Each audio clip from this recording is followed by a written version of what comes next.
find you. You have never left me alone. When I ask me, I know that you would do what no man can never do for me. When I know you open your heart, you open your door to let me. The other day, all over for honesty. The honesty, all over honesty. I couldn't say all over, fully one day look. Oh, yeah, get over your lover to honesty. When I pray, I have a solid answer. You are who you are, yes, you are. When I seek you, you know where to find. You never let me alone.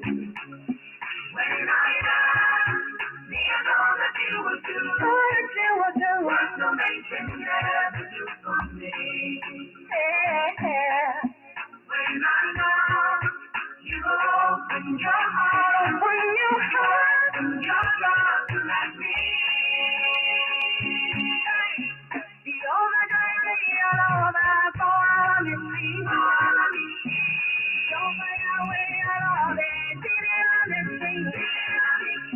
I couldn't say all over, fully one day look. Oh, yeah, get over your love, did it on the street. When I cry, you wipe away my tears. You have filled my mouth with laughter. When I'm weak.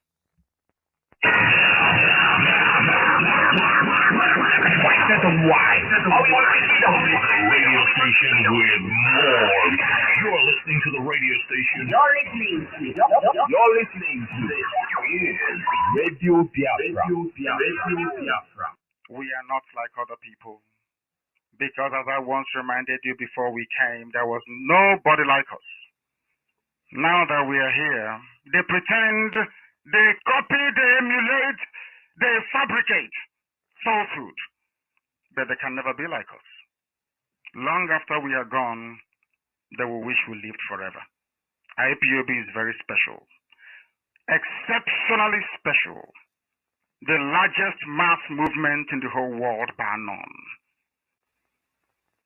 And we did it because Chukwokika Biama is with us. We did it because Chukwokika Biama created IPOB himself. And we are here to pilot its affairs. We will not prevaricate. We will not stop. We will not slumber until Biafra is fully restored to its former glory. Anybody in doubt as to our resilience and our determination to restore Biafra is not only mistaken, not only misguided, but needs to see a psychiatrist. Because we are not stopping. I am Nnamdi and I don't stop until I get what I want. All right, this is very true. We are very, very resolute. There's nothing anybody can do to stop us. They can try, but you know something, they will always fail as many times as they try. Yesterday, I was listening to somebody who was being interviewed on radio, and I think it was on TV. I don't know what TV that is, but the man made some remarks that I think we need to share. Today, we know very well what the court have said about our leader, discharged and acquitted, but let us assume the court has already made it very clear to them that you cannot benefit from a crime. There's something the lawyers call a fruit from the poisonous tree. Fruit from the poisonous tree, that is when you plant a poison and it grows and all the fruits there are going to be poison. So you can never benefit from your criminality. That's exactly what the government is trying to do. But you know something? We love it. I personally love everything that is happening. I keep telling people, don't complain. It is a process. A process in the end. They said, we already seen the light at the end of the tunnel. They will keep failing. Let them go to whatever court they want to go. Let them keep manipulating, but the world is watching them. The world is looking at them. They can say acquitted and not acquitted and discharged and not discharged. That doesn't mean nothing to us. We know what the truth is. The only reason why this is happening is that most people, the so-called lawyers, they go to school. They are in the classroom. They're studying something, but the things didn't go through them. They are just doing it to get away. Take an exam and go and become your, charge and bail. Go out there. When they say, the lawyer says, oh, he won the case. You can't win a case. You perpetrated the truth. That's why it looked like you won.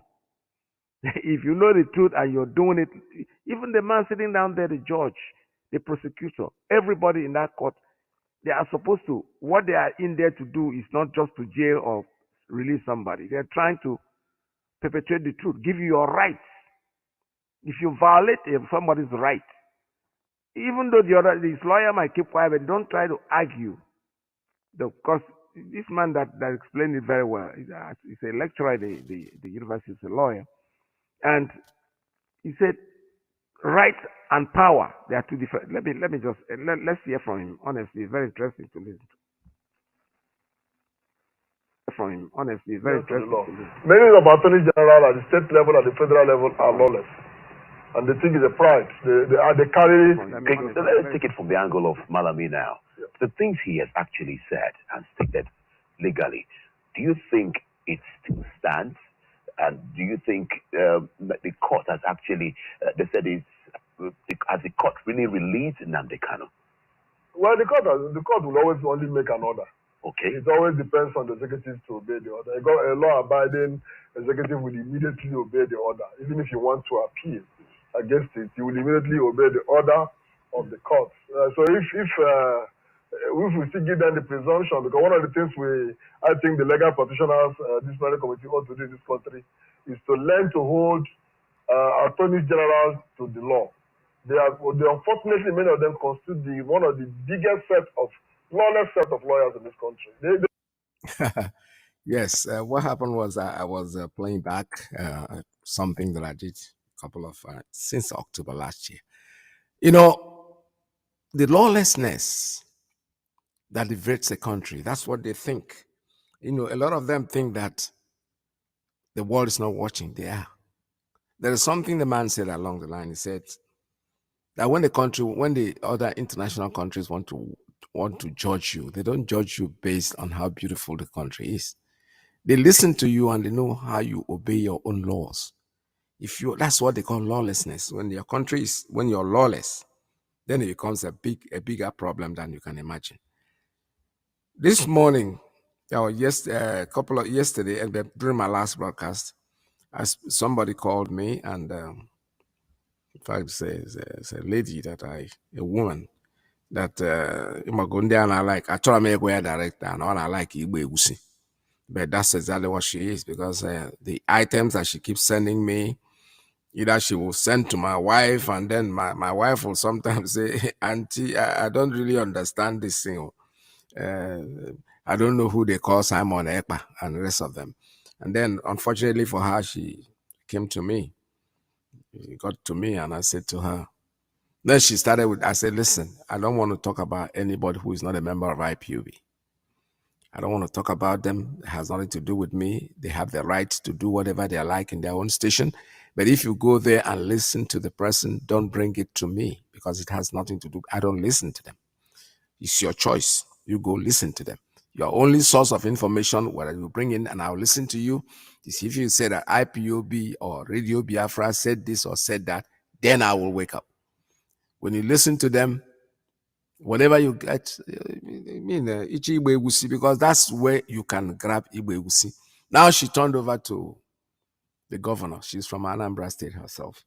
And she said, oh, did you hear what Governor Soludo said? I said, what did he say? He said they should release Nnamdi and give him a bail. I said, the man is a professor. In fact, the person that even made it very well was P2B, who said, hey, you are a professor and I'm a trader. Me, I don't even know what I am, but you are a professor, and Professor Gogo Barakatam. This is a man Our leader had been there. He came out, came out as soon as he came to campaign for whatever governorship or whatever. He ran to our leader, take a picture immediately. Go see where we are all not foolish. Zika was our agafego. We know when you are playing a gimmick. And I said to the woman, that man is fooling himself. How can you say discharge him? I can take him on, give him to me. Onyekeo, you are governor. So what? You can't violate the law. Nnamdi Kanu is not charged for anything. He's there illegally. If you want to talk and tell the truth to yourself, you should tell the government, leave that man alone. He didn't do anything. Don't say release him to you. You want to sign him on what? Which law? Lo and behold, the next day, somebody sent me a clip by this guy. What's his name again? The lawyer, the respectable lawyer, the young guy. That these are people, the kind of people that we think will one day, maybe one day, when some of us must not be there anymore, people like that, they will be people that will come to Biafra and become what we think they are. He just doesn't talk because he has to talk. He has the law at the tip of his hand. Let me play his clip before. By the way, this morning I am going to host one of us, Agbalanze. Is coming on air this morning, tell us about himself later on the program. But before we go there, let's listen to this guy. This is I love this person. I'm telling you honestly, especially when he's very young like this.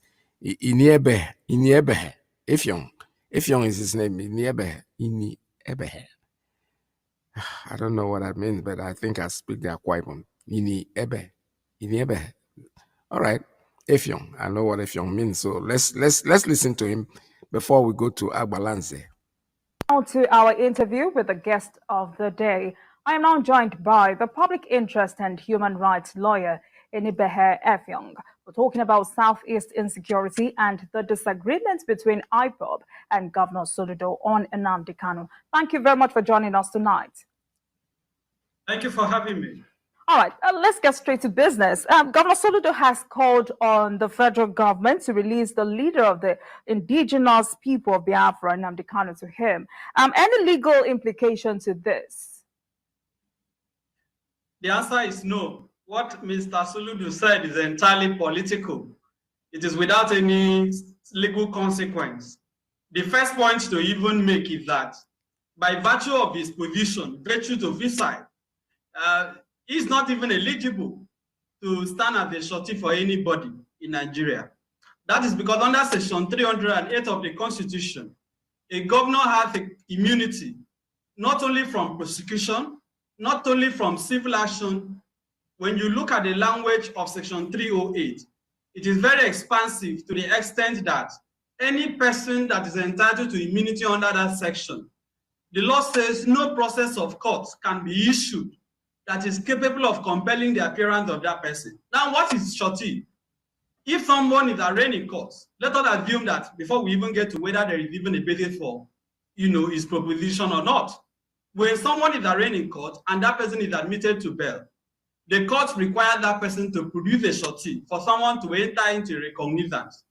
Now, in the event that that person jumps bail or violates the term of his bail, and the court is to issue a warrant for the arrest of that person, the court can require the shorty to issue cause, to show cause why the sum that the person has entered into recognizance should not be forfeited to the federal government or to the state government as the case may be. In another instance, the court can even require that person to come to court to explain the appearance of that person.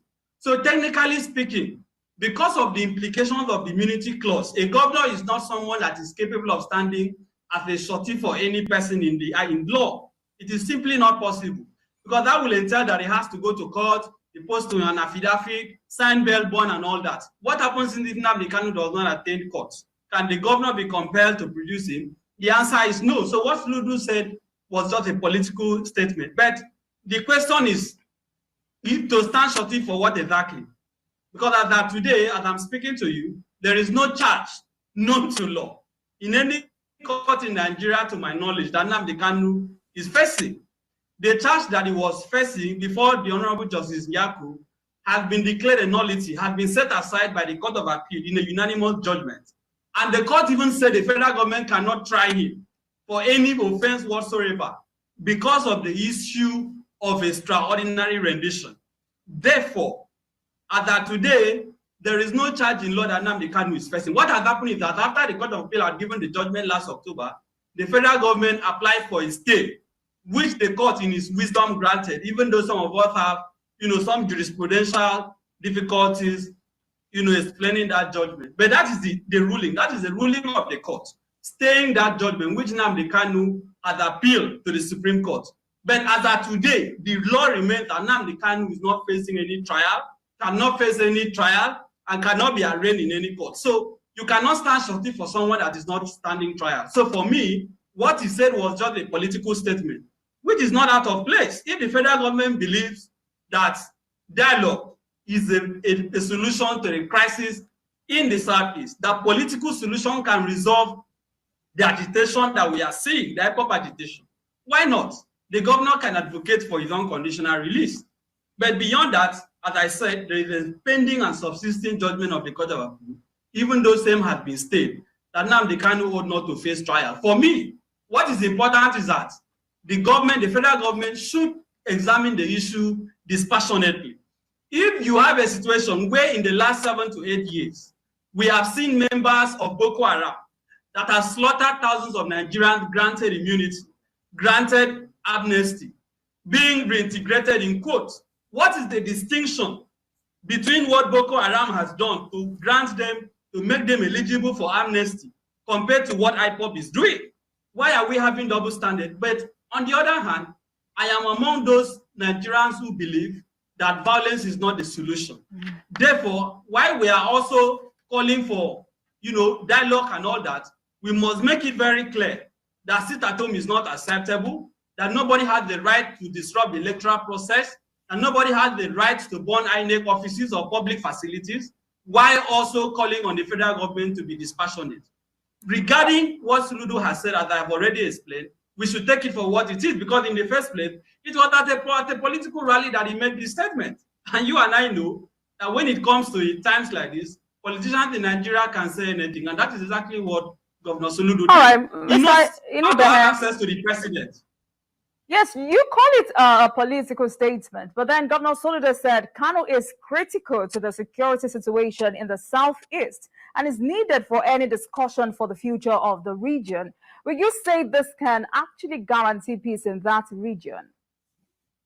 I don't believe that Soludo is serious about what he said. Again, I want to emphasize that it was a political statement. As I have already underscored, legally and constitutionally, is not eligible to even be a shorty. And secondly, there is no basis for anybody, whether governor or whatsoever, to even say he wants to be a shorty, because there is no charge that Nnamdi Kanu is facing. But I do agree with him on one point, that if we are going to resolve the crisis in the Southeast, there has to be some form of conversation. Because what has become clear over the last few years is that the militarization of the Southeast, the python has danced and has failed. The rhythms of the python has not resulted in peace. Rather, what we are seeing is increased militarization, the killing of innocent citizens, the burning of the properties of private citizens and public facilities. So to resolve that, it is therefore important and imperative for the federal government to explore dialogue. As that today, it is quite regrettable that there is no evidence that the current federal government of President Muhammad Buhari is even interested in talking to them. All right. That's well said. And when I say that a carpenter cannot be a mechanic. A mechanic, before you grow up, when you're looking for your career, think of something that you can do. Don't go and do something because somebody else's son. That these are events. These are things that were in our own times.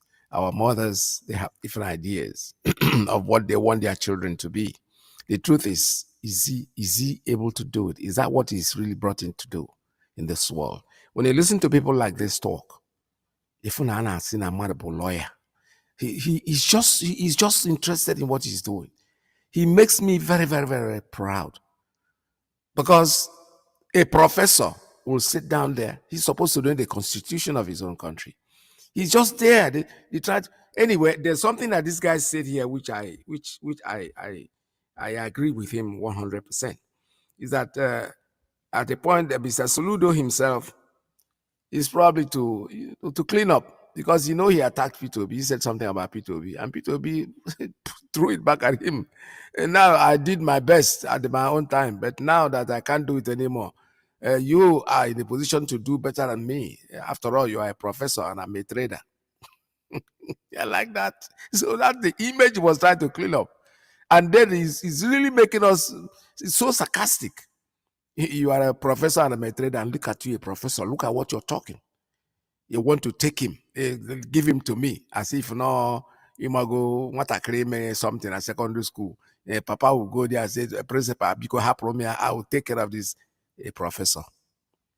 Number one, you don't even know you have no right. Listen to this young man. He's talking and he's quoting the Constitution, which is supposed to be in your finger, in the tip of your hand. So stop fooling yourself, guys. Our leader didn't do anything. Nnamdi Kanu never did anything, never hurt anyone. The court of the land has spoken. There is nothing any of you can do to stop him. He has done what he has to do. He has gone to your court. He has won you in your own court. So keep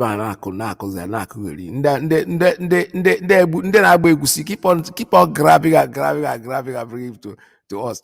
The truth is that when you send me something on my WhatsApp, my Radio Biafra, we have a WhatsApp, and you send me something there and you see it deleted the next day, it means you are just an idiot. That thing is not supposed to be on my phone. And I'm occupying space that I don't even have enough space on my phone. So when you want to send me something very reasonable. This morning I told you Abalanze is coming in on the program today. Abalanze used to be one of us, the great musicians, Biafran musician that is coming in on the program later today. He's done a lot of work and he's still doing. So this morning we're going to talk to him whenever he's ready to ramble. Definitely he's going to call me and I'll be able to bring him in. All right, my phone is reacting this morning. It's not even responding very well, but he will, whether it likes or not. Abalanze is going to come on program, so let's hope he comes. That's his music playing. Let's listen to his latest. All your lives on the beat.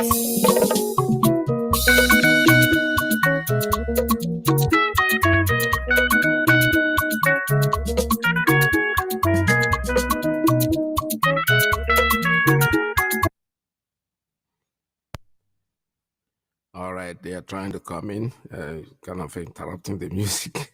It's very good music, I'm telling you. All right, let's skip on. See.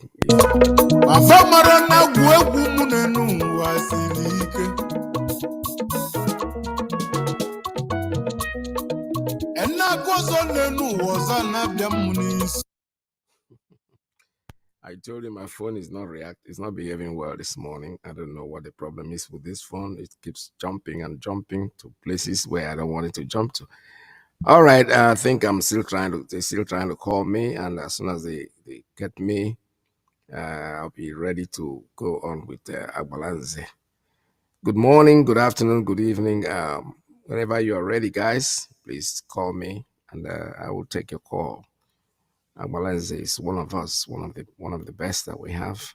And last week we had spoken to our brother.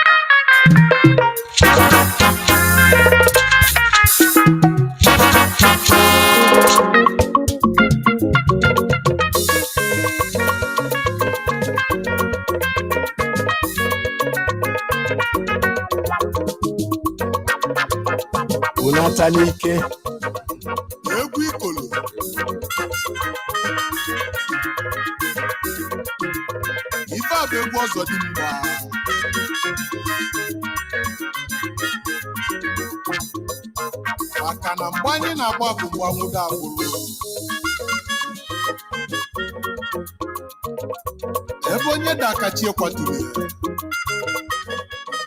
All right, I have a call. Somebody's calling me. Let me take this call and see. Caller, good morning. Tell us your name and where you're calling from. Are you there? Caller, good morning.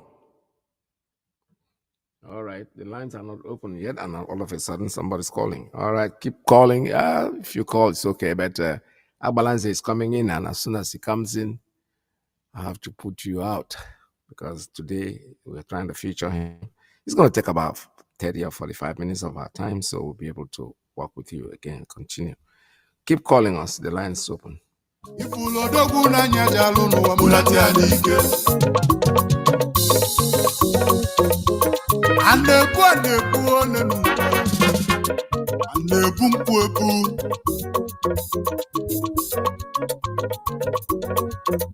Ifugolokozuna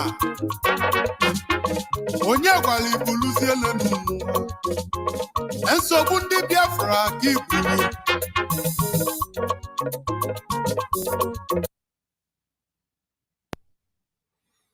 All right, like I said before, I hope this phone is not going to mess my day.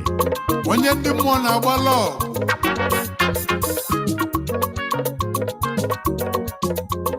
enwe ndị mmụọ ozi na-echekwa banụ enye ka ijelu bulu n'ike n'ụwa m onye gwaziri bulu. Caller, good morning.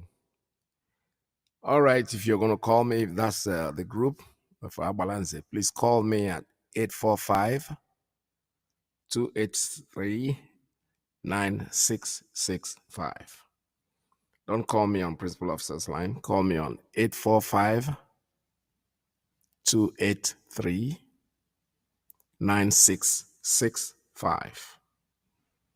That line is very open for you. Give it a shout. Try it because these other lines, I don't trust them.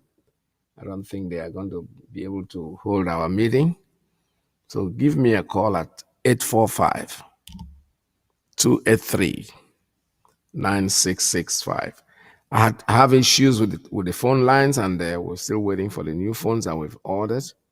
They have not come in yet. I thought they were going to be in today, but 845-283-9665 is still very, very on. Call us. Call me. The lines are open for you. Nemo eze nwanyi nemo hala nazungwa nemo sabali.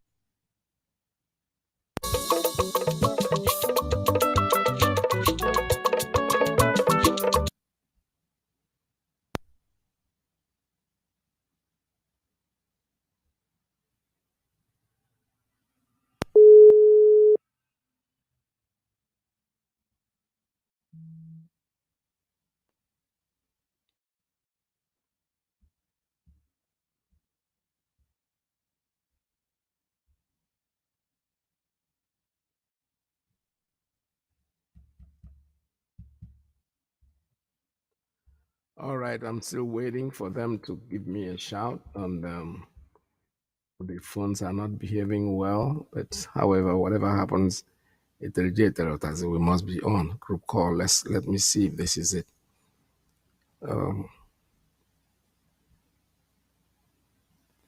Caller, good morning.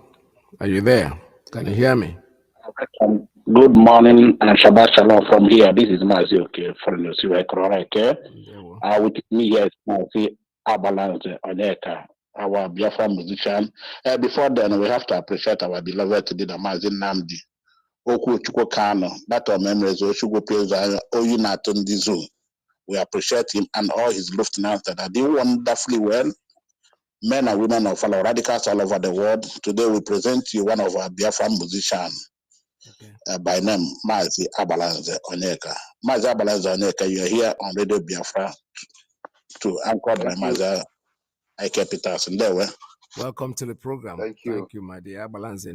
No. Welcome to the program. The line is open for you. What we're going to talk about is yourself. Tell us about you, about it. We want to know who Abalanze is. So you let us know your life. Tell us who you are, what you do, and give us as much information as will not expose you to trouble with these people. Because if I ain't do you understand? So tell us just about yourself. Welcome to Radio Biafra USA too. Good day, my people. Good day. I greet all of you, lovers of freedom worldwide. Ndị niile ji eziokwu eme nwere onwe anyị. I hope I will not offend you if I put Igbo language in my Oh yes, you talk. have. Of course, you have to Yes. mix it up. So I let greet, people understand what you're saying. I greet all of you. My name is Abalanze Onyeko Keke. I'm a music instrumentalist, multi-instrumentalist, producer, and artist. I based in Onitsha, Anambra State. I am from Ndiowu, in Olumba North local government area of Anambra State. I started my music career in Onitsha. Officially, I started my music career in Onitsha in way back 1999. That was my JS3. I was JS3 when I started my music career as a lead guitarist. So from there, I played many bands before I formed my own band officially in 2010. So today I am here and I started dropping my music albums in 2016, which is 1 year ago. And later I dropped my second album, Nnamdi Biafra, 2017. And later on, a lot of, I have sang a lot of political songs, like Oka Sorok, when Rat went to Asorok to eat our president shoe and what have you. I have sang with Egweke, when Egweke incident happened, Byton Dance in the East. I use it to sing because it's a historian event that we don't want our children to forget. We need them to remember that there was a time military invaded a civilian's house because he's using microphone to wake his people up. So I recorded the song to keep it so that anytime you go to Google, anytime, forever and ever, you know that such incident will happen. I have a lot of political songs like Snake and the Monkey Dragon. When Snake eat our money, when they told us that Snake carried our money, I sang with it also. When we did a boycotting of election in Anambra, it was also documented. In Saleh, I have a song on that too. And I have a song for Nnamdi when he was released in 2017. So I have done a lot of political songs. And in 2020, in August 2020, I dropped, but I pedaled down after 2017 because of some people were reporting me to my mother that this your son is like he's carrying Biafra in his head. So my mother was like, "Are you the person that wants to die for Dibo?" So I have to pedal down, but you know the spirit of what we are doing. You want to pedal down, but you don't allow you. So I pedaled down in 2019 and 2020, the thing couldn't hold me. It was like my head have overloaded. And I dropped Biafra Iyke in 2020. And after that, I started calling again. You have started again. If they arrest him now, you say that they want to kill yourself. So I have to pedal down anyway. But it's not that we are not watching. We are watching everything and we are seeing everything. And you people are trying, those people on the media too, people are trying so much. And I must always appreciate Mazi Iyke. He's the only person that is on top of it all. Yes. He's the person that is using his head to carry every of our problem. That's why I cannot do any political song without appreciating him. Yes. He's a great man. So this is much I can tell you about myself, but if you have any other question, you can ask me. Yes. Thank you. Very well. Very, very well. Honestly, your music is captivating, very, very captivating. I mean, even if you don't want to dance, you wake up. I do. I do dance. I dance quite a lot, especially when I'm playing your songs on the studio here. And even when it falls, you do understand. If you can't move your legs, you'll be able to shake your head. You didn't tell us about your family life. Are you married? Yeah, I'm married with 2 kids. Oh, that's wonderful. That's great. That's very, very great. I'm so happy for you. It's nice to bring you to the program because what I try to do is all of you guys, you just throw in your music. We don't even know who you are. Sometimes you're doing it pro bono. We are not paying you any money to what you are doing. And that's your own contribution to what we are doing. And we are very, very elated. I am personally very, very happy about it. I used to be a musician myself. That's what I did for a living until I got older. So like Peters used to be like a singer in a band, and we have music all over the place. So it's not something to be ashamed of. I love what you guys are doing because I can relate to it comfortably. There is no doubt about it. So keep on doing what you are doing. Honestly, I don't know how you guys survive. I told one on Isimri. Forget about those of us in the radio. Yes, we might talk and give out our opinions, but you know something? What you are doing is something that is unprecedented. I never in my whole life, I said it before on the program, believe that ordinary microphone can be used as a weapon to destroy the so-called giants of Africa. Isn't that something? Microphone, no gun, nothing. They try to make us become violent or anything, but we say no to it. Our leader said from the beginning, he will put a microphone. With this microphone, I am going to send my message. When we complain, people are not listening. He said, no, forget about it. Keep talking. They will listen. He even told us, he bluffed. He said, at a point when they cannot, anybody who doesn't talk about Biafra, then he has no news. Any newspaper that doesn't write about Biafra is not there. So we, the people on the microphone, the users of microphone, are the people that God has blessed. We come in, you sing, like you said, your song, they call your mother. Oh, and you stopped, you pedal down. But you know something? The music keeps coming. Your brain is... The music is there already. Exactly. The point is that they don't know that the music is like a virus. It's already out. Yes. So even if you stop me that is singing it, you cannot stop that music again. It's already out and it's there forever. Yes. There is no way you can stop it. It's already out there. Yes. So that's the life of a musician. And even after I'm gone, it's already like, we are still playing Osadebe song that was recorded in 86, 72. Very good. Even now, Osadebe is no more. So that's the power of music. That's why I encourage other artists to put their voice what you are doing. Because the world is watching and our fans will also be following up. Yes. There are a lot of people that started becoming interested in Biafra because they were following me on Facebook and they listened to my music and they were like, let me put eyes and know what this guy is talking about. Yes. So the music is going far and the message is coming. Yes. Forget about people claiming that they are not feeling it. It's there already. The message is there. Everybody is feeling it. Yes.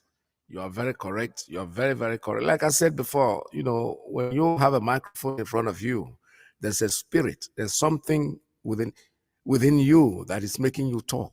Sometimes we sit down here, we do broadcasts. Believe me sincerely, I am telling you the honest truth.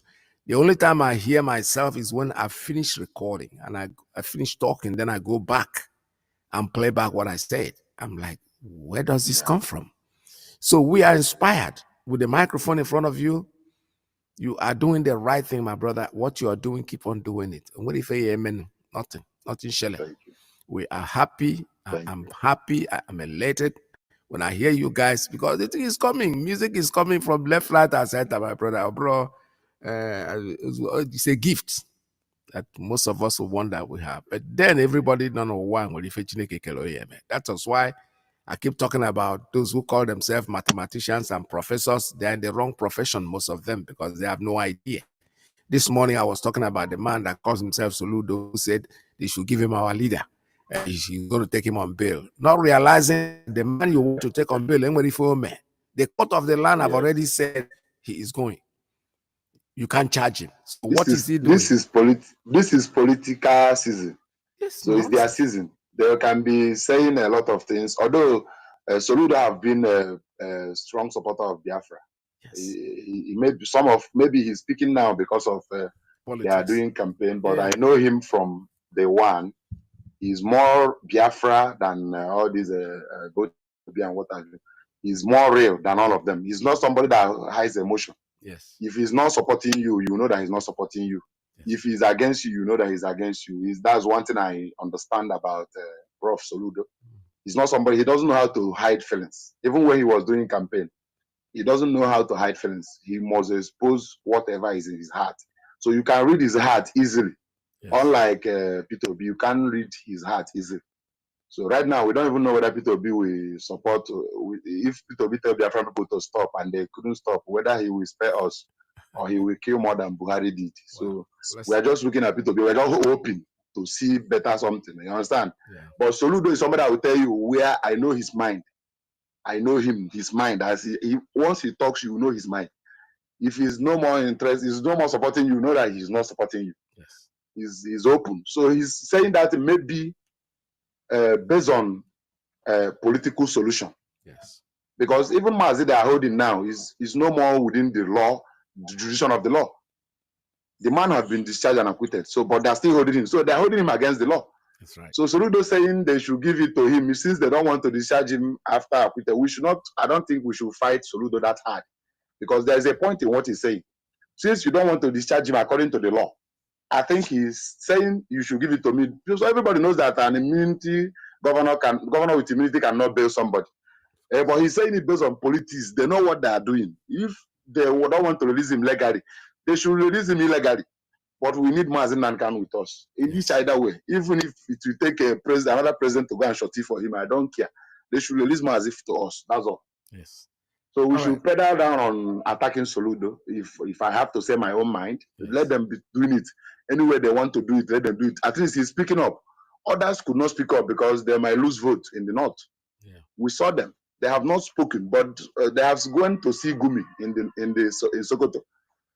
They have seen Gumi in Sokoto. They have not went to see Mazi Iyke in DSS Dungeon because they don't want to lose the vote from the Northerners. The same thing Atiku did when they killed Samuel and they stoned Samuel alive in is it Niger or I don't know. He tweeted that this is a barbaric act, but they tackled him. The Alamajis tackled him and told him, "Come and see who will vote for you again." He deleted it and said that his managers posted it without informing him. Yeah. Do you see it? That's he deleted it because he wants vote. He needs votes. So vote is more important to him than a life of a Christian girl that was stoned alive on a broad daylight in Nigeria. Yeah. And they say they're doing one Nigeria. Somebody was stoned alive because he said that in the WhatsApp group, it's something that happened in the WhatsApp group that Mohammed you posted here is not what we come to this WhatsApp group to do. Yeah. They traced the girl from WhatsApp group to her class and brought her out on a broad daylight and stoned her alive. And Atiku condemned it, and they attacked Atiku, and Atiku went and deleted it. It's just the same game now Peter Obi is playing. He doesn't want to show them the real, whether he's in support of IPOB. You had when he mentioned people that were agitating. He called Sunday Igbohu, but he didn't call Nnamdi as somebody agitating. Maybe he's counting us as people that have carried gun. Whereas they know that there are criminals that are moving around in the east with gun, are kidnapping people. Every day, Biafran people come out on live and say, it's not ESN that is. There's no way ESN will come and tell a medical doctor to pay him 200,000. A medical doctor say he will pay 20,000. He's telling him he will kill him. There is no ESN under Mazi Iyke that will do such thing. Of course. These people are criminals. And on Radio Biafra, they have been telling people, these people are criminals. There are criminals that have infiltrated the movement. You people should look into it also. But they don't want to care. They categorize everybody as a criminal because they want to bastardize the ESN and collapse the movement. So, but we know the truth, and we that know the truth will continue saying the truth. That's right. Absolutely. You're very correct, my brother. Like I said before, I was talking to somebody. A lot of people, a lot of them, but I don't know because they know the truth.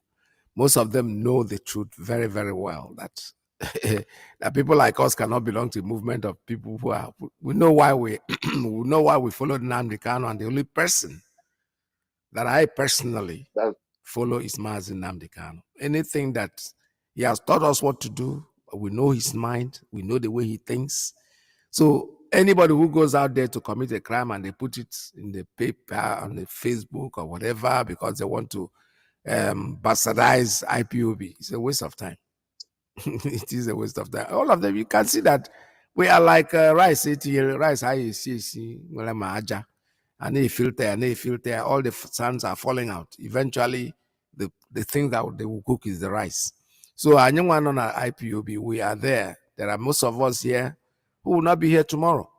So it's not a new thing. Yeah, you saw the video they posted 4 days ago, where they brought out a man from his Toyota Corolla, red Toyota Corolla, Oh and yeah, claimed that he was. that's a joke, isn't it? When you look yes, he was campaigning for Peter Obi, and they carry compassion, and they were telling him, "You come to do election in our land."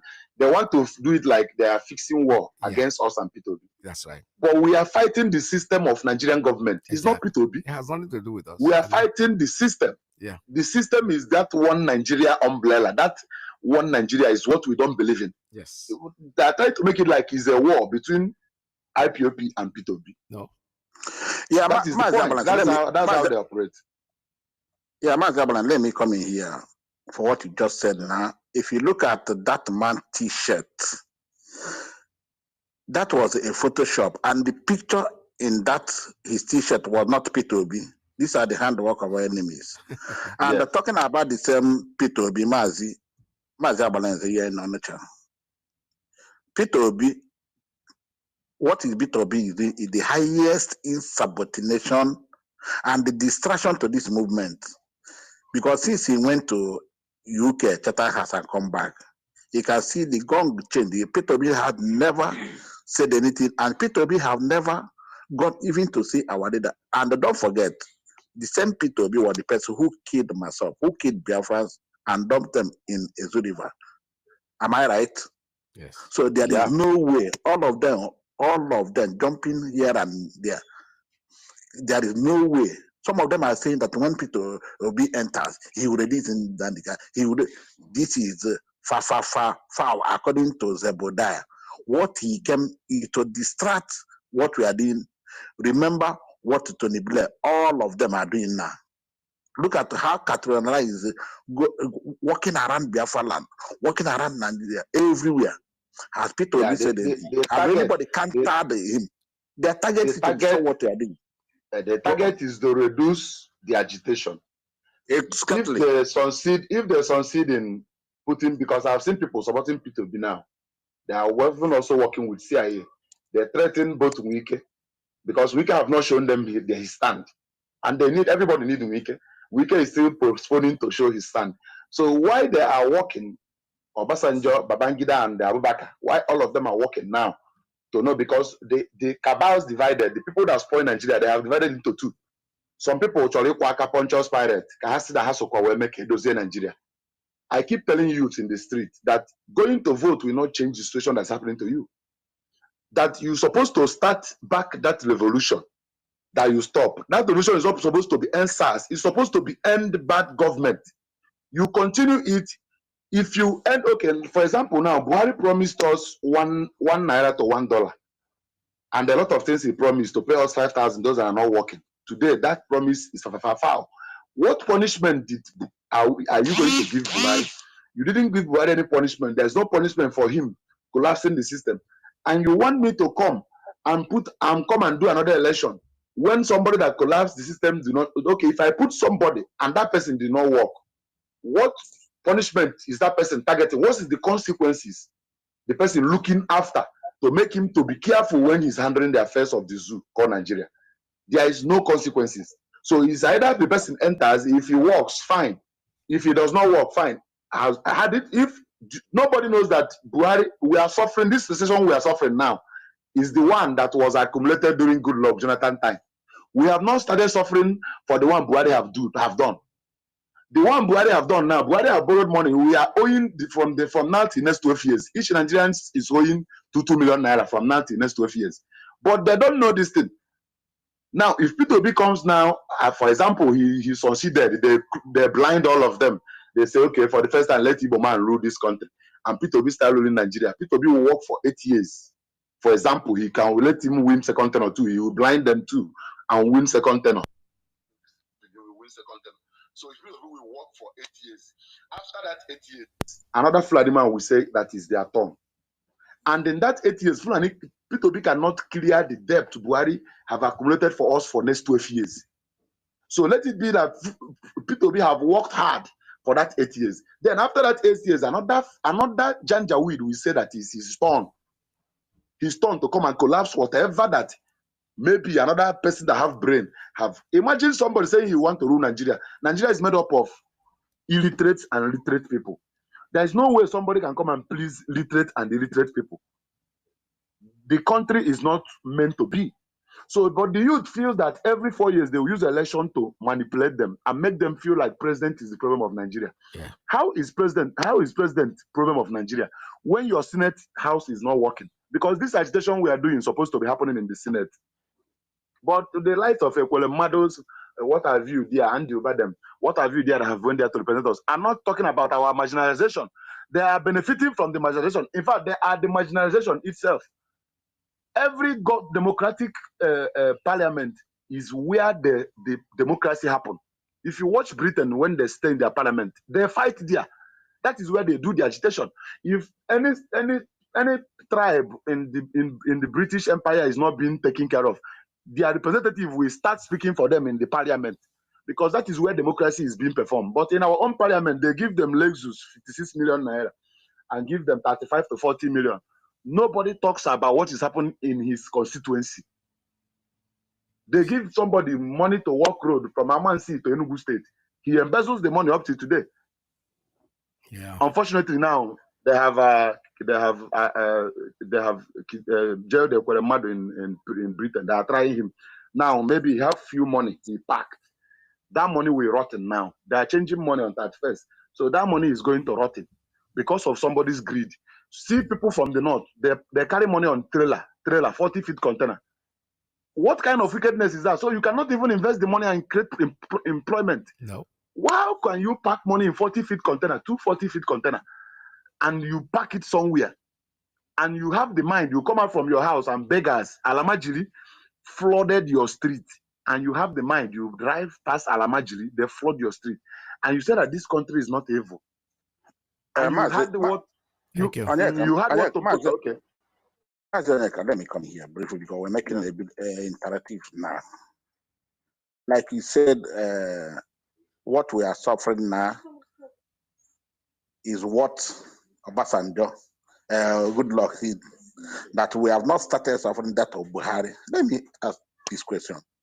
But we have to refer back. There was a discussion between Kunle and Adamu. I don't know if you had that discussion. That after 4 years, we the Biafrans, we the Igbos will be irrelevant in the scheme of things.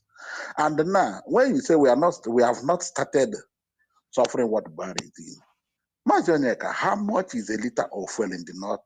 150 naira, 180. And in the southeast, your idea is 480. You can see the difference. You can see how they have created us.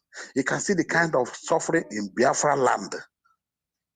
The data you bought 50,000 naira in that place we are in Lagos, in Biafra land is 100.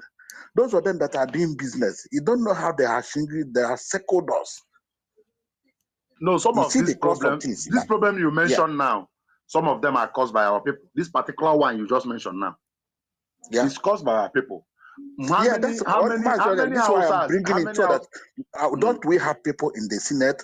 Don't we have people in the rep? Don't we have people in the House of Assembly locally there?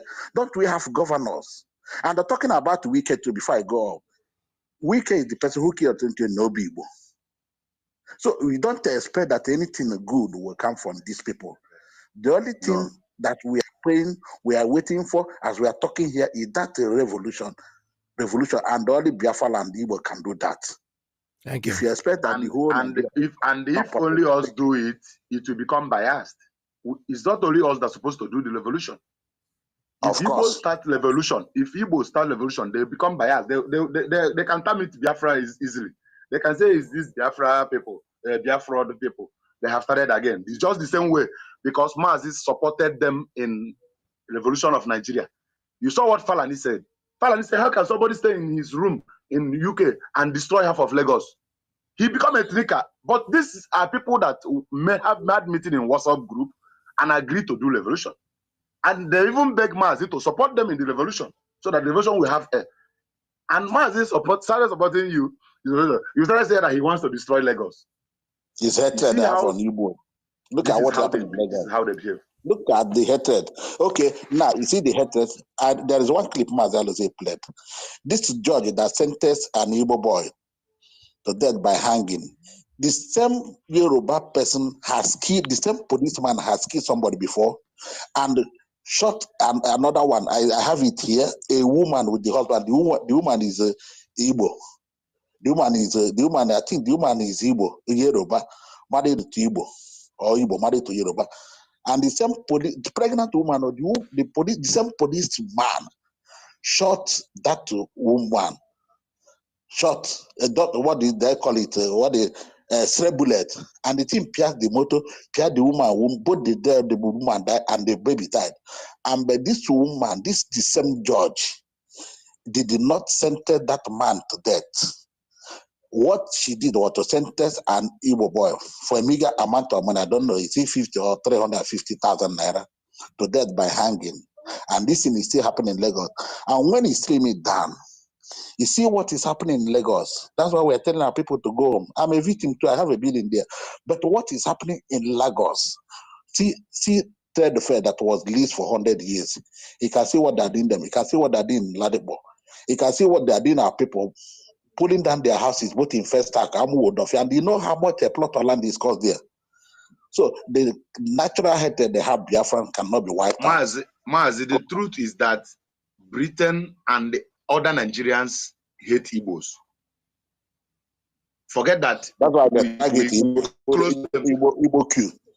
Forget that we go to their towns and their states and develop it, and they are smiling with us.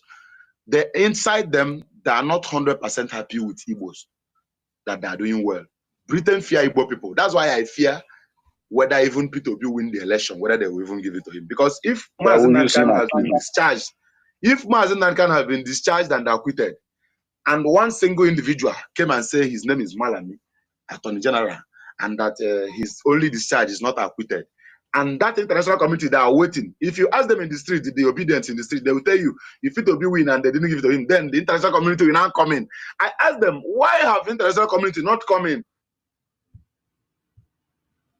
Citizen, they cannot come because they want your resources. All of them are living by your resources in Biafra. That is the point. That's what I told them. I told them that Russia is punishing them through crude oil denial and the wheat and a lot of things. So the only place they have hope now is the one that are stealing in Nigeria. You heard what Tompolo said. 33 million sheep will pack and carry 33 million liters of fuel and leave Nigeria Atlantic Ocean. And they are telling me they don't know who is doing it. Only told us there is no meter. Yes. Okay. Let us, I've allowed you guys to air your views on this program. Actually, Agbalanze, I'm very happy that you are able to attend this broadcast. You're welcome, sir. Yes, and keep doing what you're doing. In a nutshell, I will encourage you to continue. Don't be distracted by anything. I know it's not going to be easy, but at least you guys have already asked Nonye. I want to see the SS as you and Igbo, but as Nonye Tilu Nunofe, or not, and I'll see happy eating more. Then I'll go to the ATM where you see. So do what you are doing. You have done so well for us, and we're very proud of you. And that brings an end to this conversation. Mazi Iyke, because before you drop, remember we'll have a meeting at our group. You know the group now for them. Yes. Maybe we'll call the meeting anytime soon. They will thank you. When you come, just call me, and I'll join you on the meeting. All right? Yeah. Okay. We had it sometime before you travel. Thank you. You're welcome. You're welcome, sir. You're welcome. Email for coming out, respecting this program and coming in. We are here. This is Radio Biafra USA 2. You see, a lot of us have different opinions about what is going on with us, but we know. Nigerian politics, P2B, no P2B has nothing to do with IPOB. We are not a political group. All we are asking for is one simple thing. The only election that we recognize and we are going to take part in is a referendum to determine where we are in the scheme of things. But if you think that what you're doing is going to help you, go ahead and do it. But I feel so sad because I have said it here, not as a prediction, but I know that P2B is not going to win the election. P2B, even if he wins the election, is not going to stay there to rule anybody. He has a Fulani man as his backup man, as his deputy, and that is the person they are positioning. You know, these Fulanis, they are not joking. Erufai or whatever they call him, he made something. He said that killing whatever you do to a Fulani man is a debt that you're going to pay. What he's telling in a nutshell is that we are like chinch. We wait patiently. In the end, we will grab what belongs to you, because it doesn't belong to them. So P2B, we can go and campaign and do all he wants to do. Even if he goes into the prison today and grabs our leader's hand and bring him out, he's still not going to solve anything. It doesn't going to bring us into what we are doing. We are a freedom fighting organization, and what we're asking for is nothing but our freedom. And that freedom, we want it not by force. We want you to give us a referendum and decide. Some people say, do you think that freedom is given, that you have to take it? Well, I believe that too, but then we are doing it a different way. We want to save lives. That's why we are where we are today. If we had started, if Nnamdi Kanu had started with brandishing guns, by now most of us will not be here, because you are not prepared for that. You are going to, the people, they are armed to the teeth, and you're going to fight them. So what do? They want you to come to the street so they can pump you, action you down, and kill you as much as they can. And the world will not say anything. But on the other hand, they turn around and say, sit at home. The sit at home kept them so uncomfortable, because what will you do? Somebody is sitting in his house or in her house. What are you going to do? Go there, pull him out to the streets? No, it's not going to come out, because you got to kill them. Then eventually, when they have lost in that, they don't know what to do. They're taking him to court. They kidnapped him. Can you imagine Nigeria going to a foreign country to kidnap somebody? Very, very corrupt kind of people that are not thinking. But it's Chukwu Okike Abiyama. I have said it before, that if they had gone to Kenya and they know that Mazi Nnamdi Kanu is there, and God and Satan didn't blind them, because it's not God that blinds people. Satan closed their mind. They could have taken him to one corrupt judge in Kenya and get him out of Kenya legally. But they did not. They went there like John Wayne. They just grabbed him, because Satan had blocked their eyes, their senses. They are not thinking like normal people. And they think that, Nnamdi Kanu is a spirit. Mazi Nnamdi Kanu Agbara. Let me say it in my language. Whatever you try to do to him is going to turn against you in the end. People are crying he should come out. The more he is there, the more people are dying on the outside. Because Onye from there will not go home alive. I am not joking, because I know what I'm talking about. If you think that bringing him out today is going to end this whole thing, no. The more he is there, the worse for you. It's like a mirish, shit water. Let me speak it in the American language. Shit water is such a water that you don't know what to do with it. If you swallow it, you're dead. You pour it out in front of your house, it's smelling you. So it is Nnamdi Kanu, that's exactly what he is. Just let him go, and you go home and sleep in peace. Give us referendum, that's all we're asking for, and no more. And we're going to get it, whether they want it or not. This is Radio Biafra USA 2.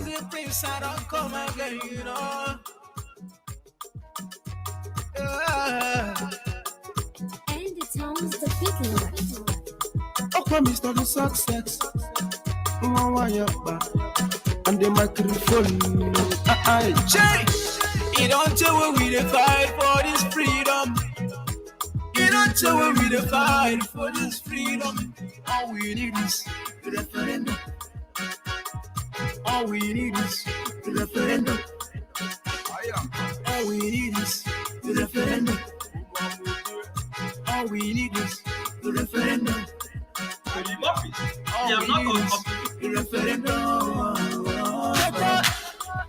Tell me what to do, tell me what to do, tell me what you see, tell me what you see, tell me what you know. When we talking about the referendum,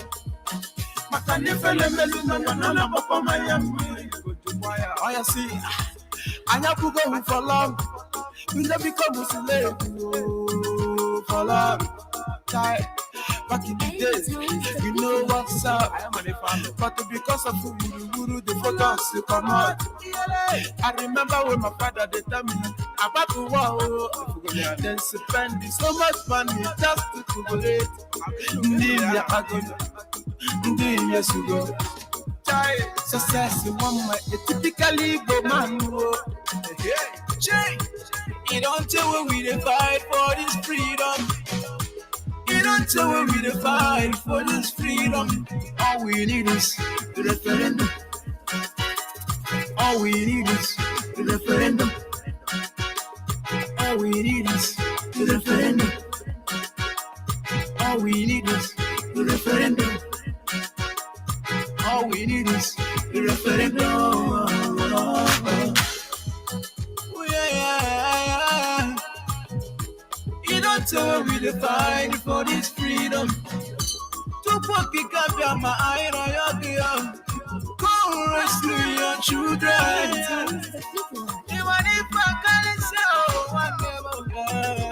Make we don't mind all this politicians. So no mind never just come around. No promise us heaven and earth. No go see anything after the election. No election in Biafra land. We go sit at home that day.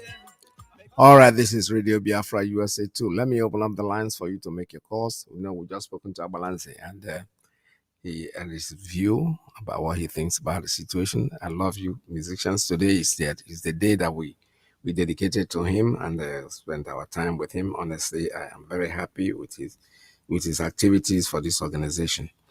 So you call us in. The lines are open. 646-920-4541, 845-344-7984, 929-406-9953. You can also call me at 845-283-9665.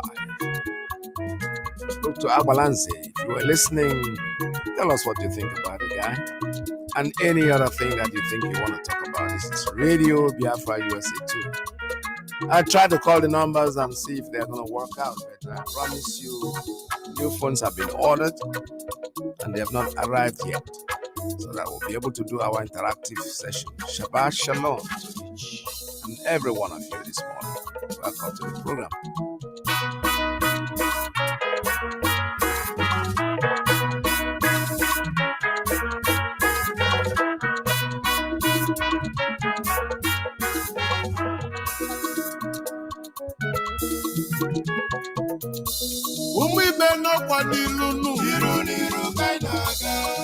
Niru kainaga. Oke mwe nọda n'azụ. Oke mwe bụ niru. Ebini ga-afụ ndị bụ atụlụ. Kpotokpoto agba n'iru efi. Ụmụ ibe n'ọkwa niru.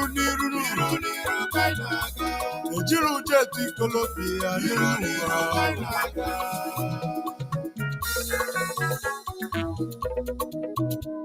Ekwe meme ife n'ụwa m.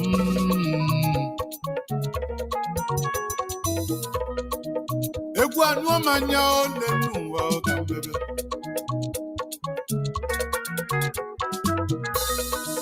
Egwu nwa n'ọbalị maka ole n'ụwa ma ọ bụrụ nkọ. Ọ na-eme m ka ṅụrụ mmanya. Ifekwu melimole n'ụwa nọdịrọ m kọcha.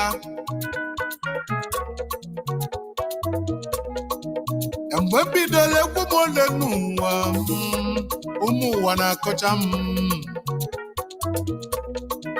Asị ike dịbe ọ ga-akụzi ole n'ụwa.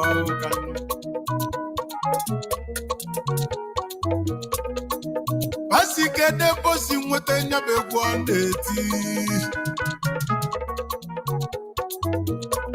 Afa mara na egwu mụ n'enu ụwa siri ike. Ena akụ ọzọ n'enu ụwa ọzọ na-abịa m n'isi. n'isi ihe eze gafọse nite nne n'ụwa ka iti egwu alọ nnekwu agwa alọ ji dị ebube ka nna akpọ nnegwu odudaga alụsị nne m ọkọ ka egwu na-akpọ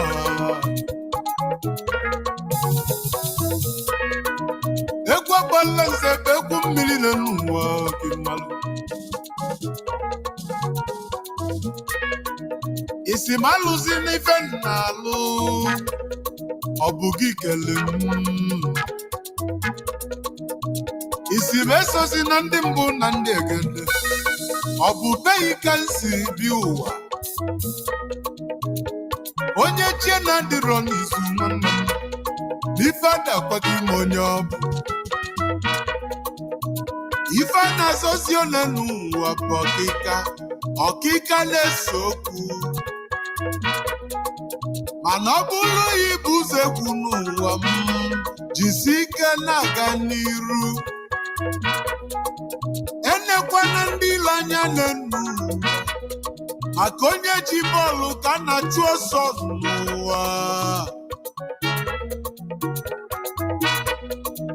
ọsọ ofufe ka ị ga-eme ndị ilo yi welu sọsesi bili rizọtụ na-eme ndị ilo n'ụwa fakụja ekwekwana ka fakwudogo ofu ebe 10 years to come ọ ga-abụ ife dị njọ na ikwu ofu ebe 10 years to come chechi bụ ofufe dị constant in life mana ekwekwana ka elie ga-elie maka na amụosu tazie ya one n'ụwa ị nwere ike ịkwụgide ofu ebe n'ụwa wee lue 30 years mana ịkwụ ọta achọka nne n'ụwa anyị jụrụ ịkwụ ọta ọnya na-ewute ndị ilo oke nwe bụ n'iru ka oke nwe na-aga oke nwe na ọda n'ala azụ n'ụwa keduzi ebe anyị na-eje keduzi ebe anyị na-aga ịna-aghachi azụ bụkwa ọnwụ egwu nwanne tili igbo achukwu nyelu nne n'aka ebe egwu ka nne tili igbo chukwu ji agọzi m n'iru ka m na-agazi ịchọzie inebe anya n'azụ ife na-alụ malịghalụ onye maka nke mụ malụmarụ n'iru ka m na-agazi oke nwe na ọda n'azụ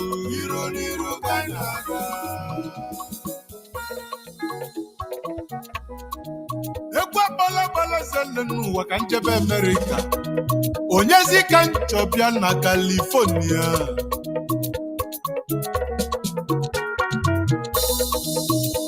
Mazi Chukwu na-eduma ma ji oyi aka na-ede akwụkwọ histri nke ndị Igbo na global politics nwanyị ụmụ ọkpọnkume na Njaba CEO Politicians and Leaders of Tomorrow Group na California call na Chiodenungwa Chief Executive Office BCT Executive Sadam and Limousines. All right, Abalanze. That's beautiful music, man. Yes. Oh boy. This is Radio Biafra USA 2. We are making calls at 646-920-4541, 845-344-7984, 929-406-9953.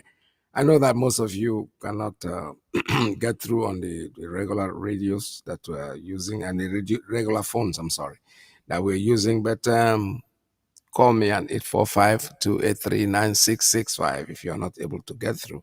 This is Radio Biafra USA 2. We're still here, and our lines are still open for you.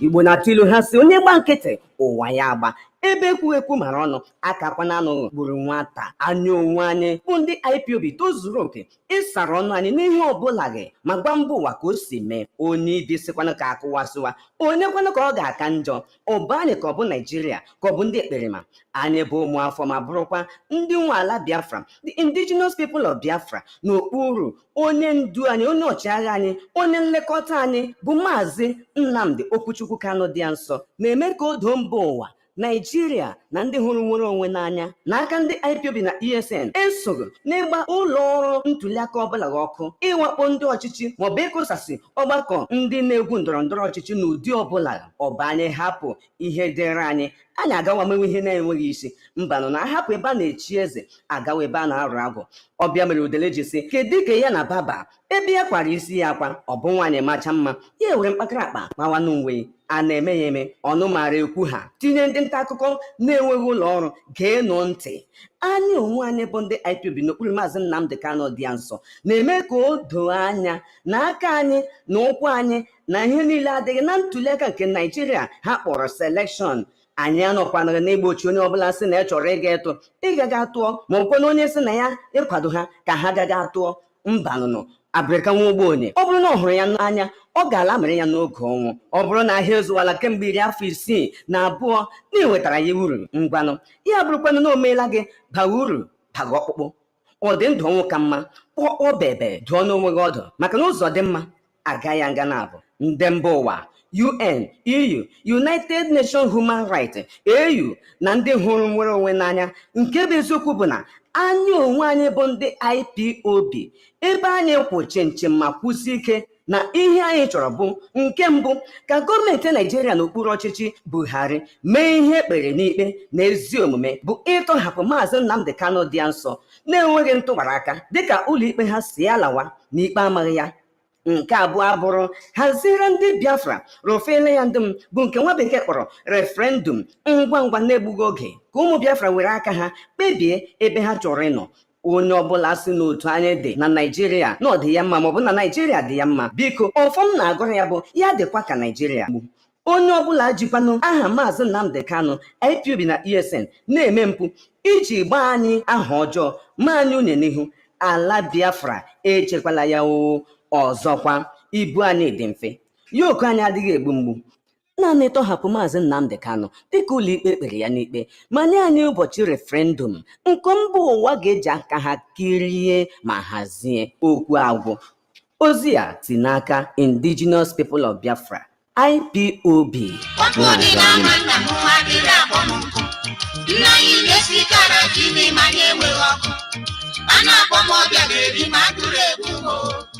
Anyị chọrọ ndị ndu ọ bụghị ndị ọchịchị ha chịwa.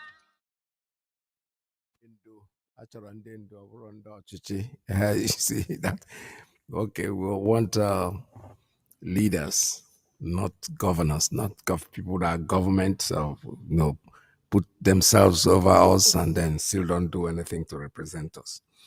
This is Radio Biafra USA 2. We are still reminding you and still bringing back your mind to what we in the beginning when they said something like, by the time we are done with these people, they will not. It's fulanization. That's all we have been talking about. But you know something, they are failing. Election or no election, be the indigenous people of Biafra, we are not interested in Nigerian politics. We are not interested in whatever they want to do. Whoever wants to go and vote, you are on your own. It has nothing to do with us. We are not asking you not to go and vote. And we are not asking you to go and vote. We are telling you that it's entirely your choice. What we want and what we are asking for is referendum. Give us the chance to declare whether we want to remain in that thing called the zoo. But if you think that you can force us and make us to get involved in it, They can do all the political announcements that they make. They say that somebody said he made a political statement by saying that they should give him Nnamdi Kanu. Yeah. Political statements that have led us to nowhere in 60 years.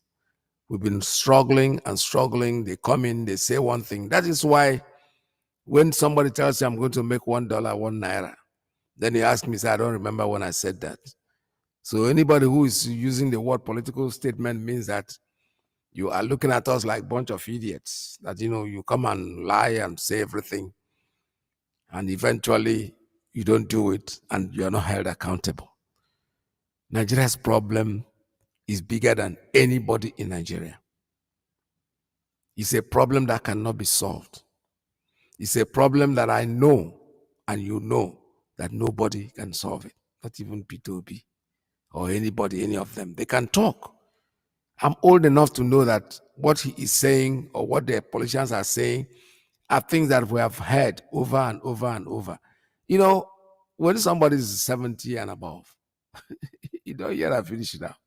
What else? What else are you going to tell him? You think you're going to make him start believing? No. Maybe we are pessimistic or optimistic or whatever. Pessimistic, yeah, let me say that. Let's just say that we just sit down and you tell us something and we are telling you, to honor you, you might come and tell me and I'll look at you and, swoogie me now because you're wasting your time. The problem of Nigeria cannot be solved, neither of these politicians. When you still have a country where the likes of APC that have been in power for how many years, and that this thing, and the same people are coming out again to campaign, and people are even suggesting, hoping, trying to convince you to vote for these people, then you are mad. Because the reason they are giving, when somebody says Tinubu is a drug dealer, he did this, he did that, that's not even the issue. Whether he was a drug dealer or he's still a drug dealer, it's not relevant. What is relevant is that he is not in any way qualified. Even the fact that he is even mentioning the same party that has put you people in this predicament, and you think it's very easy to just shy away from it. Call out, good morning. Have somebody calling me. Tell us your name and where you're calling from.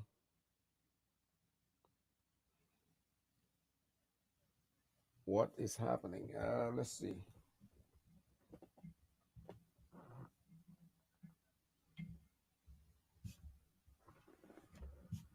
All right. It looks like the line is cut off or something of that sort. Let me see. Let me try it again and see if it's going to work.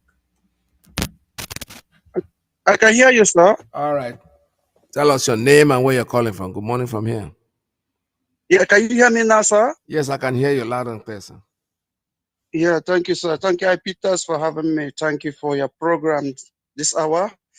And I take this opportunity to greet Onye Ndu Mazi Nnamdi Kanu Isafo Kwabobu, His Excellency. I say may his days belong on this earth. Long live Mazi Nnamdi Kanu. Long live IPOB. Long live United States of Biafra. Long live ESN and DOS. Mazi, my name is Mazi Madabuchi. Mazi, I just want to greet you once again. Happy weekend to you. And also greeting my dear brother, Foreign, who brought our brother Ambaranze on the line. Our dear Ambaranze, we love your music so much. We always listen to your music on Radio Biafra. We appreciate what you're doing. We say continue, don't give up. We are about to get to the place we are going. As no ye na ora naru bega gana until naru aya naru ba kana na but I gana like we must reach home. Mazi, you interacting. I think this something today is like interacting. What our brother say about us, I consider it that is a truth. You see, most of these people that are hoping that if it will be entered there, that it will do miracle, that it will turn Nigeria to become, heaven on earth, which it can never do. Even this guy, I've told him, what is his name again, Iyke. When he go to commission something on Iyke's area, Iyke told him, he said, you are a good man, you get good heart, but you cannot change Nigeria. Iyke told him so. In front of him, he said, you cannot change Nigeria, you can never. You may enter there, but you can't change Nigeria. Nigeria cannot be salvageable. You see, the country, nobody, even some people say, even angel from heaven come to Nigeria, they can never change Nigeria. That is the truth. So if P2B go there, P2B no go there, that one is not our own thing. We are not doing politics here. We are looking for our liberation to be free from this gungeon called Nigeria. And again, Mazi, there's one of our brother called last time, I think he's from America, Jude Okafor. There's one thing he says, and I buy that idea, but I want to say something here. He said, we are not a politician. We are not talking about election because we are Mazi Aloje should, direct people whenever they call to talk about election because we are not in election. That is true. But the other way around, Mazi, in the Bible, say, you see, what we are saying whenever we call to talk about P2B or talk about election, we don't have to keep quiet, because if you keep quiet, these people may think that we are supporting P2B. Even one of their forum, one of their elders have said it. He said, you see, P2B rose up now, IPOB and agitation have gone down. If we keep quiet, these people may believe that we are supporting P2B. So we have to talk to tell them that we don't support anybody. We are not for election. We are not for this election they call election. We are for liberation. We are just to get our freedom. We are just to get Biafra and go our own separate way. Nothing can salvage that country. We are tired of Nigeria, and we can never be Nigeria, no matter whatever happens. No matter whatever happens, we must go our own separate way, and we must get Biafra. Mas, before I drop, I know I have taken your time. You talk about this Eperima in Finland that says he is the disciple. I know you don't want to hear about him, but let me say something about this guy. This guy is a big criminal. Mas, do you know that this man, he calls Samanepa, he don't want people to know his real name and know where he comes from. Mas, we have found out that this guy name is Ifeanyi Njoko. And when you call him Ifeanyi Njoko, you'll be annoyed. His real name, you don't want to answer that name. Mas, do you know that we go to, you know, this guy says from Ebony State. We have go there to find out if this guy is a really Ebony guy. Mas, everywhere we corner in Ebony, we don't find anybody that know this guy as an Ebony guy. And he's claiming that he's a Ebony guy, but he's not from Ebony. Believe me, I think there's a rumor that going on that this guy is not Igbo man. It may be possible. Because how can you say you are from Ebony? All the corner and corner of Ebony, nobody know about this guy. Anybody you ask, do you know this guy called Ifeanyi Njoko from Samanepa? They say, nobody know about this guy. And he's claiming that he's from Ebony. And he's there in a social media, yapping, talking rubbish, deceiving those that they can deceive. But we will continue fighting this guy until this guy pay what he have done for Biafrans. We will never leave him alone. Mas, we are on top of the game, and we'll get it right. Thanks for having me, and God bless you. Thank you. God bless you very much. All right, thank you so much. This is Radio Biafra USA 2. We're calling on 646-920-4541, 845-344-7984. 929-406-9953. Please call us. The lines are still very much open for you. I promised you, I was going to take your minds back to what Bosu told us from the beginning. It has not cleared yet. It hasn't cleared, and they are working towards it. I don't know, out for the doubting Thomases that who think that we just talk. Well, you are seeing the situation at hand. See that whatever Bosu had said from the beginning has coming to be fruitful, and truthful about everything that he said, and we are here to keep your memory going. And you have access to the internet right here. I will just invite you, please go online straight away and go to wikipedia.org, Wikipedia, and type into the search engine Abuja Declaration 1989. And this information will come up. Islam in Africa held a conference in Abuja in 1989. At the end of it, they issued a declaration. And it goes to eradicate in all its forms and ramifications all non-Muslim religions in member nations. Such religions shall include Christianity. Now please note that word. To eradicate in all its forms and ramifications. Now Nigeria is a member nation. all non-Muslim religions. Such religions shall include Christianity. The word Christianity in the communique was underlined.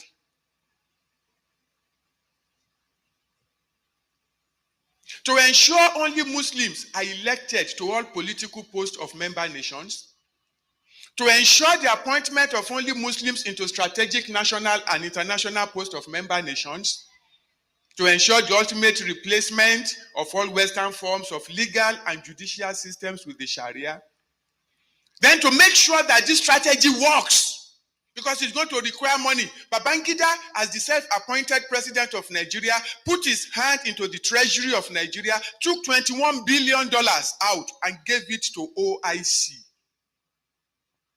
to the Islamic Development Fund of OIC, and said, take this money for the total, I'm quoting, for the total Islamization of Nigeria in particular and Africa in general. Babangida paid $21 billion of our money to turn Nigeria into an Islamic nation. And they have started. Boko Haram, don't look at it as something that is isolated to the northeast. It is meant to cover the entire nation until Christianity is eradicated in all its forms and ramifications. There are two ideologies inside the Nigerian constitution. Let me show you something. Sharia is mentioned in your constitution 73 times. Islam, 28 times. Grand Qadi, 54 times. Muslim, 10 times. In the Nigerian Constitution, 1999. There is no single mention of Christ in the Nigerian Constitution. No single mention of Christian in the Nigerian Constitution. No single mention of Christianity in the Nigerian Constitution. No single mention of church in the Nigerian Constitution. Now I ask you, sir, I ask you, ma, is your country an Islamic state, a Christian state, or a secular state? Which one is Nigeria? There is an Islamic agenda for Nigeria. In 1983, OIC held a strategy meeting in London.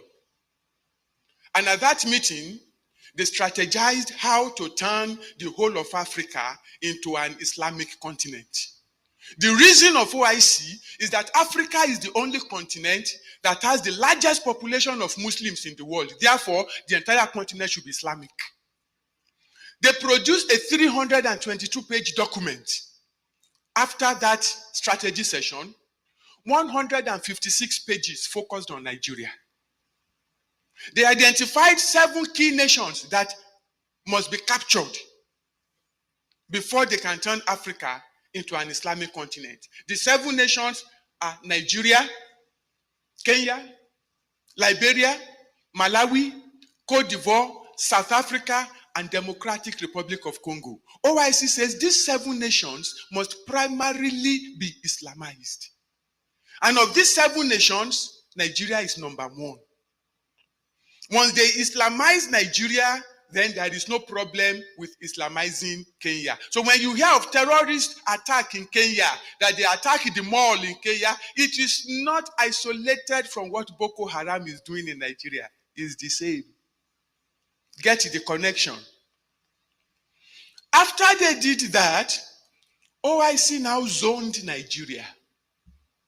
Now this is interesting. Our current geopolitical zone structure, South-South, Southeast, Northeast, Northwest, North Central, you know it was not designed by any Nigerian government. I hope you know that. Or you don't know? I hope you know that there is no Nigerian law backing it. I hope you are aware that it was not passed by any constituent assembly or by any constitutional sitting or by any national referendum. It was designed by OIC in 1983. OIC broke Nigeria into 6 zones.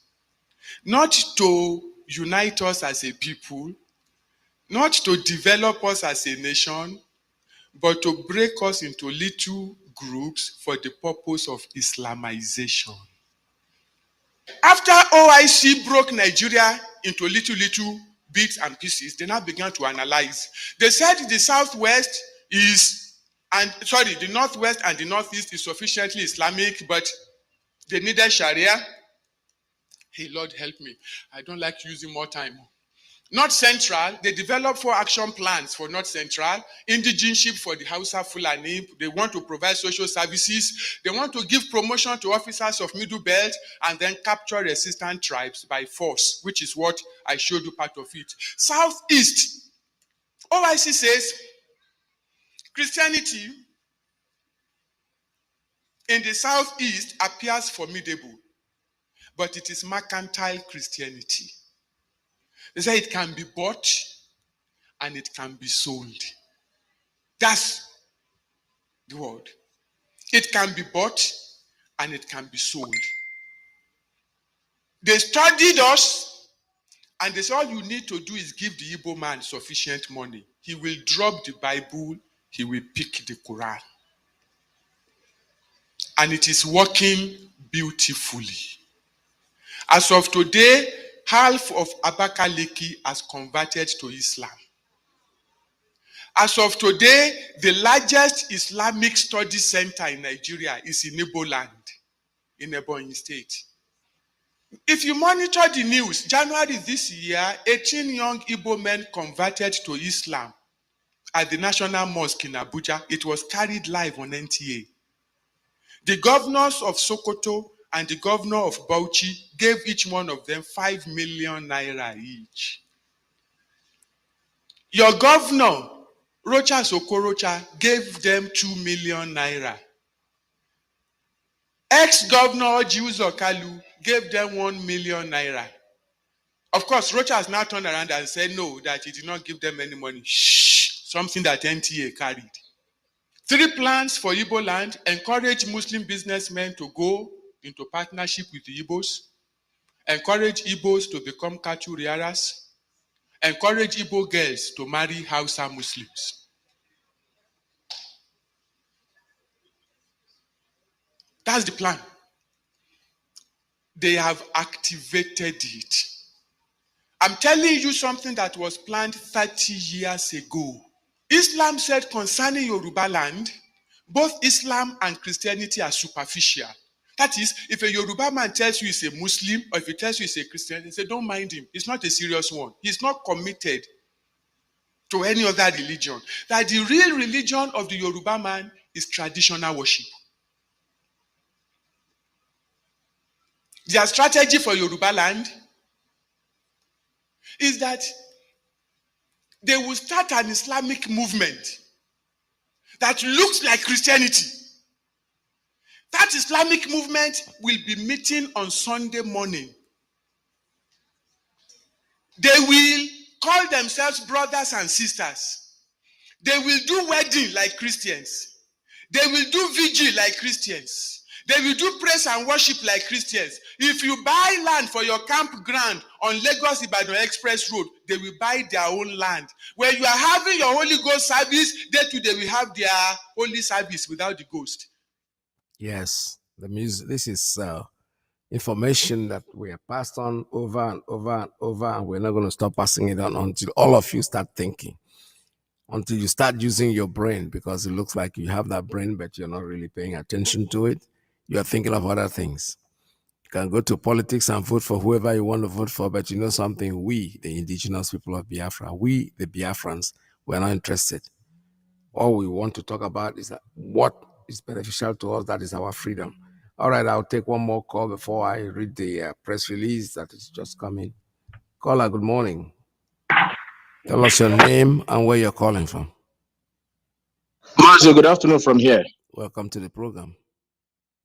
Thank you very much. Mazi, I salute you for the good job that you are doing. I say, may God protect you.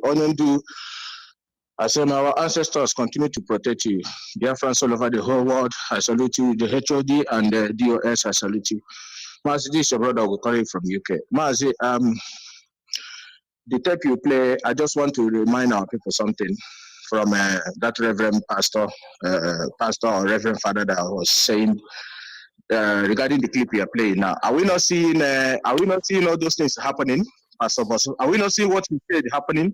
Now go to the, I think to the Guardian or something like that. Did you hear what Hope Uzodinma said? That is mandated Igbo ladies to be married Fulani. If the father failed to acknowledge it, they will be fined 1 million naira. Yeah. Didn't we see it? Are we not seeing what was happening in front of our eyes? Hope of the mass is in their paper, not we quoting. If you go to the, I think to the Guardians or somebody should send it to you. You will see it there. Their paper carry it. Yeah.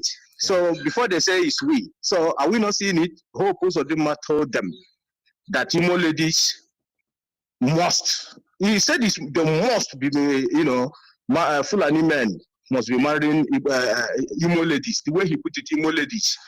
If their parents fail to acknowledge it, they will be fined 1 million naira. So you see the prophet of Bosu.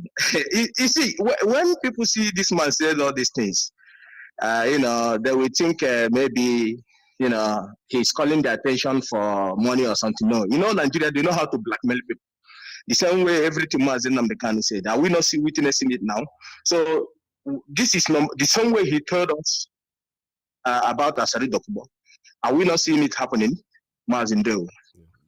Thank you so much.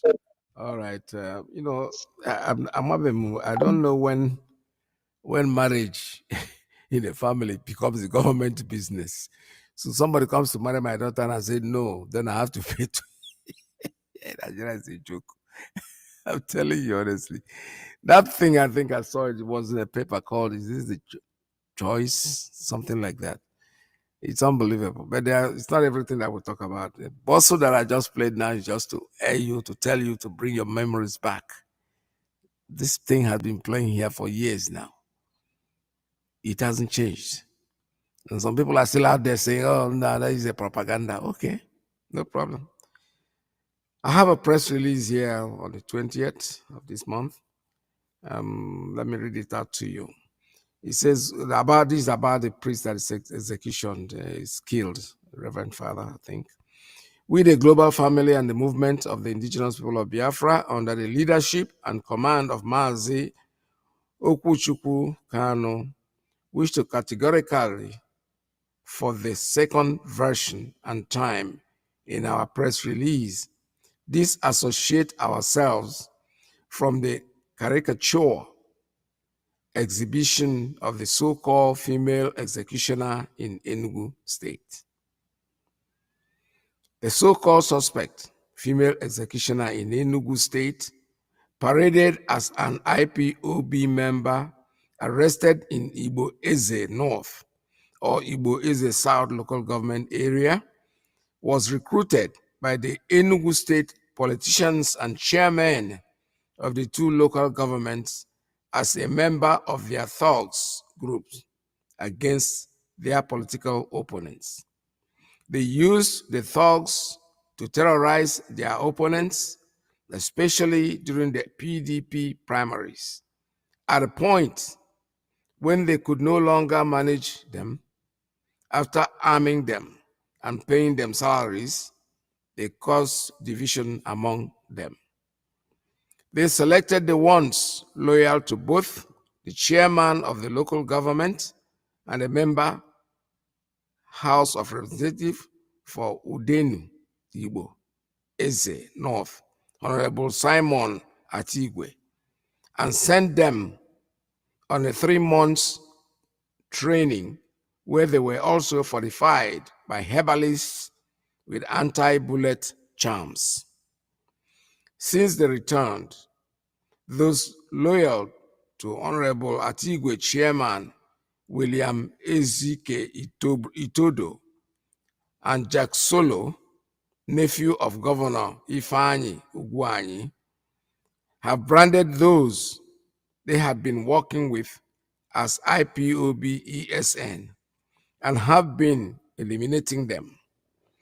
They once lured some of them into a peace meeting where they killed several leaders of the rival group members. The purported woman, executioner, they paraded as IPOB's female member is a member of their rival gang group, which they have been working with. She is not, capital letter, not a member of IPOB or ESN. Let security agencies open their eyes, because a lot of our youths have been killed just because the politicians want to stay in power. Again, IPOB and ESN operatives won't allow those criminal politicians in Enugu State and 2 local government chairmen to see the light of the day in blackmailing IPOB and ESN members. That plan will never go well for them, and we must expose their evil deeds to the public. IPOB and ESN will not spare them unless they come out in public and speak their evil dealings with these criminals that they have recruited. The governor of Enugu State, Chief Dr. Ifeanyi Ugwuanyi, is advised to investigate this matter, or we come for these evil politicians in the Isizu council areas. It's signed by Comrade Imapa, for Media and Publicity Secretary for IPOB. This is the latest the releases that is just sent in. And another information here says we condemn, that's the IPOB speaking, we condemn the barbaric murders of Igbo Catholic priests by Fulani terrorists in the north. This is from IPOB. The movement and family of the indigenous people of Biafra, IPOB, under the leadership of Mazi Nnamdi Kanu, condemned the barbaric murder of an Igbo Catholic priest by Fulani terrorists in the northern part of Nigeria. Fulani headsmen burnt an Igbo Catholic priest, Reverend Father Isaac Archie of St. Peter's and Paul Church, Catholic Church, to death in the Kafin Koro community in Paikoro local government area of Niger State. Fulani herdsmen invaded the community at about 1 a.m. on Sunday and began shooting indiscriminately. It was reported clearly that the Fulani terrorists burned down the building where Reverend Father Archie hid when they couldn't get access to abduct him. Even when the church members alerted Nigerian security agencies during the attack, they refused to come to his help and rescue.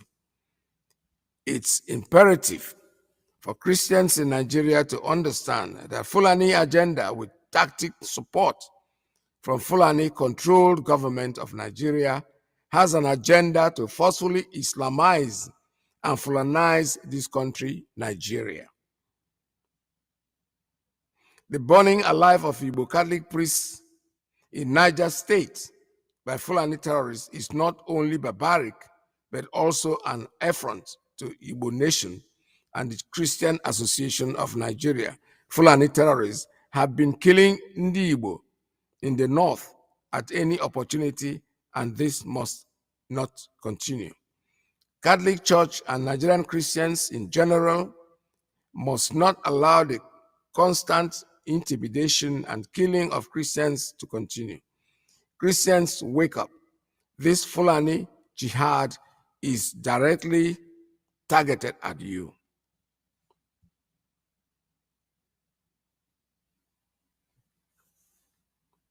Fulani terrorists, jihadists killed Deborah Yakubu in cold blood in Sokoto State for doing nothing wrong. She did not do anything wrong when Fulani jihadists killed her and released Muslim ladies while abandoning Leah Shaibu because she was a Christian lady, and Christian Association of Nigeria did nothing. Nigeria Christians are doomed if they do not stand up to defend themselves against these murderous Fulani agendas. Waiting on the Nigerian security agents to defend them is committing suicide. Muslims in Nigeria are all in support of the numerous massacres and humiliations from the Fulani terrorists. It is time Christians wake up from their slumber and realize that the Fulanization agenda is here and is no longer a secret. The present government and their security agencies are part of the agenda. That is why they will never respond to distress call during terrorist attacks. Neither will they arrest any of the murderous terrorists, let alone prosecute them. Christians must stand up and fight these terrorists or be exterminated. The agenda is not only about religion, but it's also an ethnic cleansing agenda supported by the Nigerian government and the Fulani-dominated security apparatus. IPOB is calling on all Christians and Christian organizations in Nigeria to wake up from their silence and slumber and form a resistant group to self-defense. Otherwise, Fulani terrorists masquerading as headsmen will exterminate them into extinction. More so, we want Igbo Christians to be ready because we cannot afford to allow Fulani to be murdering Igbo priests posted to the northern region for apostolic work by the Catholic Church. Enough is enough. IPOB would have put these Fulani terrorists in their place if not that the Nigerian Army, police, and the DSS agents are fighting as their backup. It's obvious that Nigerian government and her security agencies are working together with the terrorists to prosecute Christians and not Fulanis in Nigeria. But their Fulanization agenda will never succeed until Biafran nation exits from the contraption called Nigeria. It's signed by Ima, powerful media and publicity secretary for IPOB. That brings me back to exactly the clip that I was playing for you to listen to. See no difference between Christianity and Islam. When you now go out of access to the internet, right here, I will just invite you, please go online straight away and go to wikipedia.org, Wikipedia, and type into the search engine Abuja Declaration 1989. And this information will come up. Islam in Africa held a conference in Abuja in 1989. At the end of it, they issued a declaration, and it goes to eradicate in all its forms and ramifications all non-Muslim religions in member nations. Such religions shall include Christianity. Now please note that word. To eradicate in all its forms and ramifications. Now Nigeria is a member nation. All non-Muslim religions, such religions shall include Christianity. The word Christianity in the communique was underlined.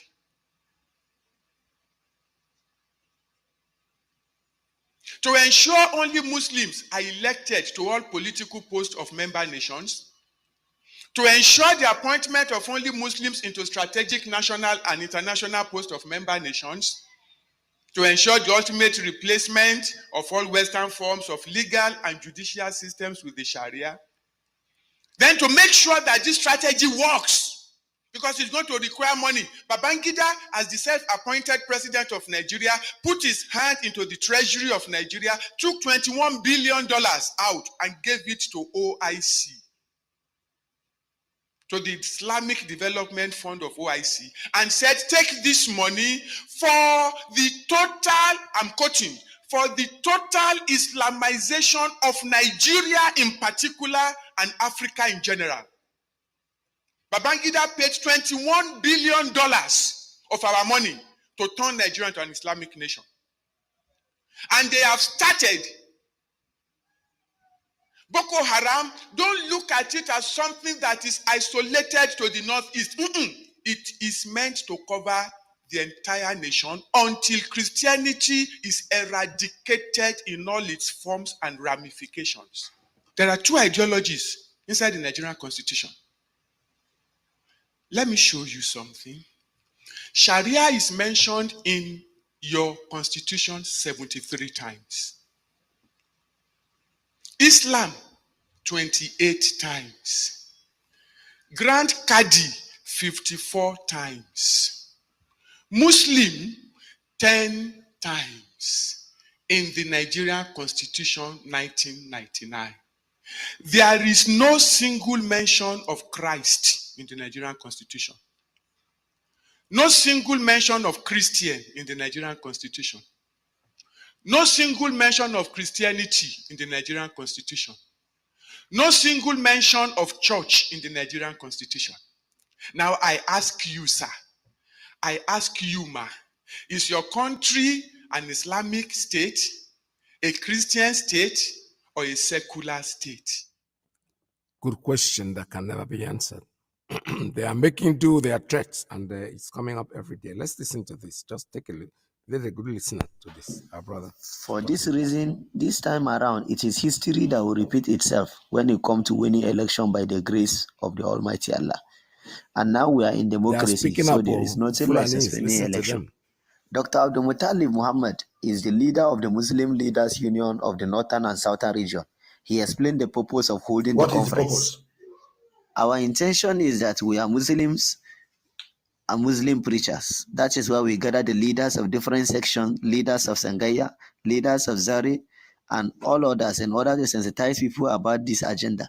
About the agenda they have in view. That is ensuring that we choose a Muslim and a Muslim, what we call the Muslim ticket.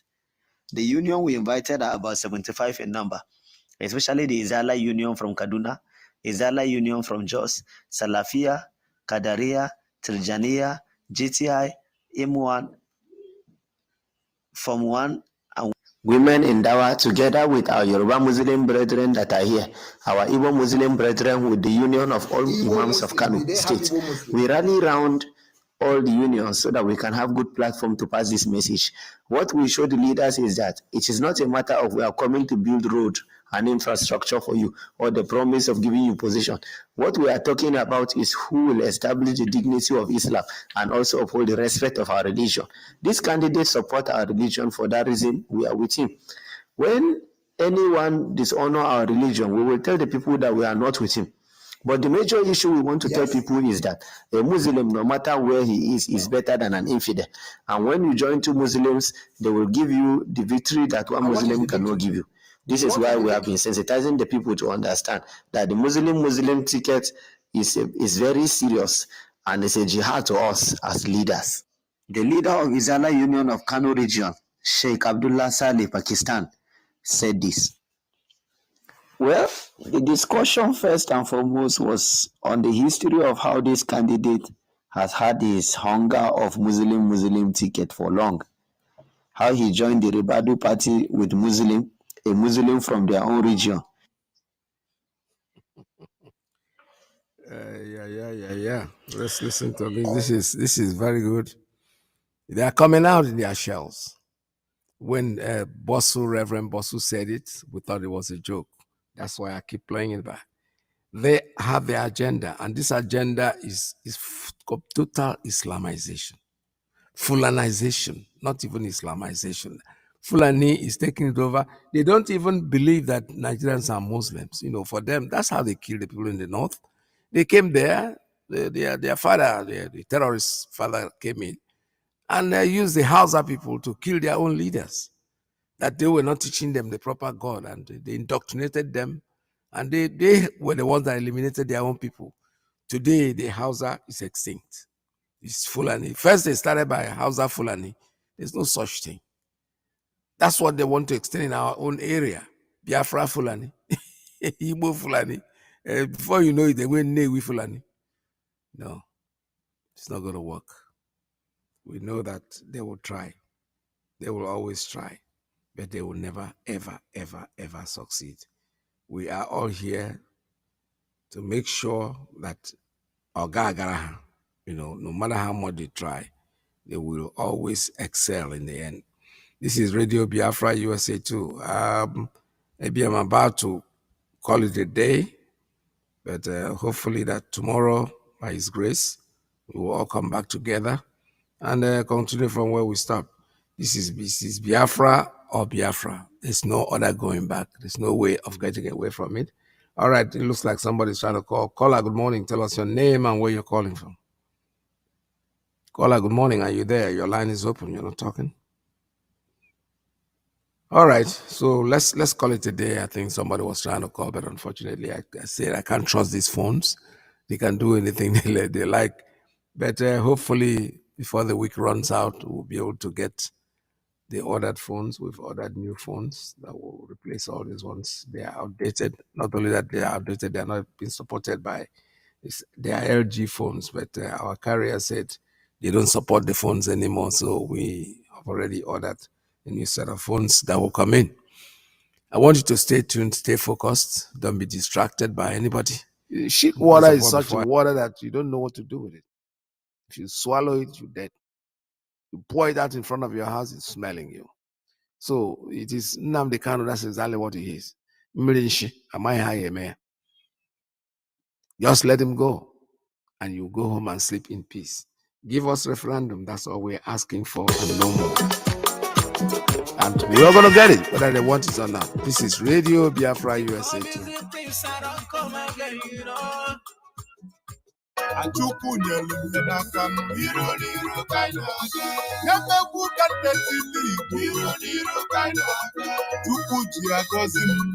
ihe ekpere n'ikpe na ezi omume bụ ịtọhapụ Maazị Nnamdi Kanu dị nsọ na-enweghị ntụbara aka dịka ụlọikpe ha si ya. You interacting, I think this something today is like interacting, what our brother say about us, I consider it that it's a truth. You see, most of these people that are hoping that if it will be entered there, that it will do miracle, that it will turn Nigeria to become, heaven on earth, which he can never do. Even this guy, I've told him, what his name again, Iyke. When he go to commission something on Iyke's area, Iyke told him, he said, you are a good man, you get good heart, but you cannot change Nigeria. Iyke told him so, in front of him. He said, you cannot change Nigeria, you can never. You may enter there, but you can't change Nigeria. Nigeria cannot be salvageable. You see, the country, nobody, even some people say, even angel from heaven, come to Nigeria, they can never change Nigeria. That is the truth. So if P2B go there, P2B no go there, that was not our own thing. We are not doing politics here. We are looking for our liberation to be free from this gunjong called Nigeria. And again, Mazi, just one of our brother called last time, I think he's from America, Jude Okafor. There's one thing he says, and I buy that idea, but I want to say something here. He said, we are not a politician. We are not talking about election because we are Mazi Aloje should, direct people whenever they call to talk about election because we are not in election. That is true. But the other way around, Mazi, you see, what we are saying whenever we call to talk about P2B or talk about election, we don't have to keep quiet, because if you keep quiet, these people may think that we are supporting P2B. Even one of their forum, one of their elders have said it. He said, you see, P2B rose up now, IPOB and agitation have gone down. If we keep quiet, these people may believe that we are supporting P2B. So we have to talk to tell them that we don't support anybody. We are not for election. We are not for this election they call election. We are for liberation. We are just to get our freedom. We are just to get Biafra and go our own separate way. Nothing can salvage that country. We are tired of Nigeria. We can never be Nigeria, no matter whatever happens. No matter whatever happens, we must go our own separate way, and we must get Biafra.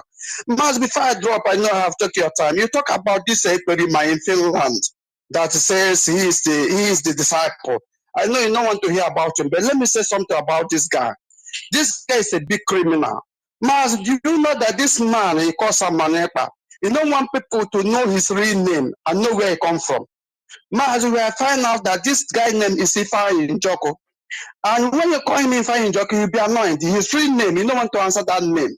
Mazi, do you know that we go to, you know this guy says from Ebony State. We have go there to find out if this guy is a really Ebony guy. Mazi, everywhere we corner in Ebony, we don't find anybody that know this guy as an Ebony guy. And he's claiming that he's a Ebony guy, but he's not from Ebony. Believe me, I think there's a rumor that going on that this guy is not Igbo man. It may be possible. Because how can you say you are from Ebony? All the corner and corner of Ebony, nobody know about this guy.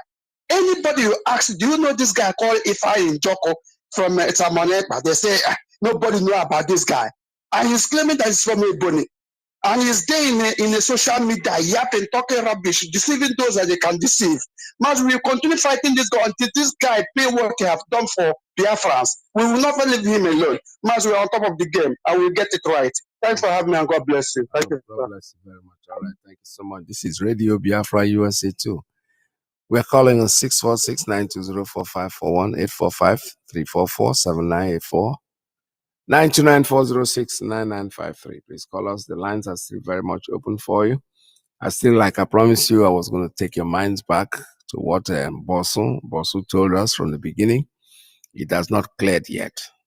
It hasn't cleared, and they are working towards it. I don't know, out for the doubting Thomases who think. Or by any national referendum. It was designed by OIC in 1983. OIC broke Nigeria into 6 zones, not to unite us as a people, not to develop us as a nation, but to break us into little groups for the purpose of Islamization. After OIC broke Nigeria into little bits and pieces, they now began to analyze. They said the southwest the northwest and the northeast is sufficiently Islamic, but they needed Sharia. Hey, Lord, help me. I don't like using more time. North Central, they developed 4 action plans for North Central, indigenship for the Hausa Fulani. They want to provide social services. They want to give promotion to officers of Middle Belt and then capture resistant tribes by force, which is what I showed you part of it. Southeast, OIC says Christianity in the Southeast appears formidable, but it is mercantile Christianity. They say it can be bought and it can be sold. That's the word. It can be bought and it can be sold. They studied us and they said all you need to do is give the Igbo man sufficient money. He will drop the Bible, he will pick the Quran. And it is working beautifully. As of today, half of Abakaliki has converted to Islam. As of today, the largest Islamic study center in Nigeria is in Igbo land, in Ebonyi State. If you monitor the news, January this year, 18 young Igbo men converted to Islam at the National Mosque in Abuja. It was carried live on NTA. The governors of Sokoto and the governor of Bauchi gave each one of them 5 million naira each. Your governor, Rochas Okorocha, gave them 2 million naira. Ex-governor Jiuzo Kalu gave them 1 million naira. Of course, Rochas now turned around and said no, that he did not give them any money. Shh, something that NTA carried. 3 plans for Igbo land: encourage Muslim businessmen to go into partnership with the Igbos, encourage Igbos to become cattle rearers, encourage Igbo girls to marry Hausa Muslims. That's the plan. They have activated it. I'm telling you something that was planned 30 years ago. Islam said concerning Yoruba land, both Islam and Christianity are superficial. That is, if a Yoruba man tells you he's a Muslim, or if he tells you he's a Christian, they say, don't mind him. It's not a serious one. He's not committed. to any other religion, that the real religion of the Yoruba man is traditional worship. Their strategy for Yoruba land is that they will start an Islamic movement that looks like Christianity. That Islamic movement will be meeting on Sunday morning. They will call themselves brothers and sisters. They will do wedding like Christians. They will do vigil like Christians. They will do praise and worship like Christians. If you buy land for your campground on Lagos Ibadan Express Road, they will buy their own land. When you are having your Holy Ghost service, they will have their holy service without the ghost. Yes, the music. This is information that we have passed on over and over and over, and we're not going to stop passing it on until all of you start thinking, until you start using your brain, because it looks like you have that brain, but you're not really paying attention to it. You're thinking of other things. You can go to politics and vote for whoever you want to vote for, but you know something, we, the indigenous people of Biafra, we, the Biafrans, we're not interested. All we want to talk about is that what is beneficial to us, that is our freedom. All right, I'll take one more call before I read the press release that is just coming. Caller, good morning. Tell us your name and where you're calling from. Mazi, good afternoon from here. Welcome to the program.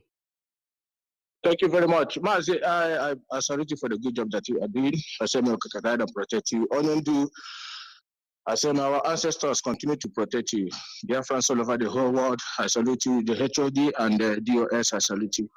Mazi, this is your brother who calling from UK. Mazi, the tape you play, I just want to remind our people something from that Reverend Pastor or Reverend Father that was saying regarding the clip you are playing now. Are we not seeing all those things happening? Are we not seeing what you said happening? Now go to the Guardian or something like that. Did you hear what Hope Uzodinma said? That it's mandated Ipob ladies to be married Fulani. If the father failed to acknowledge it, they will be fined 1 million naira. Didn't we see it? Are we not seeing what was happening in front of our eyes? Hope Uzodinma is in their paper, not we quoting. If you go to the Guardians or somebody should send it to you. You will see it there. Their paper carry it. So before they say it's we. So are we not seeing it? Hope Uzodinma told them that Imo ladies must. He said they must be, Fulani men must be marrying Imo ladies. The way he put it, Imo ladies. If their parents fail to acknowledge it, they will be fined 1 million naira. So you see the prophet of Bosu. You see, when people see this man say all these things, they will think maybe, he's calling their attention for money or something. No, Nigeria, they know how to blackmail people. The same way everything Mazi Nnamdi said. Are we not witnessing it now? So this is the same way he told us about Asari Dokubo. Are we not seeing it happening? Mazi Ndo. Thank you so much. All right. I don't know when marriage in a family becomes a government business. So somebody comes to marry my daughter and I say no, then I have to pay to Nigeria is a joke. I'm telling you honestly. That thing I think I saw it was in a paper called Is This the Choice? Something like that. It's unbelievable. But it's not everything that we talk about. The bosso that I just played now is just to air you, to tell you to bring your memories back. This thing has been playing here for years now. It hasn't changed. And some people are still out there saying, oh, no, that is a propaganda. Okay, no problem. I have a press release here on the 20th of this month. Let me read it out to you. It says about the priest that is execution is killed, Reverend Father, I think. We, the global family and the movement of the indigenous people of Biafra, under the leadership and command of Mazi Kanu, wish to categorically, for the second version and time in our press release, disassociate ourselves from the caricature exhibition of the so-called female executioner in Enugu State. The so-called suspect female executioner in Enugu State, paraded as an IPOB member, arrested in Igbo Eze North or Igbo Eze South local government area, was recruited by the Enugu State politicians and chairmen of the two local governments as a member of their thugs groups against their political opponents. They used the thugs to terrorize their opponents, especially during the PDP primaries. At a point when they could no longer manage them, after arming them and paying them salaries, they caused division among them.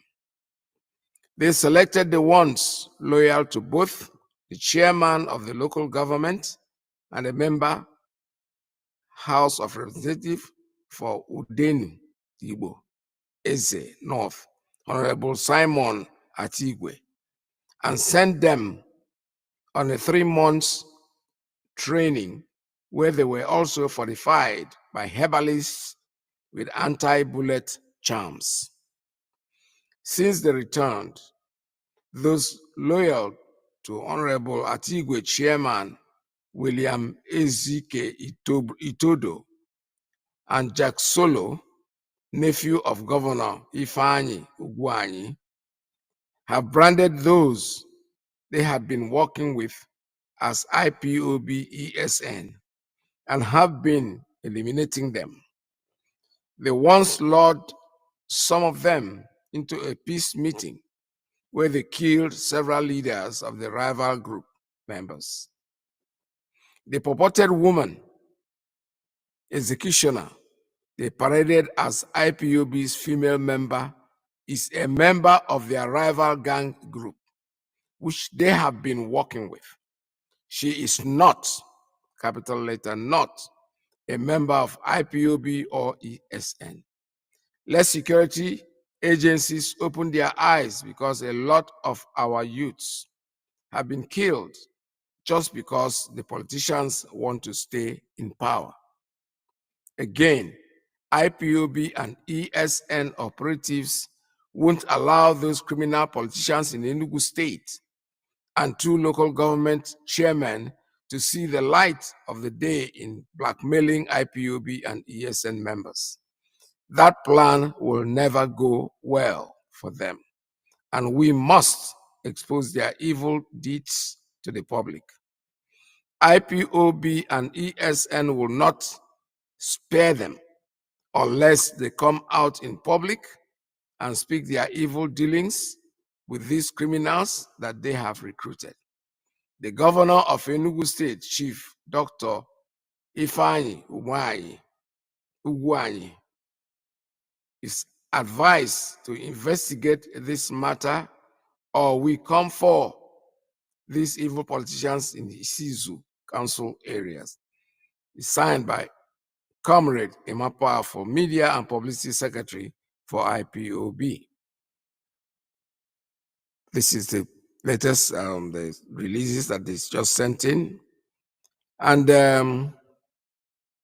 another information here says we condemn, that's the IPOB speaking, we condemn the barbaric murders of Igbo Catholic priests by Fulani terrorists in the north. This is from IPOB. The movement and family of the indigenous people of Biafra, IPOB, under the leadership of Mazi Nnamdi Kanu, condemned the barbaric murder of an Igbo Catholic priest by Fulani terrorists in the northern part of Nigeria.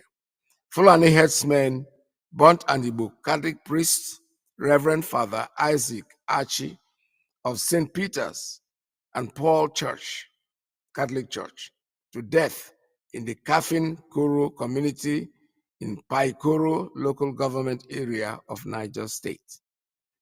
Fulani herdsmen invaded the community at about 1 a.m. on Sunday and began shooting indiscriminately. It was reported clearly that the Fulani terrorists burned down the building where Reverend Father Archie hid when they couldn't get access to abduct him. Even when the church members alerted Nigerian security agencies during the attack, they refuse to come to his help and rescue.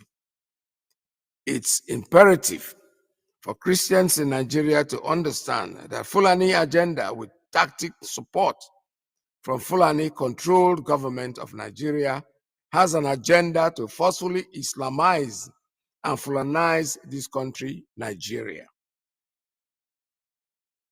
The burning alive of Igbo Catholic priests in Niger State by Fulani terrorists is not only barbaric, but also an affront to Igbo nation and the Christian Association of Nigeria. Fulani terrorists have been killing Ndi Igbo in the north at any opportunity, and this must not continue. Catholic Church and Nigerian Christians in general must not allow the constant intimidation and killing of Christians to continue. Christians, wake up. This Fulani jihad is directly targeted at you.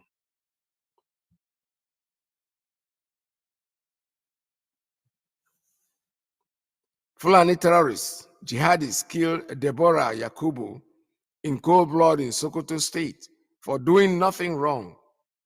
She did not do anything wrong when Fulani jihadists killed her and released Muslim ladies while abandoning Leah Shaibu because she was a Christian lady, and Christian Association of Nigeria did nothing.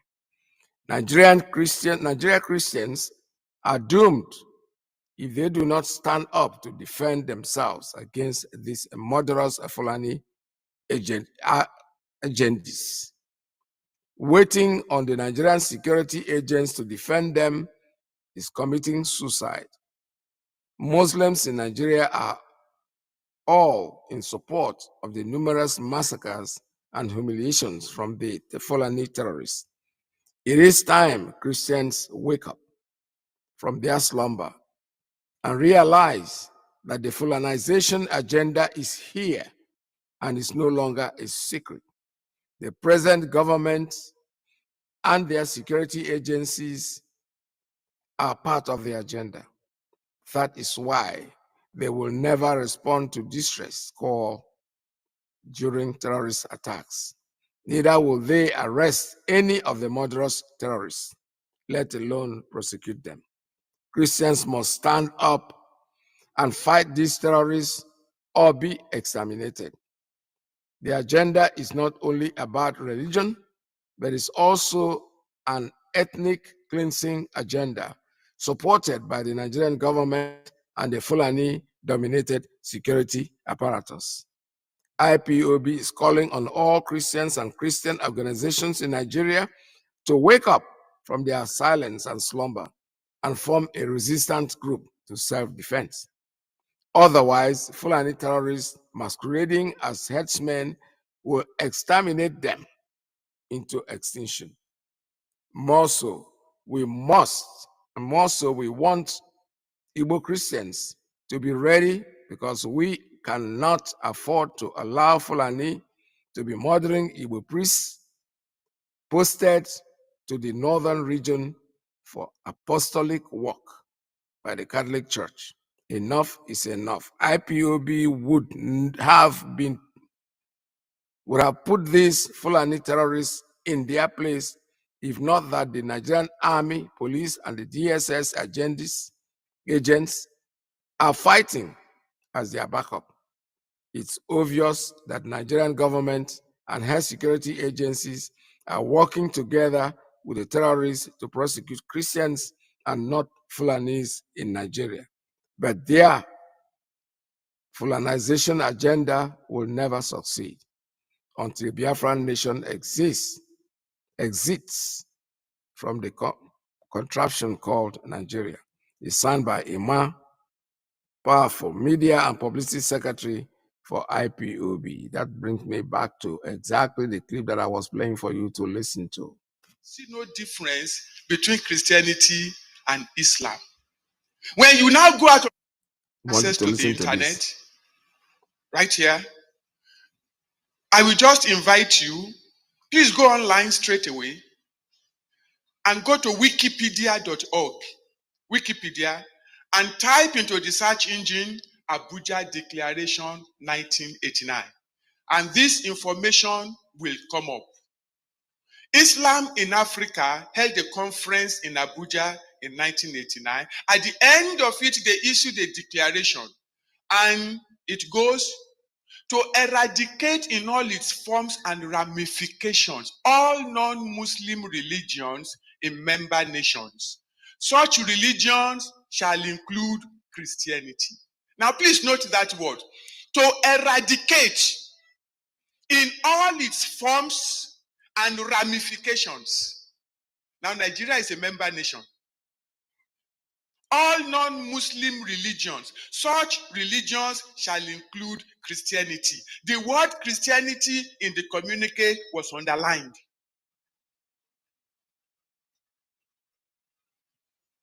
To ensure only Muslims are elected to all political posts of member nations, to ensure the appointment of only Muslims into strategic national and international posts of member nations, to ensure the ultimate replacement of all Western forms of legal and judicial systems with the Sharia, then to make sure that this strategy works, because it's going to require money. Babangida, as the self-appointed president of Nigeria, put his hand into the treasury of Nigeria, took $21 billion out and gave it to OIC, to the Islamic Development Fund of OIC, and said, take this money for the total, I'm quoting, for the total Islamization of Nigeria in particular and Africa in general. Babangida paid $21 billion of our money to turn Nigeria into an Islamic nation. And they have started. Boko Haram, don't look at it as something that is isolated to the northeast. It is meant to cover the entire nation until Christianity is eradicated in all its forms and ramifications. There are two ideologies inside the Nigerian constitution. Let me show you something. Sharia is mentioned in your constitution 73 times. Islam, 28 times. Grand Qadi, 54 times. Muslim, 10 times. In the Nigerian Constitution, 1999. There is no single mention of Christ in the Nigerian Constitution. No single mention of Christian in the Nigerian Constitution. No single mention of Christianity in the Nigerian Constitution. No single mention of church in the Nigerian Constitution. Now I ask you, sir, I ask you. The worst crime on earth that the Biafra, people from Biafran communities, killing their own people, using their own people to kill their own people out of ignorance and greed. As if you don't know when somebody comes into your community to kill you, as if you don't know the right action to take. And you will physically hand over the community land to invaders. This is the worst crime on earth. The worst crime on earth. The women are here. I asked for a few minutes to air that clip. You know that somewhere 2 years ago I played this clip, and somebody said it to me. I said, this is what I've been looking for. I will play it again tomorrow during our waiting to happen. I just want you to digest what is happening. But for your information, all of you not talking about Mazi Nnamdi, but the one that committed the most crime in Nigerian security history, Abakari, is loose. Back to Imo with Uzodema, Chinasa, Waneri, all of them. See what they're doing.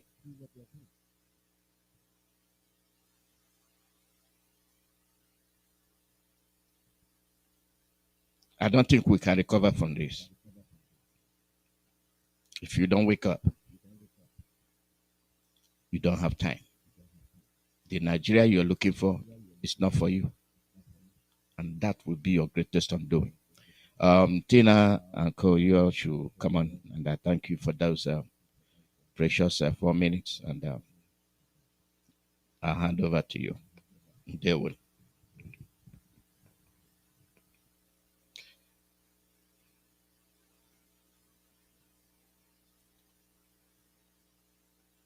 You're listening to live broadcast from Radio Biafra USA.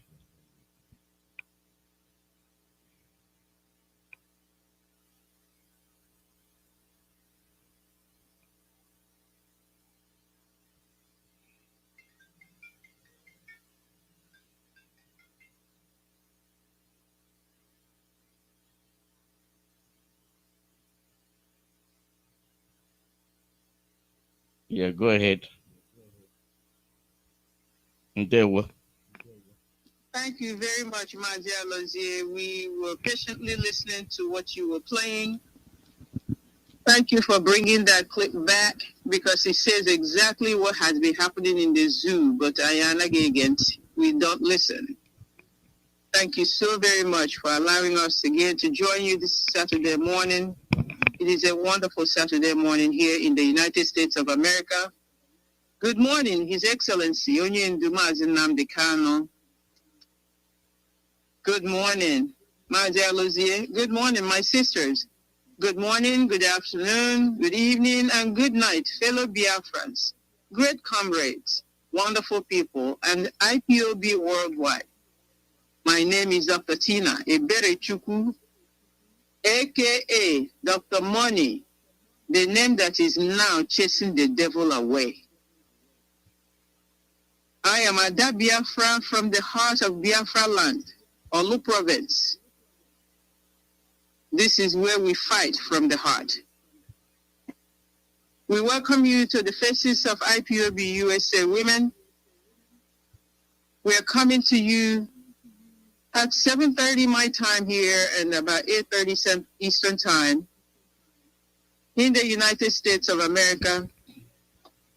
This is still the land of the free and the home of the brave, but yes, we do recognize that some things that are happening here is not in our favor as human Biafran people who live here and even Biafrans in Biafra land. We continue to put pressure in any way we can on the government of America to change their way and their stance on the atrocities being committed against African lives in the continent of Africa, and specifically in Biafra nation. Today is January 21st, 2023. Radio Biafra USA broadcasts from Radio Biafra London. Of course, that's our mother station. Established years ago by our leader, Mazi Nnamdi, to make sure that the world hear our voice this time, because they pretended that they didn't hear our voice during 1960s when they all converged on our land and killed us. We support our HTOS, Mazi Iyke, and the DOS in general. We have found out that these people that are in DOS are the people who are born to restore Biafra. So when you find such a group, you join them and you push forward, because that's what we have been called to do. We thank our host, Mazi Iyke, and of course we recognize Mazi Iyke, both of them broadcast from the United States of America. They are our own, and so we support them, and we thank you for keeping us informed, coming to the radio daily to keep us informed about the happenings that concern Biafrans. We also thank our IPOB media warriors who work tirelessly to debunk blackmail against us. We just are asking, and every time we come on, we ask Nigeria to let our leader go and grant us an internationally supervised referendum. It's one request in two tiers. Let our leader go and grant us a supervised referendum. My sisters, let us introduce ourselves and get on with our program this morning. Sister Kanu. Here is Dr. Berechukwu. Good morning. Good morning, Mazi. I'm very grateful to be here today. Great Biafrans, worldwide friends of Biafrans, lovers of freedom, welcome to our program. I say good morning, good afternoon, and good evening according to where you are listening from. I greet our leader, Mazi Nnamdi Kanu, a prisoner of conscience. No weapon formed by our leader shall prosper. I thank all those working assiduously for this movement, for the restoration of Biafra, the members of the DOS, the Radio Biafra presenters, media warriors, all of you, wherever you are, doing whatever you are doing good for the restoration of Biafra. I greet all of you. I will never forget to say hello to Lolo Uche Chikano. We love you. Continue to be the woman you are in support of your husband. You know, I also greet IPOB worldwide, wherever you are, moving forward this organization. For us to be free, you know, we have to bear in mind that freedom is never and never easy. Never easy. Many of our people have died because of this struggle. I'm saying today, may their souls rest in perfect peace. Those people who have died during this struggle, may their soul continue to rest until Biafra is restored. My name is Akune. I am from Owerri province of our great nation, Biafra. Thank you. Thank you. Sister Cecilia? Thank you, Dr. Berechukwu. Fellow Biafrans, I say good morning, good afternoon, good evening, and good night, depending on what part of the world you are. We are so delighted to come again to you this morning to speak and to encourage every one of us so that we will stand firm and stand strong. I will not forget to say hi, Mazi Nnamdi Kanu, that the Lord will continually protect you, that the Lord will continually heal your body, heal your heart condition. Oh, that the Lord will refine you, renew you, even though you are in that bondage. Be strong. We are still praying for you.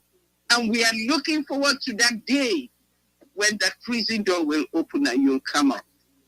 We want to greet all our radio presenters. I want to thank all our IPOB members who are illegally incarcerated in the different jails in that country. I want to thank our First Lady, Her Excellency, Uchechi Kanu. I just want to say thank you to all Biafrans all over, doing great jobs for this struggle. Remain strong, remain firm. Today, we've come again to you, and we just want you to draw closer and just listen and glean from what we have to say. My name is Cecilia, and I come from Umuahia. Thank you. Thank you very much, Sister Cecilia. Sister Victoria. Good morning, good afternoon, good evening, wherever you are, in Biafra land and away from Biafra land.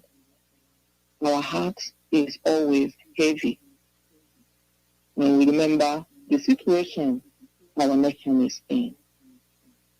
Each time we remember that our God-given leader, Mazi Nnamdi Kanu, my heart drops because I'm wondering, is God still watching?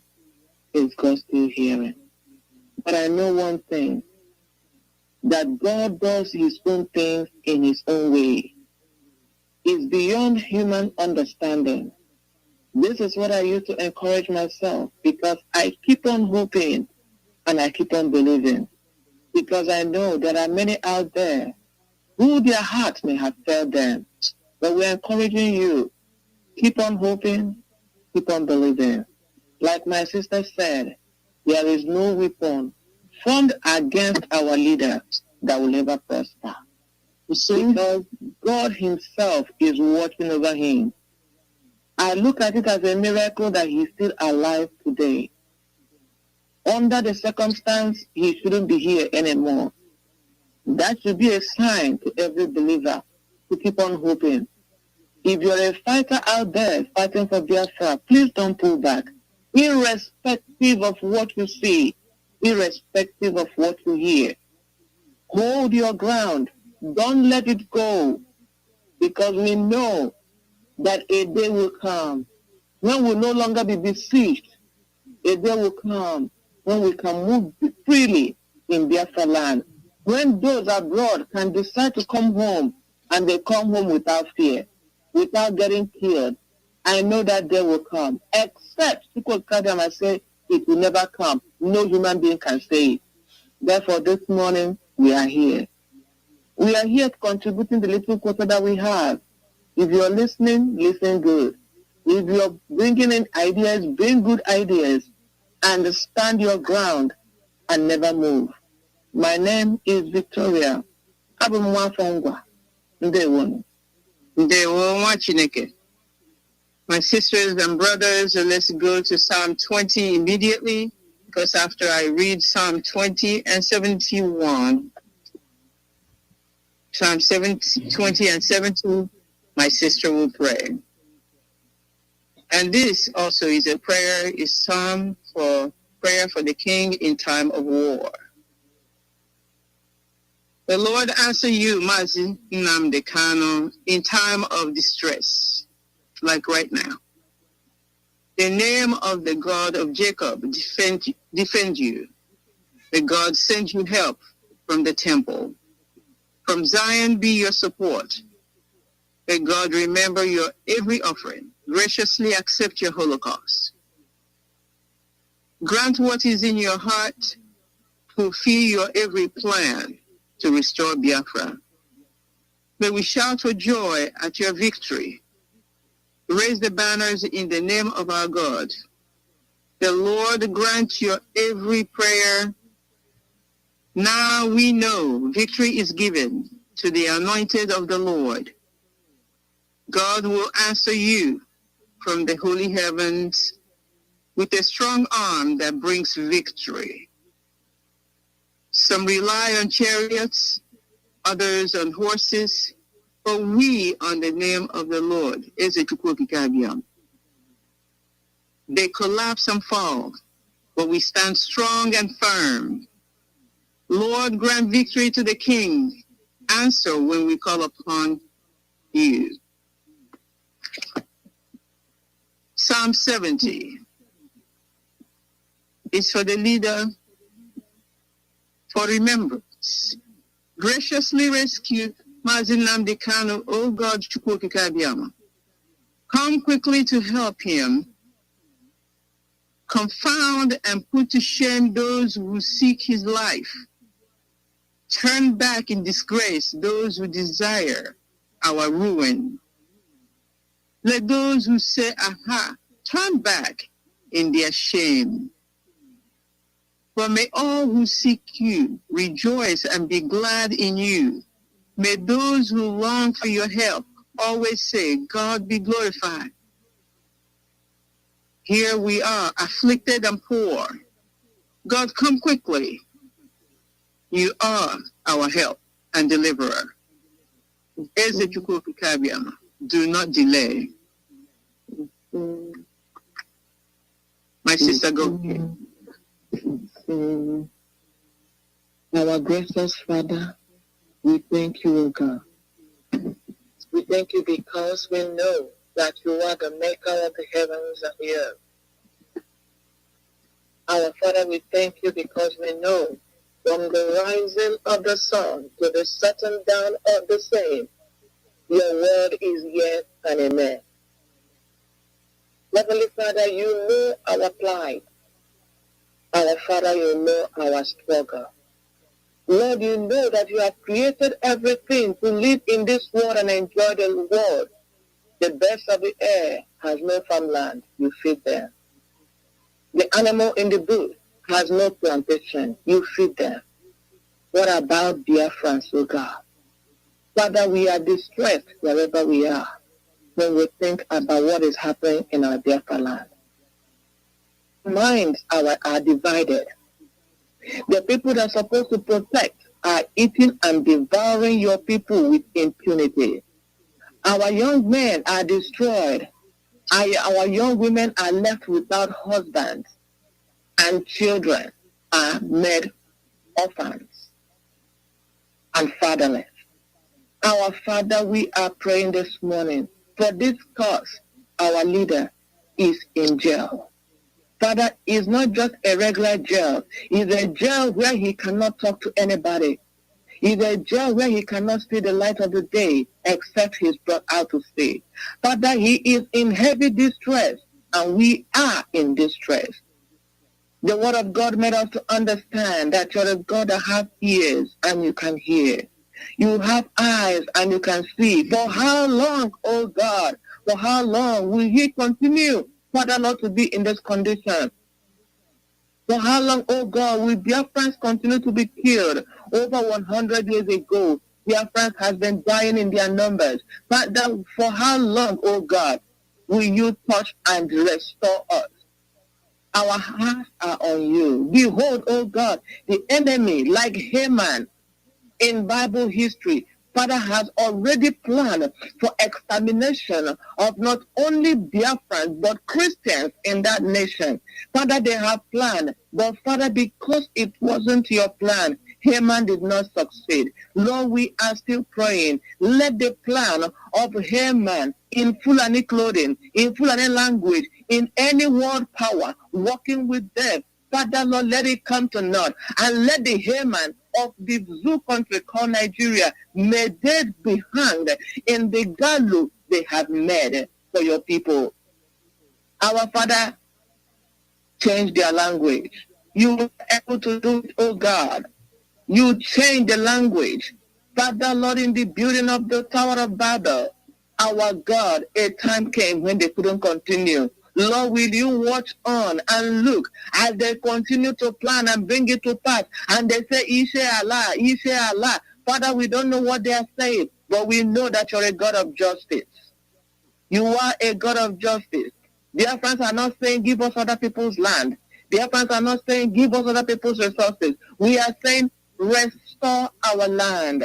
Restore us, oh God. Restore our leader, Mazi Nnamdi Kanu. Remember his family and children are suffering. Remember, oh God, his followers are suffering. We have no right in our own land. May it please you, oh God, to bring our suffering to an end. Father, Lord, we pray that you're going to put confusion in their conference table as they come together to plan against Biafra. Our Father, may you turn the sword against them. You did it in the time past. Is it just a story? Will you do it in our time?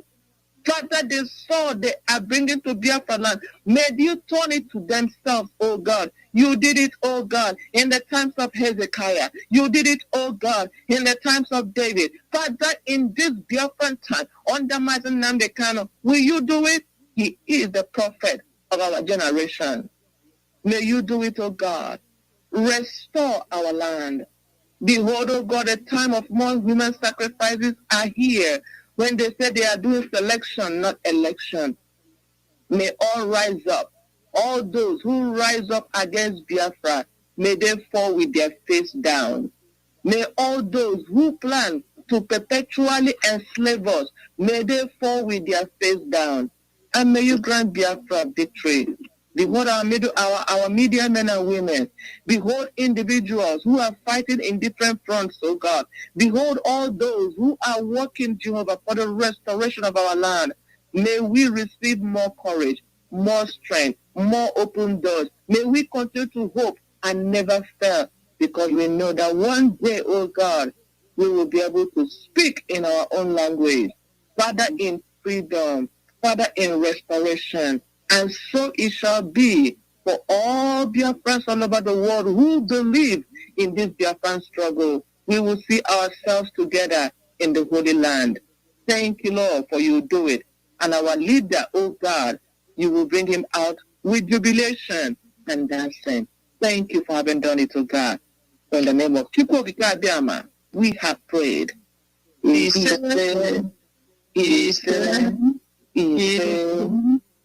Thank you very much, dear sister.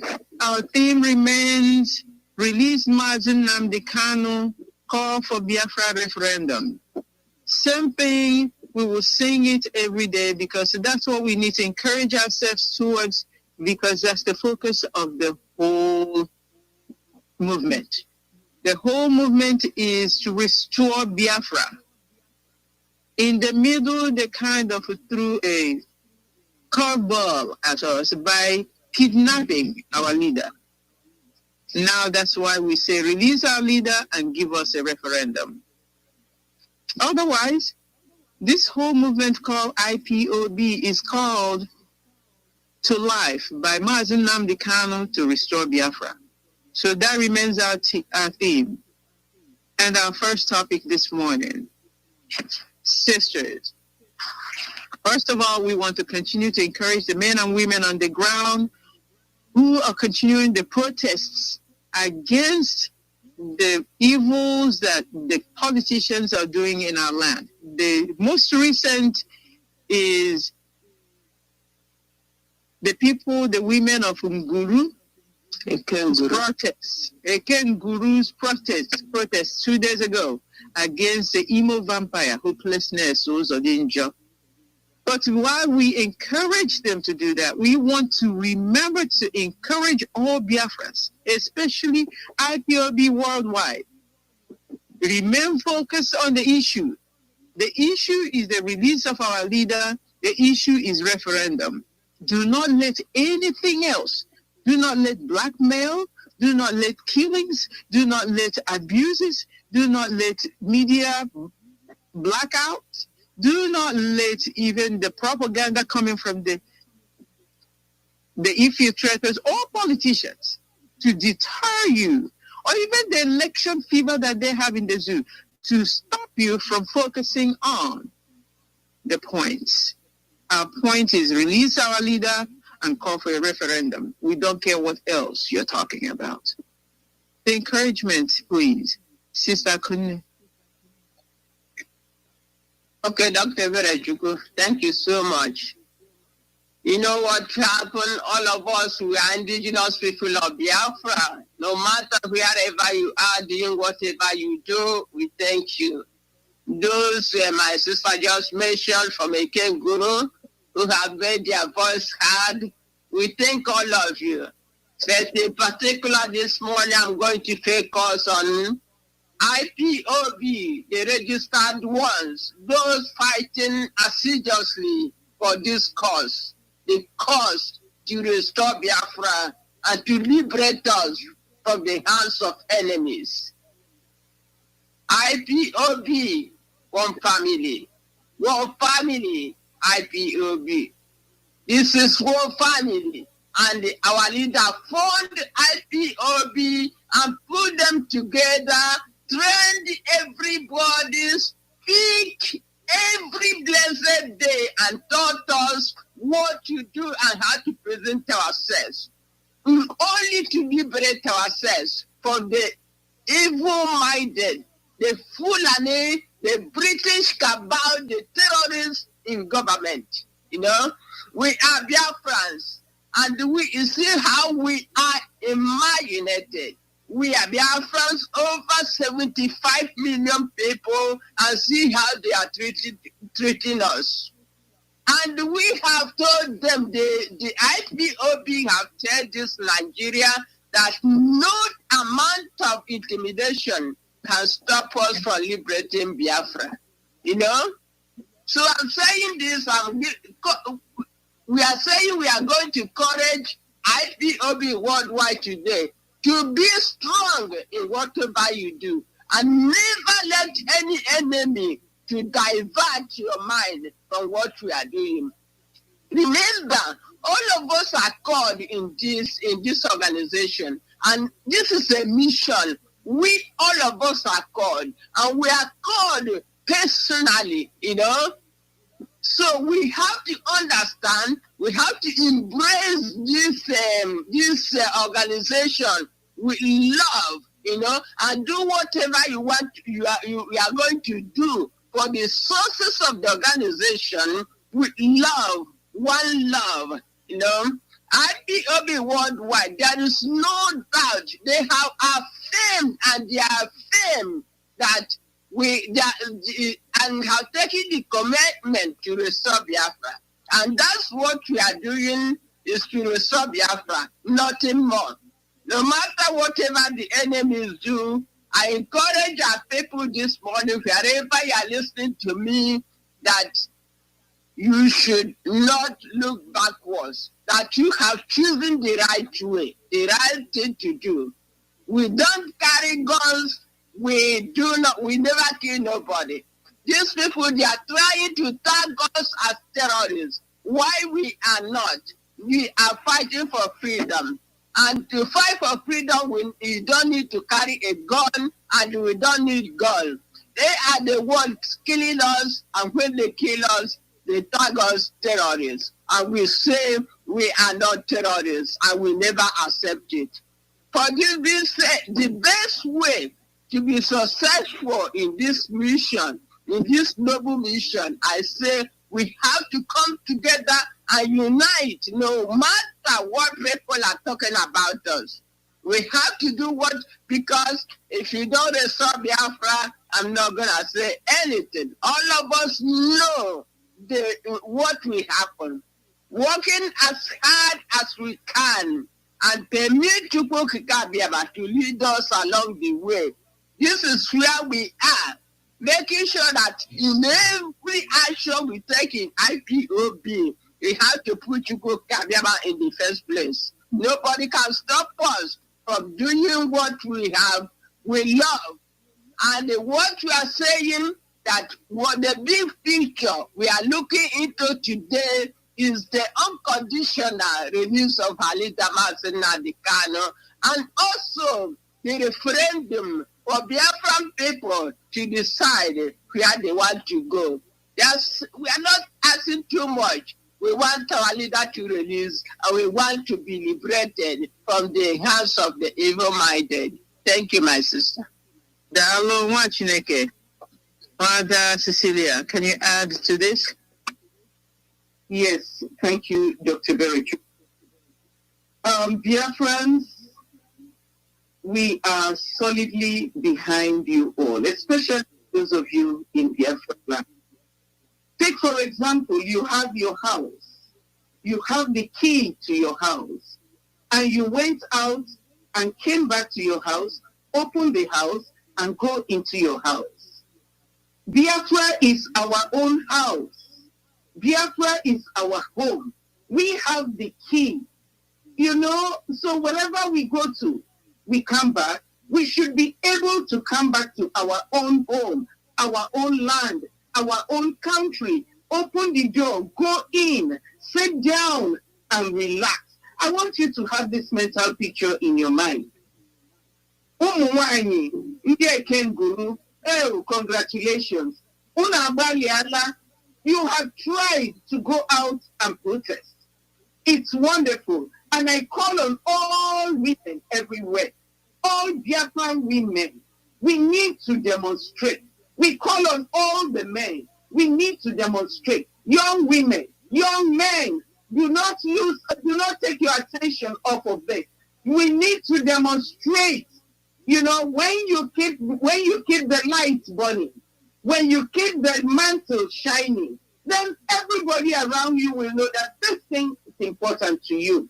My sister has listed a few distractions around. They have all this blackmail, they have abuses, they have killings, they have election fever. All these things are distractions. The bottom line is, where will you go to when all this frenzy dies away? You don't have any place. They are killing our people right, left, and center. They are bringing in Sharia law.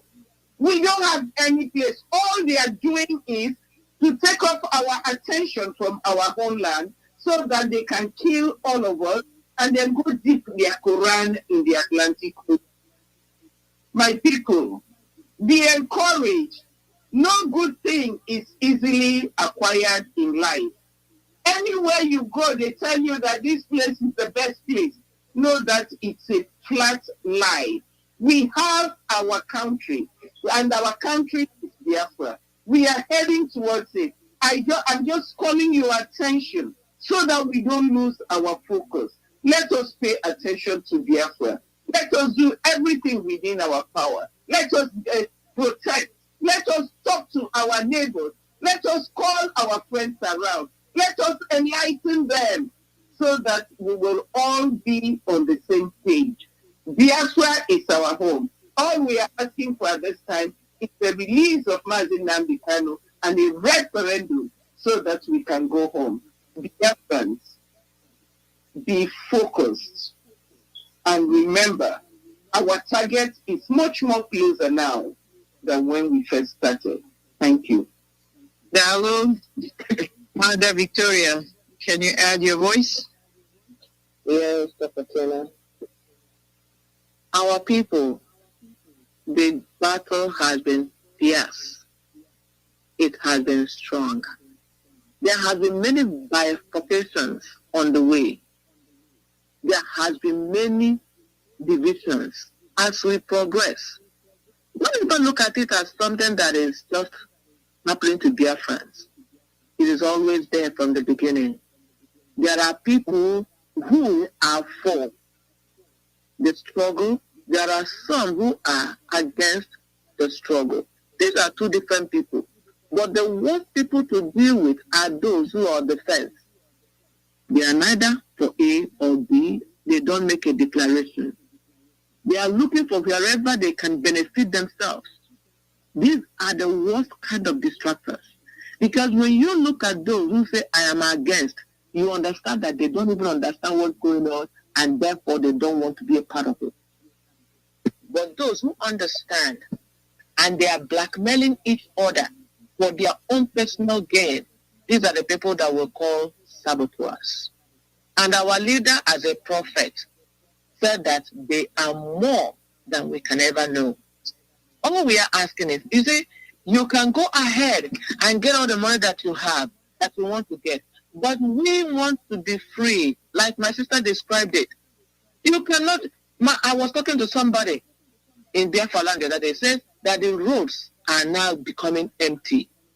Because one, the devil, the Fulani and their gang-ups are everywhere, killing people. And now, every day, Biafra struggle and problem is increasing as they continue to hype everything that they can get. There is no more gas for people to use in the Biafra land where the oil is coming from. And because the one liter of gas is so high, people can no longer travel. And if you're traveling, you don't know whether you're going to meet the Fulani herdsmen or their foot soldiers, as our leader described it. That is what we are talking about. You are besieged in your land. And then to make it worse is all these political rulers. These people are everything our leader said about them. Can you see with your own eyes? Those of them that we are hoping that they are going to be the vice president, they are going to be the senate president, the Fulani has turned all of them down. So much blood is in their hand that they have decided they are not going to stop killing now. These are the people that we have in the land. And you can only join the struggle when you support those who are fighting.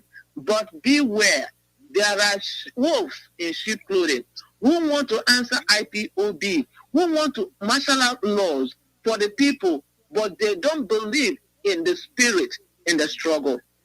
Be careful to ask questions so that you don't enter the wrong train and that will land you in the wrong destination. We believe, we IPOB members and Biafrans, we believe that all we want is Biafra.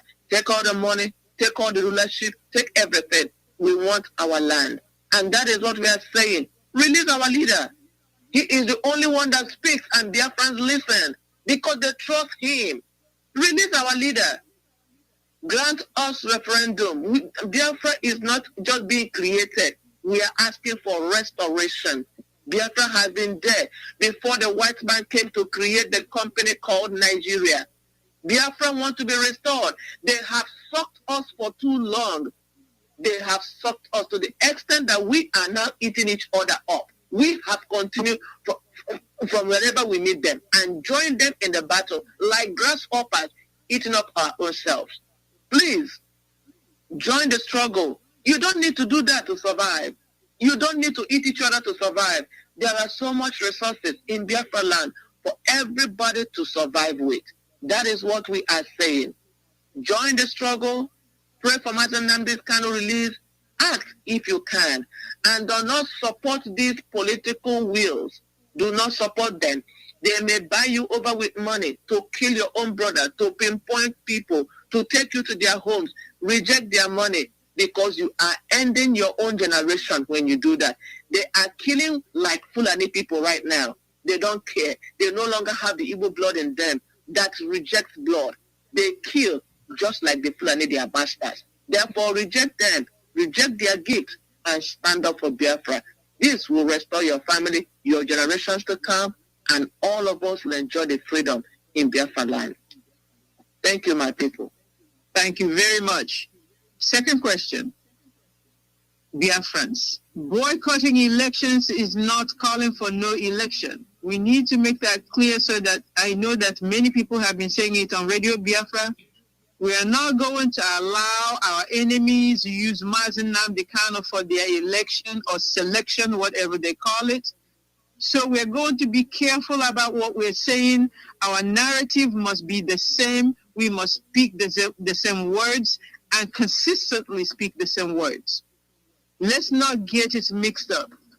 Please, if you need to write it down to mention it and say it correctly, please do so.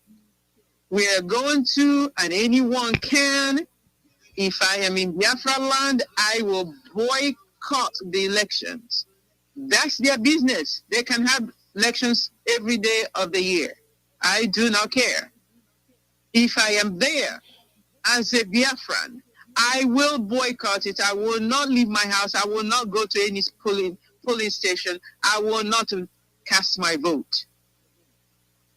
But we do not tell them, because this is the blackmail point. The point of blackmail is when they come out and they tell us, look at them. They tell the Undio, the United States of America, the Western world, Britain, and the rest of them. Look at them. This is a terrorist group because they are obstructing the process of elections in our country. Not so. We are not obstructing. We are not doing anything of such kind. We are saying you have your elections all the time if you want to, but me as a Biafran, I have a right to stay back and say, I'm not going to cast my vote to any one of you because you're all deadly to me and to my nation, Biafra. You're killers of my people. You can say that. So my sisters, let's use any word that you can think of this morning to make these points clear, because anybody who is saying no elections in Biafra land is trying to blackmail Mazi Nnamdi Kanu and the IPOB worldwide into becoming a terrorist organization, and we are not. We have no arms, like my sister already said this morning. We don't carry guns. We're not shooting anybody. We're not destroying any INEC offices. Sister Cecilia. Yes. Thank you, Dr. Tina. Fellow Biafrans, we are a group of wise people. We are a nation, a great nation for that matter. We are well educated. And I think by now, we should understand where we come from. We should understand where the rain started beating us. You've gone to too many elections in your life, and you start asking yourself, what have you achieved? After all the elections, look at your roads, look at your infrastructures, look at your seaports, look at your markets, look at electricity. You have nothing after all the elections. So what are we saying? As Biafrans, we want you to understand, we are not telling you not to go to vote. If that's what you want to do, that's your own prerogative. But what we are saying is that you have to count your teeth with your tongue. If you want to go and vote, that's your own business. But what we are saying is that Biafrans, we have to make a decision. It is your personal decision. But the ultimate decision for every Biafran should be to release Mazi Iyke immediately, for us to continue to get, through a referendum, to get Biafra. That should be all our focus and all we are asking. The Nigerian government have their agenda, the Fulanis have their agenda, and let me tell you, all this nonsense with elections is just a facade. It's just a propaganda ploy to make you forget Biafra, to make you take away your mind from referendum. We have come a long way. I think we have come a long way. By now, I expect every Biafran to stand firm on what we need to do and what we want. We are not telling you not to go to vote. If you want to go to vote, fine. But our focus should be on getting Biafra and going home. Wonderful people of Biafra, let us also remember that our lives and the lives of our children are at stake at this point. Whatever we do, do not lose sight of that. I saw a video just a few days ago. Every election, they come and they throw rice. They throw something as if you are chicken. They throw it for you to come and pick. The other day, I saw a video in Ilorin where they threw bread and people were running, going to get bread, just like they did with the Indomie. This is what is happening every time. They know what to do. They know people are hungry. They know people are suffering. They know the gas prices are being jacked up. They will not do anything about it. Then they will store whatever they have until when their wonderful election comes. Then they say, oh, okay, if you want me to feed you, come and vote for me. You see their tactics. You understand where they are coming from, just to make sure they use the poor masses. Please, dear friends, we are wiser than this. Stand strong and stand firm. And I beg you all to be focused. Thank you. Thank you very much. Sister Victoria? Yeah, my sister has spoken so eloquently, but I'm going to add a little bit to what she has said. First of all, is there election in the British company called Nigeria? No. Has there ever been election from the on-go, from the time Britain stepped in and marched people who are not by any chance supposed to be one people, pull them together? Has there been an election? No, the north was empty. There was nobody there when Britain brought the first lies by saying there are more people over there. And Fulani in Islam, they know how to hold on to whatever they can lay their hands on. And since then, they keep on saying the north is more populated. Take the Igbo part from that place. Take the Yoruba part from that place. They are empty. They don't have the number. But now, before the election even, they have already made a decision what they want to do. They have already decided that the zoo country called Nigeria, created by Britain, is going to be an Islamic nation. Do you think Britain is going to object to that when Britain itself is becoming an Islamic nation? Britain is halfway in as an Islamic nation. Is it going to stop Biafra, stop the zoo company from becoming one? No. Islam is killing their way, destroying their way, selecting their way into becoming the world religion. And the entire people are closing their eyes because they are feeding them with money. Imagine somebody bring you $1 billion and tell you be quiet. What do you think you're going to be doing? You'll be thinking as you're dying. That just touching that money. You will be singing as you are dying. They'll be giving you that money with a sword in your throat. You'll be saying yes, yes, yes. That is how Islam is growing. Now, it is a clear fact that now there's an institution of their plan in not only this company called Nigeria, but entire West Africa. There is killing going on everywhere. And they're calling it election. In which place do you say that you have a secular country and the secular country is operating like Islamic nation? What do you think? That is Islamic way. They will never tell you. They call it takia. They will never tell you this is what we are doing. But that is why I get angry with our people. Those who have even good plan, they will begin to shout it in the air what they want to do. By the time they will get there, they have already thwarted the plan. These people will not tell you what they want to do. They stay in their carcasses. They feed themselves with all the money that comes from Biafra land and the other parts of the zoo country, and they share it among themselves, and they arm their foot soldiers and tell them go and kill. Nobody will say anything. In this election, what do you think will happen? Our leaders say, go and do your election and come back and continue with the struggle. It will take you more time again. We are not saying don't do the election. I, in particular, I will not tell you don't go do it. Go and satisfy your spirit because there is a Muslim ticket going on and they are fighting on that. What are they, as we are listening to Radio Biafra this morning, what came to my mind is that they know that Tinubu is halfway in his grave. So Shetima is becoming the president. Where are you going to be?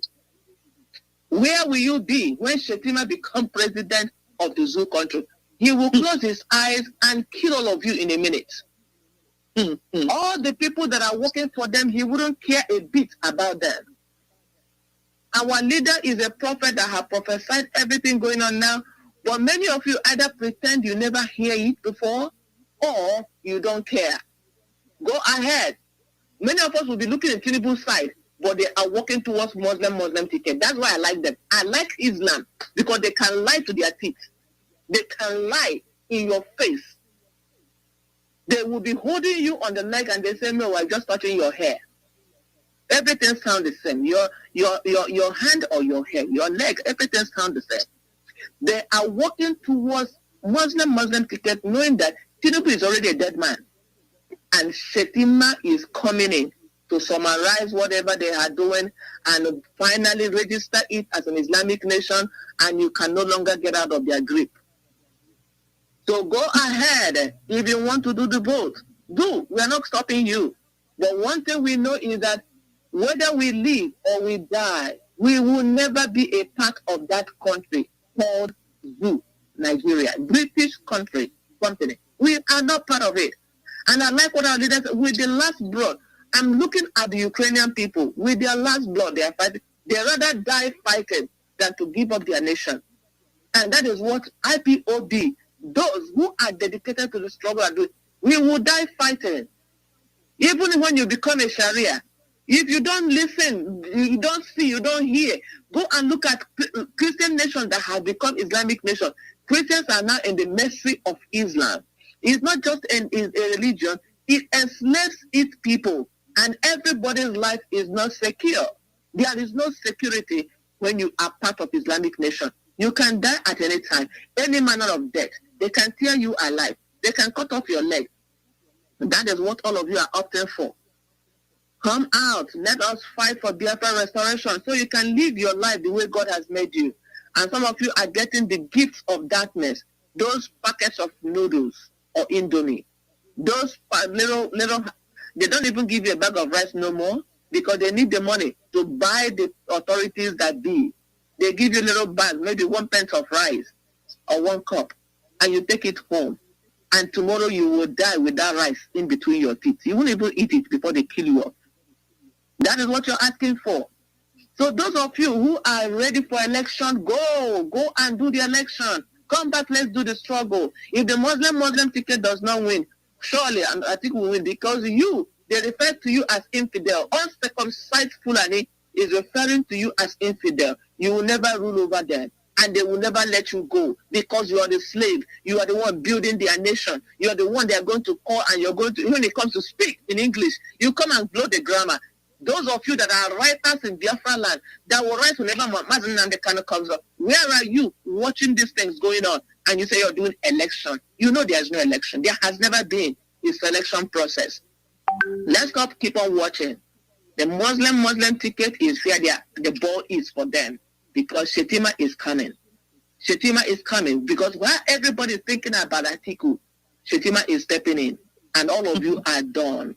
That is how it's going to be, because they know how to distract your attention, and they go for what they want to go without even talking to you. That is what they do. Go ahead, do your voting, and come back and continue the struggle, because they have made it clear that you are the people they call their slaves. You cannot rule over them. Fulani from Futajelon has come to take over Nigeria. They say it is their nation, and the world power are quiet. Look at the one that they talk about, the one that committed all the evil. America did not take them. Can you imagine that? He is still free.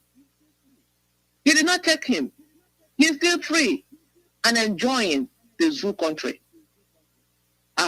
That is a lesson for everybody to understand, that except Chukwukadama give you freedom, you are doing in vain. You can be their servant and slave forever.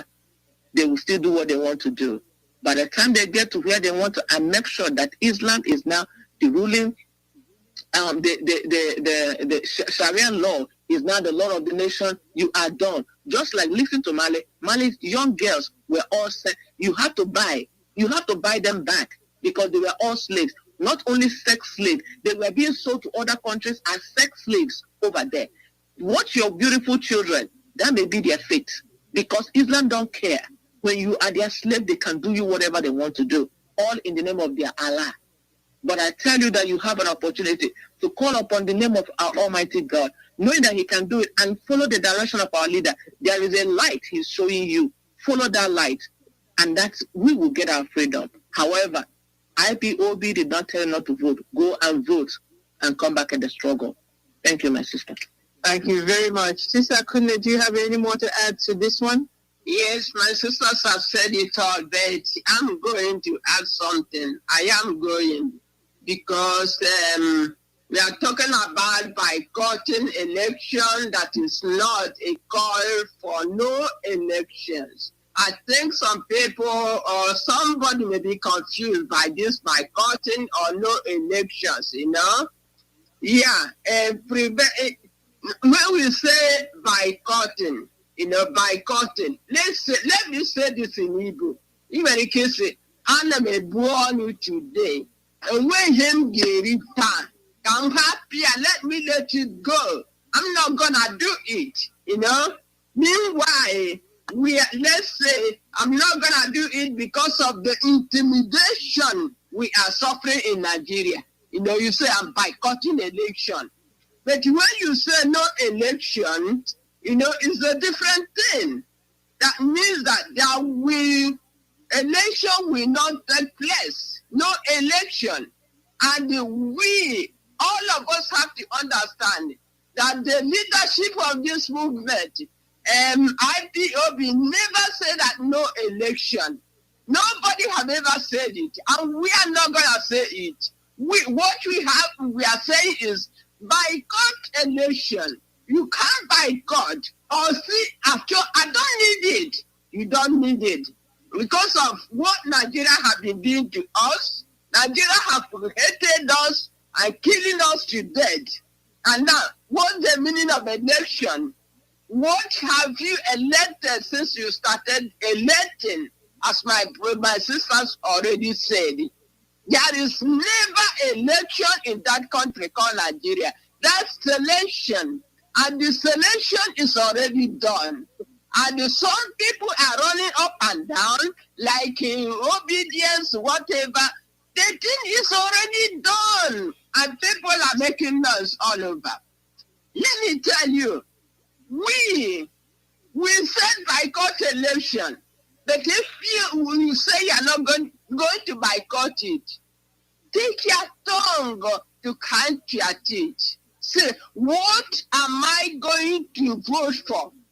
What is the people I already voted have done for us? As my sisters have said, see our country how it is. Take your teeth and count your, take your tongue and count your teeth. Now, no election. Tomorrow, now they will come and say it's IPOB. It's a member of DOS. They never announced this. No election is from that mad person in Finland that have announced it to Biafrans that no election in Biafra land, in conjunction with the evil politicians in Biafra land. I'm saying this because tomorrow now they will say IPOB so no, it said no election in Biafra land. We never said that. You can go and vote, as my sister said, with your ignorance, with your stupidity. You go and vote for those who will kill you tomorrow. You know? Somebody, I'm sorry to mention this name, I don't want to call the name. That mad person in Finland is the person organizing no election because he hates freedom, because he hates Biafran people, because he hates our leaders, making our leader to continue suffering in jail. That's why he can come out boldly and telling Biafrans no election, and some people are listening to him. Mind you, this parliament in Finland is never IPOB. It's not a registered IPOB, and it's not IPOB spokesperson as they are just saying it. We don't know who he is.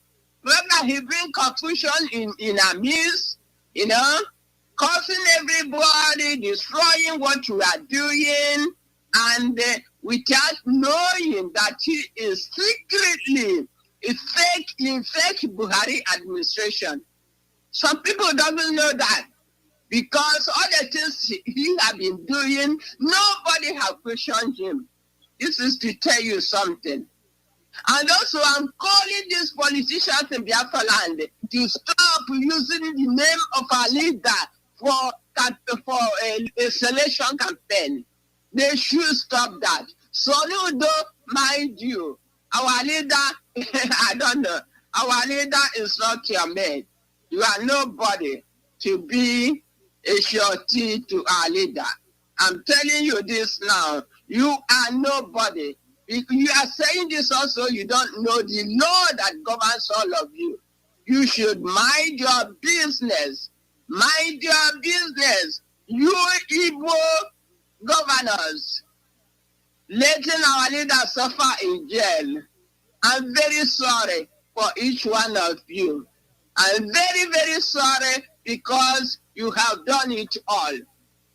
Whom are we crying for? Are we crying for the Fulani enemies, Britain, those people killing us? Now we are crying. You are the ones killing us than the foreigners. Very shameful thing. Shame to you because of money to have neglected their own people. And you have failed your land because of money. May God will never spare all of you. I'm telling you, because shame will remain yours forever and ever. Evil governors in Biafra land, I'm talking to you. Thank you, my sister. Thank you very much. We move on to the next question is, do Biafran politicians, just like you were saying, do Biafran politicians know that destroying IPOB and tagging us whatever they wish is their death also? They're killing themselves if they want to destroy IPOB. IPOB is the only thing between the Fulani oligarchy in the zoo and our people. We're the only ones standing in the gap. There is nothing else that stands between our people and the Fulani destroyers and killers but IPOB. And so if politicians in Biafra land are not thinking, are they thinking that after they destroy IPOB that they will not also die? These people are so foolish. What do you have to say about that, Sister Victoria?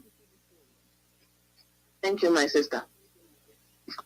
You see, it's unfortunate that we have people who call themselves political leaders. But unfortunately, they were also handpicked by the Fulani people to run our people down. But I don't know how they lost their mind. Because before, our leaders said it over and over again, serve Fulani, come back in shame.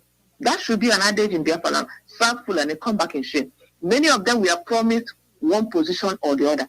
But the Fulani people has already made their plan that nobody will be in any strategic position but they themselves.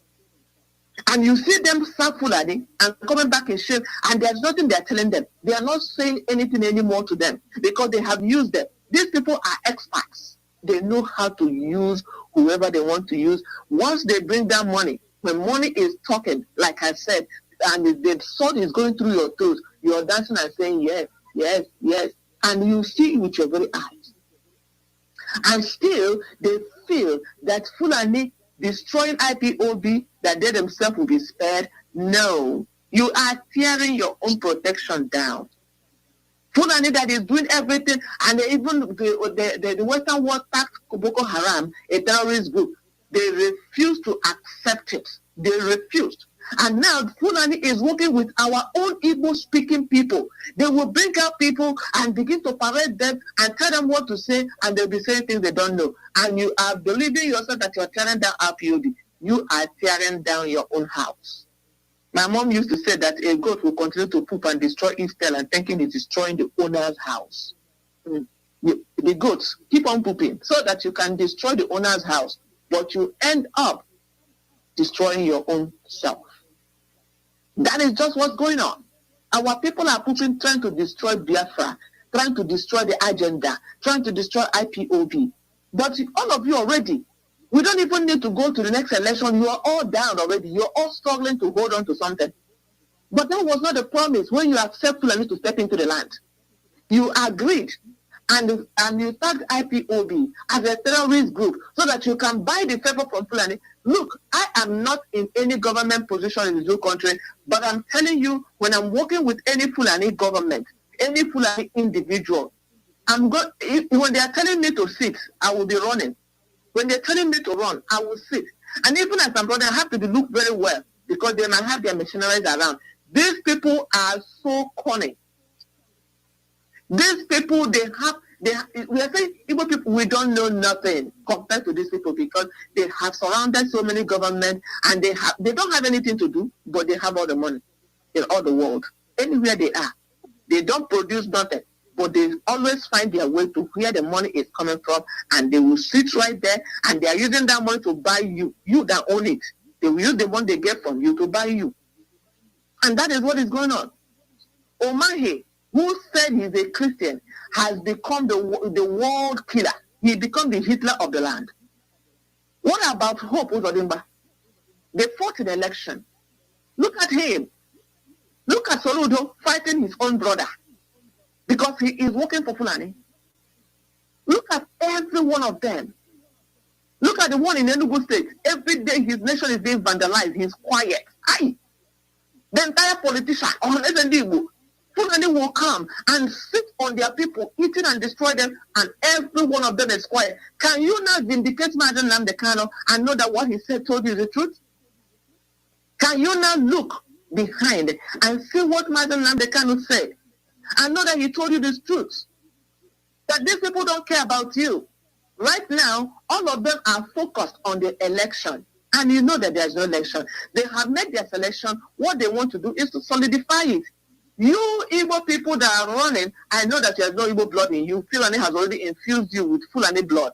You think they're going to, just because you come from the East, you have no position.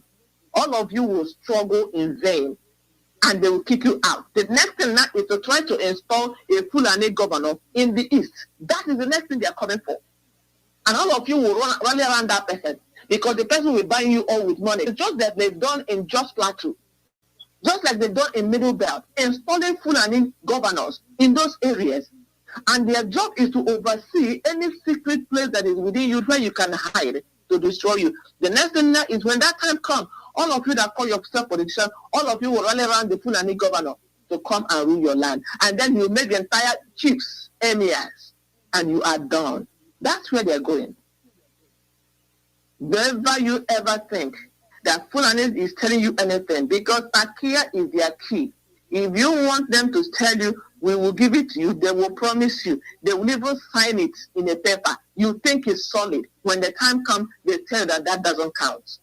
They will say it in your face. And if you dare say anything, they'll kill you off. Because their hand is full of, they don't know. When they are killing you, they are praising their God. So they are doing what they feel is right. They don't have the mind that you have.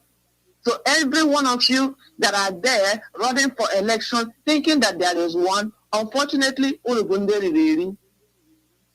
come out and join IPOB, because the Igbo politicians are working for Fulani. They have tagged us and they have no remorse. When they want to get anything from the government, they present Mazi Nnamdi Kanu. Thunder will fire them one by one. I don't use those words, but I'm so mad about it. When they want to get anything, they will come up and use Mazi Nnamdi Kanu's name. They will die mentioning Mazi Nnamdi Kanu's name. They will all die. They, their families, they will be exiled. And if they exile, they are lucky. They will be killed. Their blood will flow in Biafra, just like the blood of the young men and the young women who they are killing. Their own blood will flow in Biafra land. They are mentioning Mazi Nnamdi Kanu for political reasons, for political purposes. Just know that if we do not get our referendum, you, your children, in fact, the young men, just like they did in Syria, they will line up all the men and be cutting their hair. They already say you are chicken-hearted men. None of you can fight. 2 people will come and clear the whole community. 3 people will come and clear the chicken-hearted men. Just if you know those videos, they lined the Syrian Christian men. They line them up in the river. When they shoot you, you fall inside the river. Your blood flows into the river. That is what's going to happen to the young men. And now the women, they select the ones they want to put in their puda. They select those ones, and then the other ones, they're going to sell them as sex slaves and still make money. They will use the resources in the land and use human beings. Understand what IPOB is fighting for you. Those who are attacking them are not your friends. They are your enemies. And they want to see to the end of Biafra. But one thing I know is that unless Chukwu Abiyama say it is so, it will not be so. We will come out of their grip in the name of Chukwu Abiyama. Thank you very much, my dear sister. Do you know that the last statement that Sister Victoria just said is why we fight hard in IPOB? Anyone who is stopping you from fighting for Biafra, who is stopping you from doing what we are doing here or what we do every day as IPOB members, that person is a destroyer of your future, a destroyer of your generation's future. That's why you should fight that person. I know that sometimes we fight each other, but we should fight whoever is not in the spirit of Biafra. Whoever, it doesn't matter. If he's my mother, fight her. If he's my brother, fight him. Because these people must be fought. Look at the politicians in Igbo land. Look at the politicians of Biafra extraction. They think that when they destroy IPOB, they themselves will not die. That's not true. What do you think, Sister Kunne? Yeah. Okay. Yes, my sister. You know what happened?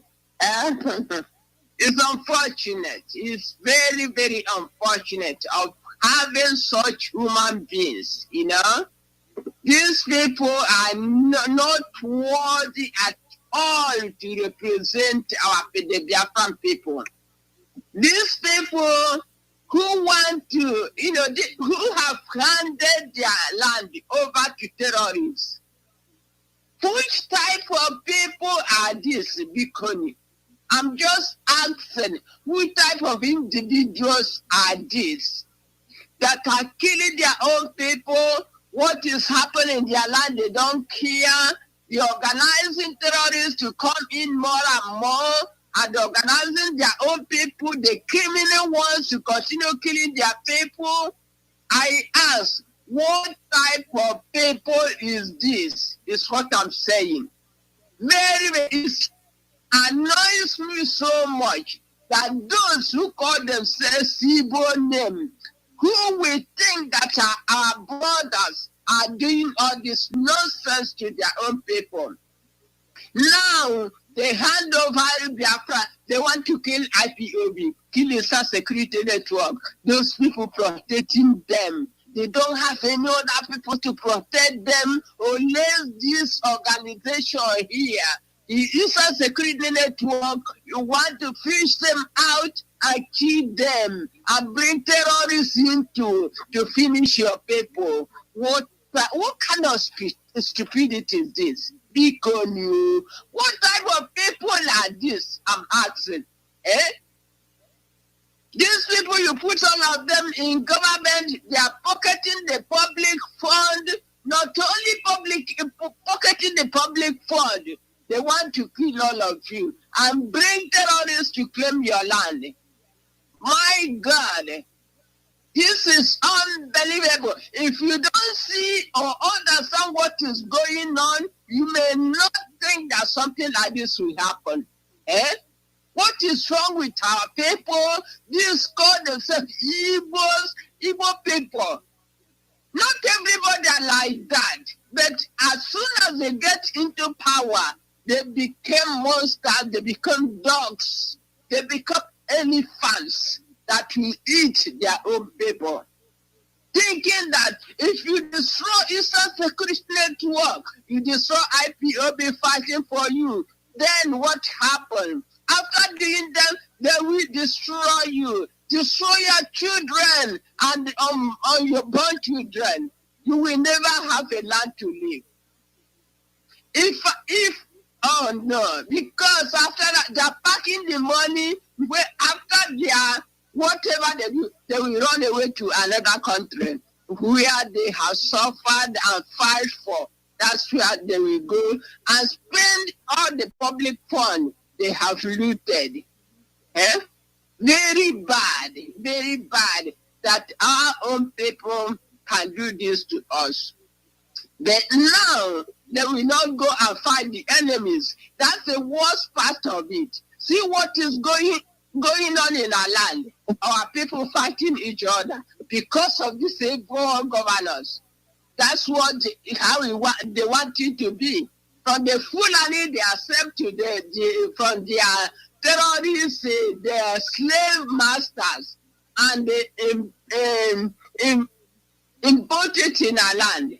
And our people are following, killing each other, fighting each other. But now they will not go to fight the enemies. They are fighting each other. Please, my people, wherever you are, there has to be a change in our land. We cannot continue in this manner. We cannot. If not, Biafra land is over. And they don't care, which is very bad. These Eastern governors, they are not worthy at all. They are not worthy. I thank God for Mazi Nnamdi Kanu. I thank God for the organization he put together. That, you know what happened? No amount of intimidation that will stop the determination of IPOB to take over Biafra land. Either these evil governors like it or not, because they are not worthy to represent any Biafran. Very important. Thank you, my sister. Thank you very much. Sister Cecilia, should I move on to the next question? Let me just add a few words. 1 minute. Yeah. My people perish because of lack of knowledge. Yes. And I know that with all the certificates we have amassed in Biafra land, it looks like we have to remind these people again of who they are and call them back to order. People like the likes of Umahi, Hope Uzodinjo, Wike, Asari Dokubo, Onane, Ojuso Kanu, Wazirike Ucheme, for all the governors, Ugwani, all of you are well educated. But look at how you have relegated your life. No more integrity, because what you're supposed to do, you are not doing it. Like my sisters have said, you are dealing with a corrupt group of people, Fulanis. They are killing. The main thing they have in their brain is to finish killing all of us, occupy our fertile land, and dip their Quran in the ocean. Whatever you all are doing, whatever else you are doing, you are just running around like a person without a direction. That's what you're doing now. But the plan of these people, whether you all like it or not, is to kill every Biafran, occupy our fertile land, and dip their Quran in the ocean. You are not just doing what you're doing now, you're not doing it for yourself. But remember, you have children and children's children. Those children's children may never see the light of day because of your action. Think about it. And I'm calling on all our people.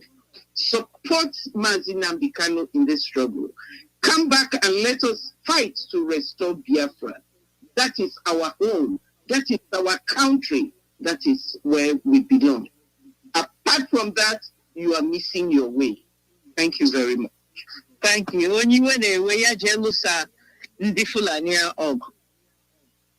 If you're really angry, fight the Fulanese. Fight the unseen hands that are supporting the Fulanese. Otherwise, we are an enemy of Biafra. If you fight Biafra people, you're an enemy of Biafra. If you kill our people, you're an enemy.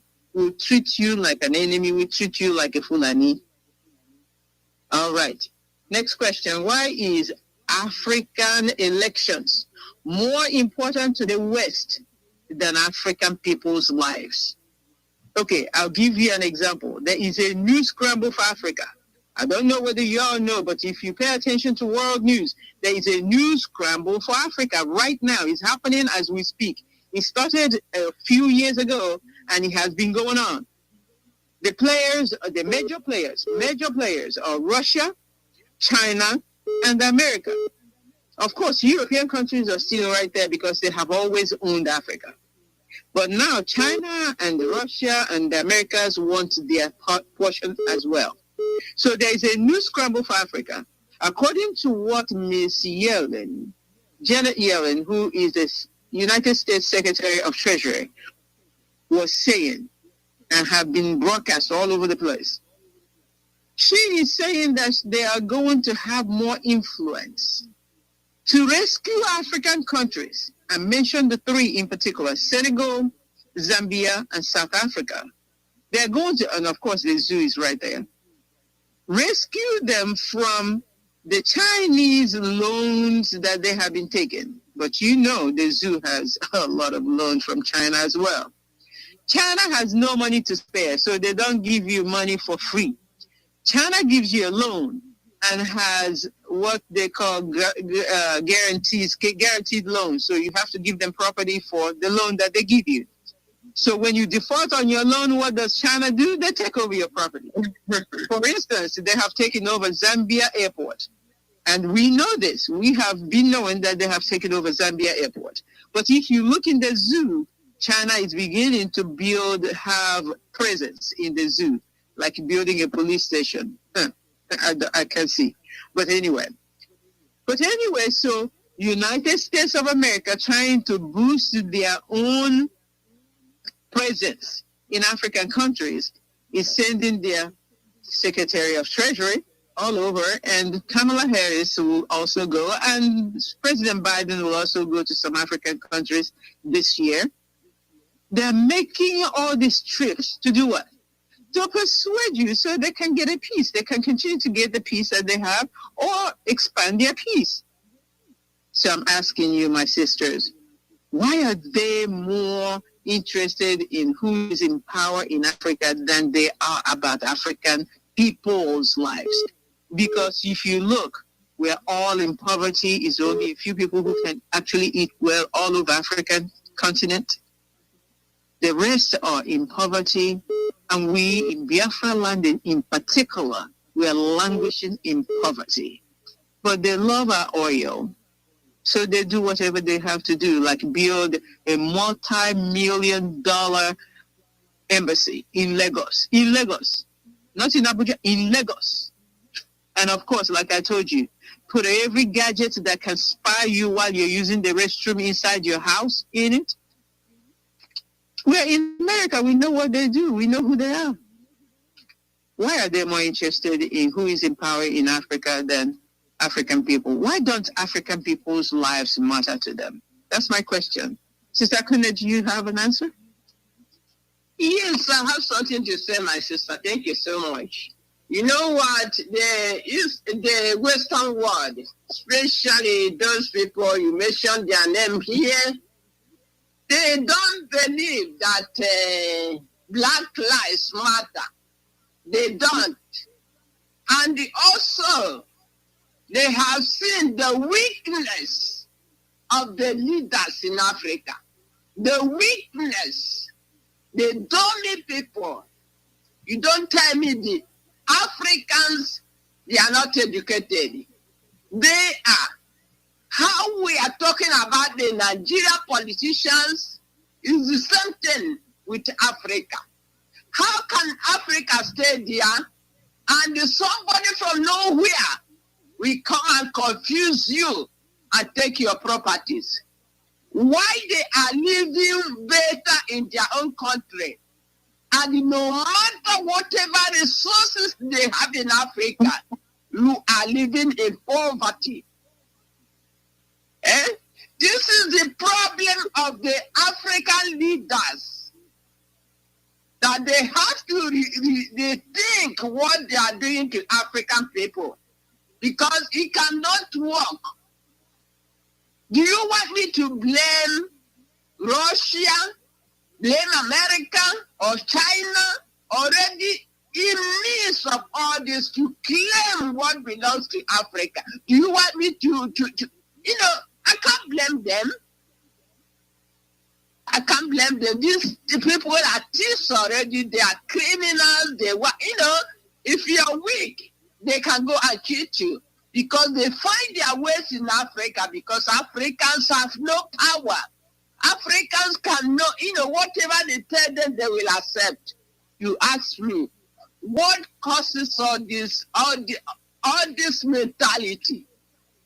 Mentality of African people need to be changed. The condition the Africans are today, it depends on their leaders. You see how their leaders put them? Somebody from America will come and claim your property or confuse you to give them this and this, and borrow you borrow money from them and give them a property that is not your own. Then, when you cannot pay, they come and take that property. This is how they are taking Africa little by little, and how they are taking Nigeria one part at a time. All the money Nigeria borrowed from China, for instance, where are they going to get money to pay it? It's the way they are giving part of the people's property to China. They can never pay it. But this is what they are doing, because they are weak, they are dummy. I don't know how they worship the white people. I don't know if the white people is different from them because of their stupid mentality and the way they reason. White man is no different from you. If you can stand the fame, if they can stand fame, you see that there is nothing in a white man. Only the influence, because it's a white, you call a white man and you are a black man. You feel inferior. You feel inferior. That's why they are cheating you. Can you, a black man, go to their country and demand any of this or claim any of this? They may buy you guns, buy inexpensive, you pay for them. You can go and buy something from them, but you cannot go and negotiate them to give you some of their properties for their own good. Africa should get up. I know Nigeria is dead already. They have to get up because continue looting public fund will never help Africa to grow. We never help Africa to grow. This is the problem Africa is having. Me, and my family. The other person that go to hell. You can use a private jet. You run, but it will never take you inside their bedroom.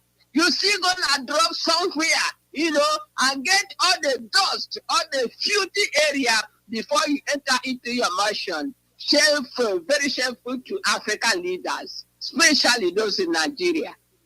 My sister, this is unbelievable. It is. Thank you very much. Thank you very much, my sister. Sister Cecilia, anything to add to this one? Yes, thank you very much. Go ahead. It is not that the West loves Africans too much. It is not even that they want to do any kind of improvement in Africa. But what they are doing is tapping all our resources, our natural resources. They are tapping them, taking them to improve their own self and then impoverish us. I hope that our African leaders will learn a lesson. During the last African summit that they had in Washington, D.C., the President of America invited 49 countries out of the 54 countries in Africa. There was no agenda as to what they were going to discuss until all of them got here. They never knew what was going to be done. And sometimes I wonder, they don't even have any plan for follow-up.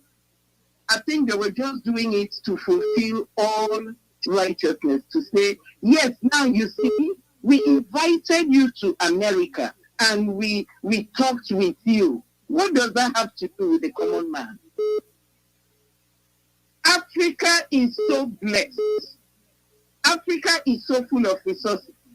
So now, America is trying to jump up, not just stand up, jump up, because China has taken over.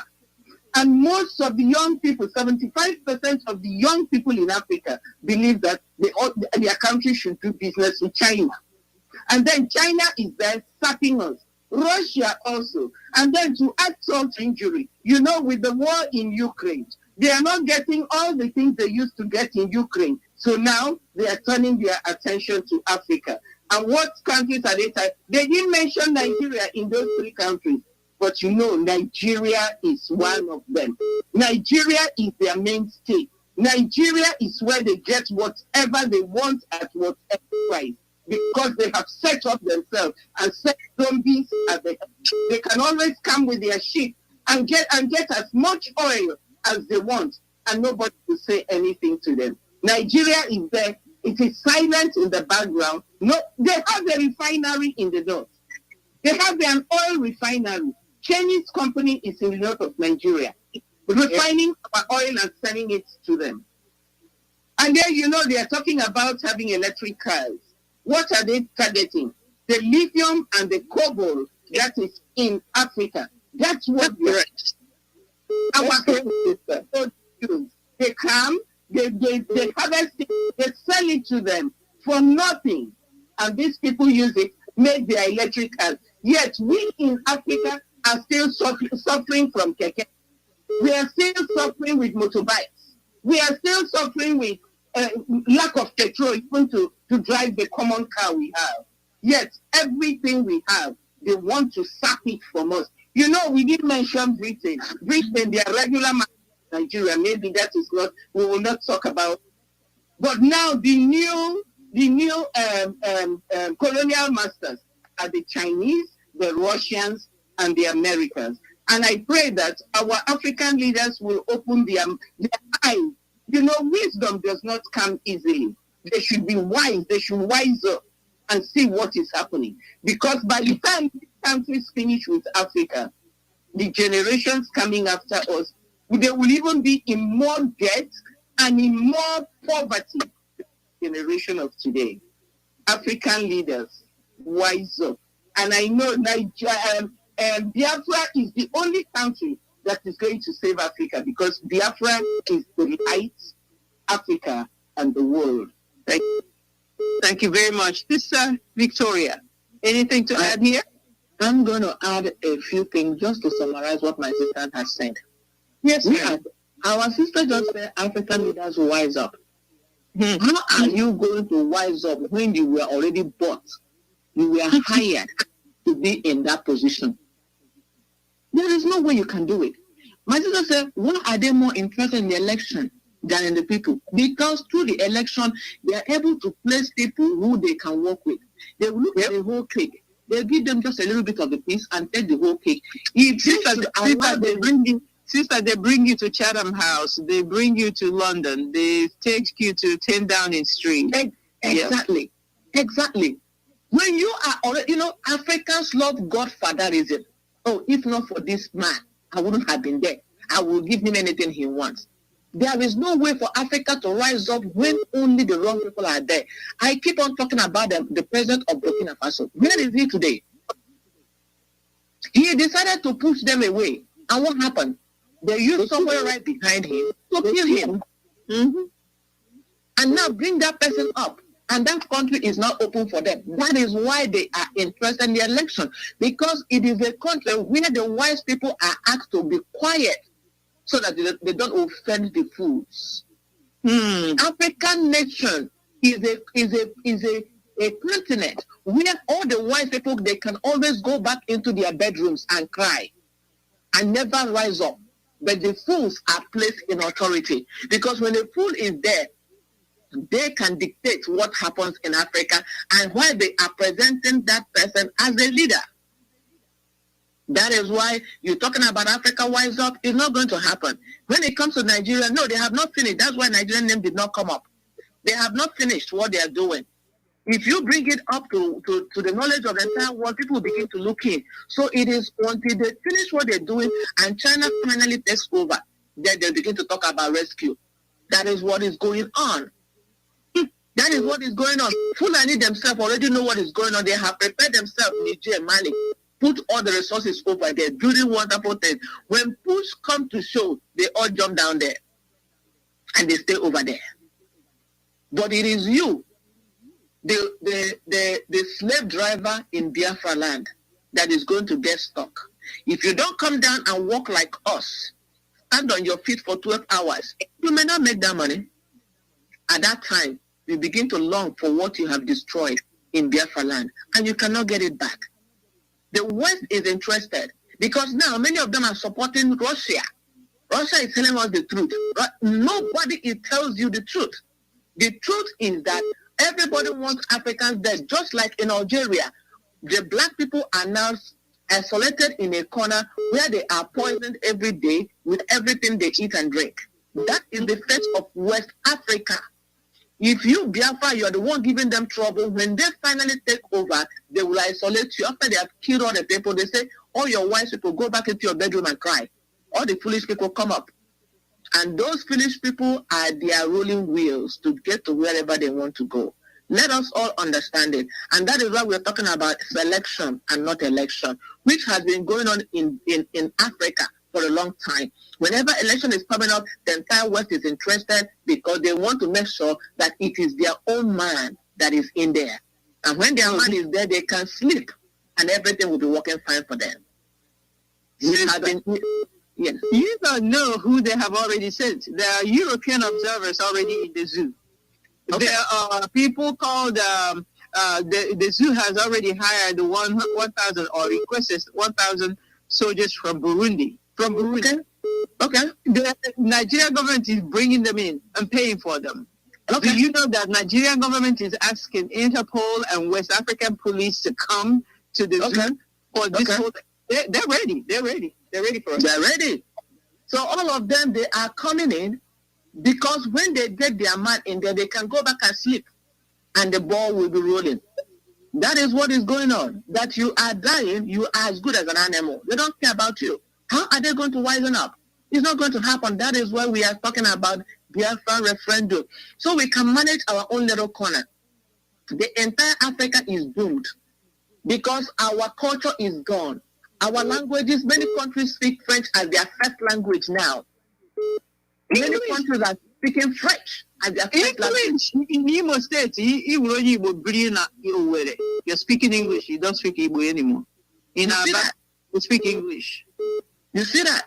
So our languages are gone. Our culture is gone. Our humanity is gone. What we now have is vegetative human beings. Fulani is making sure that Biafrans will not rise up, and we are supporting them one way or the other. May God wake us up from our slumber, because we don't have the people that we want to be there.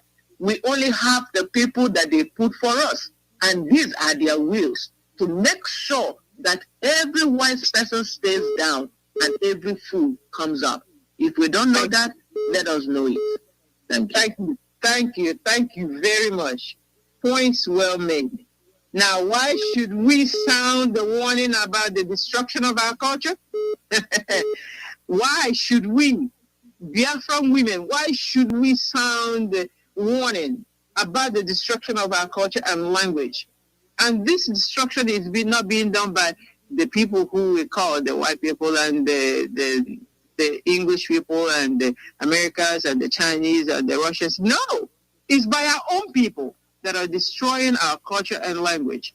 Why should we sound that warning now? Sister Cecilia, why should we sound that warning? Well, dear sister, it is so important to sound this warning now. A people are identified by their culture. If you lose your culture, you lose your humanity. You lose yourself. You lose your integrity. You lose who you are completely.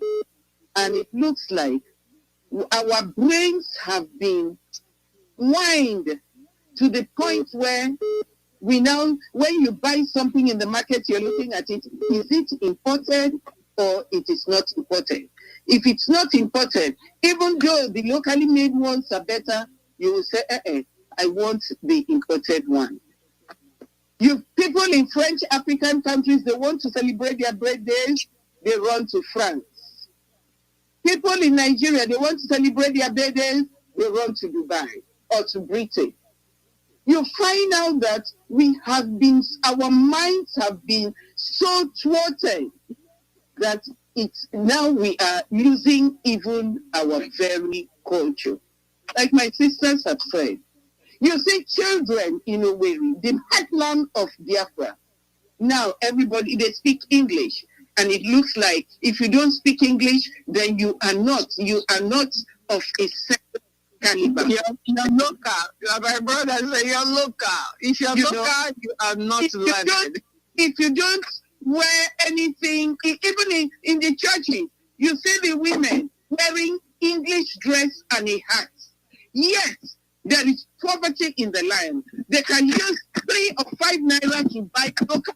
Well, no, they want to wear English.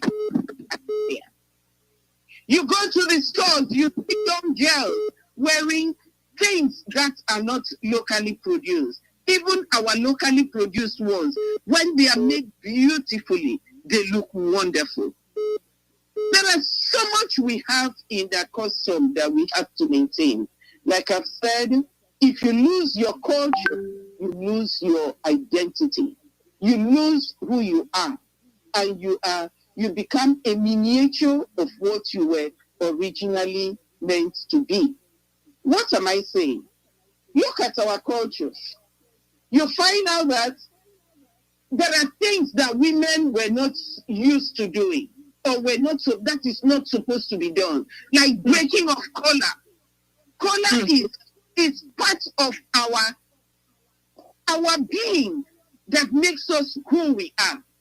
Women are not supposed to break collar. You go now, women are breaking collar everywhere. That is not right, my people. You look at the young girls, dress properly, maintain your integrity. Our young girls are now selling themselves free to these Fulanis, doing whatever they want to do, even dressing in hijab as if they are Muslims. This ought not be. It is not part of our culture. Our young men getting into Yahoo lifestyle, it's not part of us. All the killings and selling of parts is not part of our culture.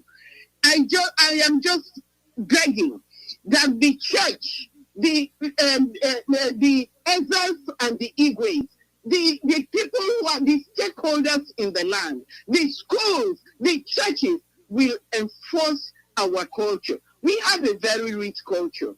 We have a very, very rich culture. But when we neglect our culture, we neglect who we are. And eventually, when you look at a Biafran, you will find out that it will just be a skeleton or a mirage of what the original Biafra is supposed to look like. Thank you, sister. Yes, my sister. Our echoes during Christmas as a young girl, I love to go for Christmas back home. Because when you go home, you see the different masquerades. You run, and when the masquerades run, we run and run and run. That is something we cherish very much. But today I see women dancing in front of masquerades, even with short knicker. I'm like, what is happening to our culture? Our young men don't anymore know how to tie wrapper. This is another thing with the women. We don't know how to tie wrapper. We ought to maintain our culture. Every culture that loses its identity loses itself and all the generation after them. Please, Biafrans, let us hold our culture firm. That is who we are. Thank you. Thank you very much. I hope somebody who I have spoken to recently is listening to Radio Biafra this morning, because if you stop tying wrapper, you're no longer my sister. I am telling all my sisters, if you don't want to put on wrapper, I don't know you. We must tie wrapper. And when you tie wrapper, you look dignified. And let me tell you, I enjoy doing it every moment I can get to do that. So, Sister Victoria, what do you think? The destruction of our culture and language.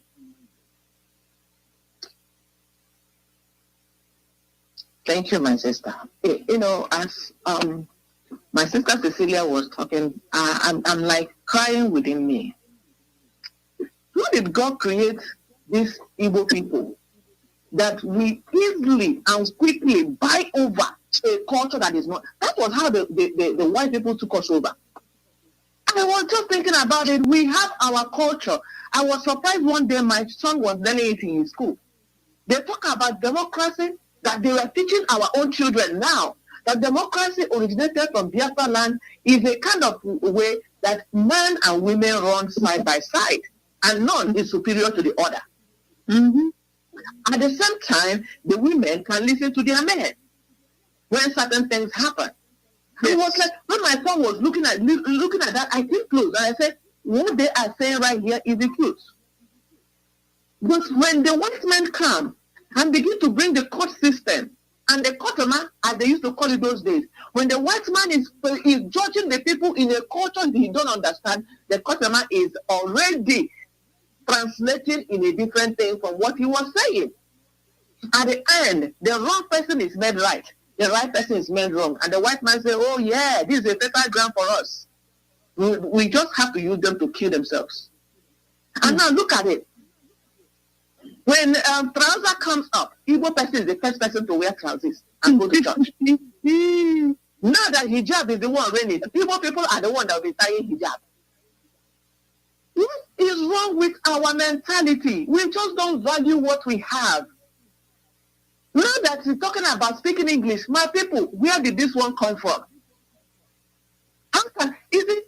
I've been cautioning some of my own relatives. You are living in Aba, and you're making sure that your children don't speak Igbo language. I called some of them and I asked them, what is your child speaking English? Oh, from the time he was born, when I talk to him in Igbo, he talks to me back in English. Can you believe this? Can you believe this? Atrocity. We that are here are struggling to see how our children can understand the language in Igbo. And we are struggling. to make sure that when my child is walking on the street and hear an Igbo person talk, you will understand that, oh, this is where I come from. There is a link because of that language.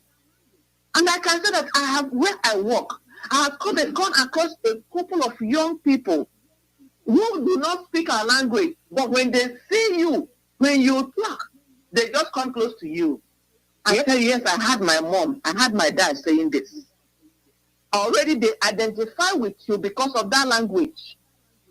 And right now, our people, I tell you, it will not be a culture. Just like I sent some clothes for somebody in Biafra land that there's just gowns. And she told me, well, I was expecting some trousers because we also wear that. It becomes a fashion. If you will train your child from the womb to become a foreigner to you, what happens tomorrow when they actually go out? They wouldn't know you. Do you see how we are destroying ourselves from the roots? Yeah. We are now uprooting ourselves from the roots. If your child cannot speak, I have a colleague who came into America newly. And when she came in, I said, my sister, it's easy for children to lose their language. Make sure that you keep on speaking so that your children will not lose what they really have. You know what she answered me? She said, well, even while in Biafra land, he was just speaking any kind of Igbo, which is called Ajatan Igbo. Anything at all, he may not really understand. You're already speaking English from Biafra land and they come to America. I said, oh, you are raising foreigners in your family, right? You are raising foreigners in your own home. Okay, then, that ends my case. Because a time will come when the relatives will come because they are surely going to forget every little thing they already know. And they are English people. When you talk about Biafra land, they don't know what you're saying. We are killing ourselves, digging ourselves up from the roots. Is there anybody out there who can speak and stop this trend? Is there anybody out there who can rise up to these changes? Because these changes is really taking us like a storm. Because of Igbo man, Igbo woman mentality. We just want to look like others. We don't want to be ourselves. We just want to look like the other people. When you go to some certain cities already, they started with broken English. Those cultures don't have their language anymore. Places like Bini, many of them don't have their language. They are speaking broken English. And some of them that are professing now speak Yoruba. And they are proud of it. Igbo language is going and dying. And as it's dying, our culture in general is dying. We are losing our identity. My husband was in one of the schools here in America, and the professor was teaching. He said that the problem with Africans is that Africans are running away from the culture they know towards the culture they don't know. And the people in that other culture doesn't know them. They're pushing them back. And Africans end up in the middle. Yeah. They are no longer for their culture. They are no longer for the culture they are running to. Because that other culture holds their own culture dear to them. And you are running towards them to be a part of them. They say, no, you are not a part of this culture. Stay where you are. They cannot go back to their own culture because they left it. And this is where we are. As Biafrans. Our own is mad. Bible. Whether you are neither hot or cold, what is the Bible say to do to you? Lead you out. Neither hot or cold. That is what is going on. People come here and they become number one in divorce. You don't know what it is before. In our culture, once you're married, you belong to your husband and you raise the family together. Right now, it's no longer the same. Speak. It's no longer the same. Every country you go, there are people who are fighting the husband. You have 30 seconds to just speak, but you have 30 seconds. It's just too much. It's just, I'm going to end right here because I just pray to the Lord that this mentality will be changed. Our mentality is so bad. We reject everything that God has made us work with, and we run after what we don't have, and that is our destruction. Please let somebody speak out there to our people. Turning to English people. English people will not take you. That is for sure. Thank you. Thank you very much. We want to start with our name, Kanu. You know, my leader said in a town hall meeting here in Houston, Texas. This is our guy name. If you don't call me a Berechukwu, you are calling me a guy name. Dr. Tina is a guy name. Dr. Money is a guy name. Dr. Whatever. Anything you call me outside of a Berechukwu, that is my soul. So call your children Real Igbo meaningful names. That's the beginning. Sister Kunne, do you have anything else to add here before we move on and complete? Yeah, let me say something, When our leader was teaching us, our leader normally put attention on the brain of a black man. This how the way we think is what is killing us today. Especially with Biafrans, we are not talking about our culture, our culture, how we are letting it to go. I am saying this to anybody listening to us today, or whoever this message will be passed to, that as from today, let us stop to destroy. Let us stop to destroy our own culture. Let us start to rebuild what we have destroyed. Our language, for instance, Igbo language is our heritage. Is our heritage. And therefore we are obligated. We the parents are obligated to pass this heritage to our kids. And the unborn kids, the ones coming after us, we are obligated. Either you are at home in Biafra land or you are abroad. It is important to communicate with your kids with our language, Igbo language. Igbo language is ours. You know what happened to us? Many of us don't like what is ours. Many of us don't like what belongs to them. Like now, we are talking about Radio Biafra. Others will go and listen to Radio Nigeria. Because Radio Biafra belongs to us and we don't want it. Now, Radio Biafra becomes our culture. But we don't want it to. We want other people's things. We want foreign things. We want whatever. As our people are saying, my sisters have said, for instance, I have somebody living in Port Harcourt. I call them to greet them on the video, and the lady, I say, Kanu, yes, I'm fine. The mother say, I'm fine. I say, why do you say you are fine? Are you teaching them in Port Harcourt English instead of Igbo? So the woman apologized, I think you're going to understand this. Also here in America, I was in a store shopping. I saw Igbo family. The woman speaking Igbo to the girl.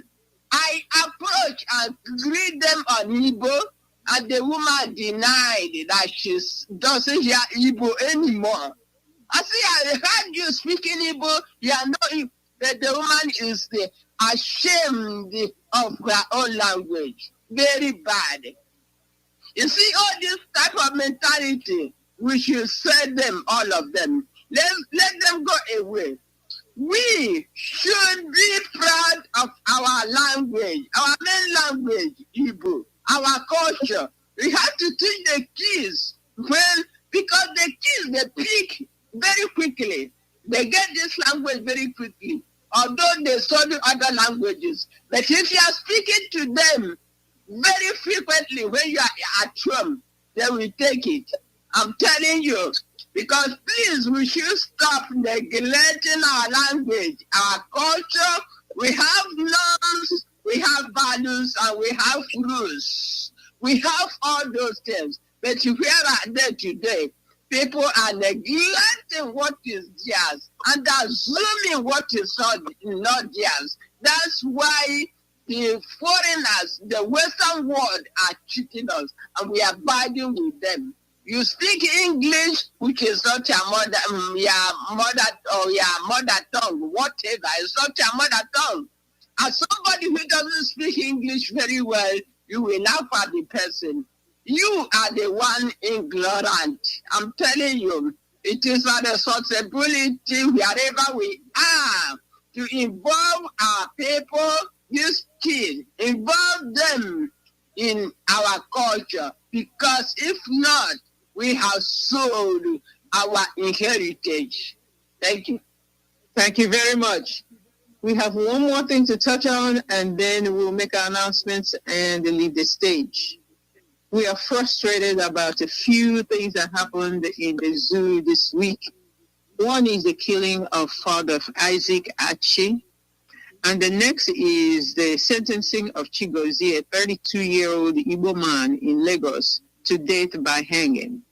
These two issues are frustrating to us. Frustrating.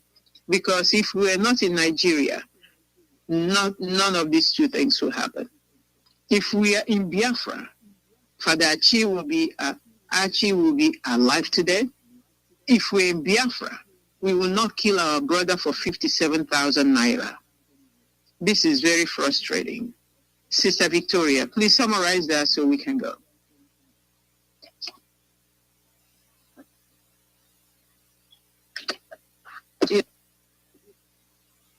It is a very shameful thing to hear things like this. My people, Sharia is here. Those of you that continue to think of one Nigeria, Sharia is here and it will be practiced first in Biafra land. Though they already have a Sharia state that is accepted by the secular political leader. A Sharia law where men cannot be in the same bus with women. Oh my God. A Sharia law where women cannot get into government house without being on hijab. That is ongoing. But the Sharia law where they will be cutting your leg and your hands for stealing, it will be practiced in Biafra land. Because they know that the people that call themselves the leaders are only there, their own political will. They will not say a word. What is 57,000? 57,000 is just about $50 or a little more. This person that stole, that 2-year-old man that stole 57, that tells you the level of hunger. He must have tried everything as an Igbo person. Igbo person is not known for stealing. We are known for hard work. Everywhere you see Igbo person, they are struggling. The entire zoo country and the West know that Igbo people are hardworking. It is known anywhere you go. And you say, Igbo, oh yeah, you guys are very hardworking. That is the thing. For this person to ever think about stealing, the person must have tried a lot of things and it didn't work. And it may have been a setup. That is how I look at it. It may have been a setup. Can you imagine in a country where somebody will empty the central bank and the person did wrong? This is one thing I find very much evil among Islam. In Islam, if you are in the top area, you can steal, kill men, you can drink alcohol, do everything, nobody brings you to justice. But those who are below, they are watching them like hawk. If you drink alcohol, they will kill you for drinking it. They have it in their homes. They drink it. How can you kill somebody for 57,000 less than $100 that he stole it? I don't believe he stole it. I don't believe it. I believe it was a setup. But this is a warning sign that Sharia has come to say. How can a whole government that calls itself a secular system be watching them kill a young man for stealing money under Sharia law, which is not the secular law? It is not the law that is in operation in that zoo. That is why I'm saying that is why the West do not care about the people. Do whatever you like with the people so long as we get the meat. So long as we get it. Therefore, one Nigeria people, one more step closer to you. One Nigeria people, one more step. Sharia will soon be everywhere in that country. It just remains less than 2 years for that to happen. And you stubborn Igbo people, you will find yourself in the stomach of the bed of prey, the vulture. You will find yourself inside the vulture stomach. All you stubborn Igbo people. Right now, you are enjoying the little bag of rice they're giving you, right? You are enjoying it. The politicians, all of you will only fly out of the country and you become exiled forever.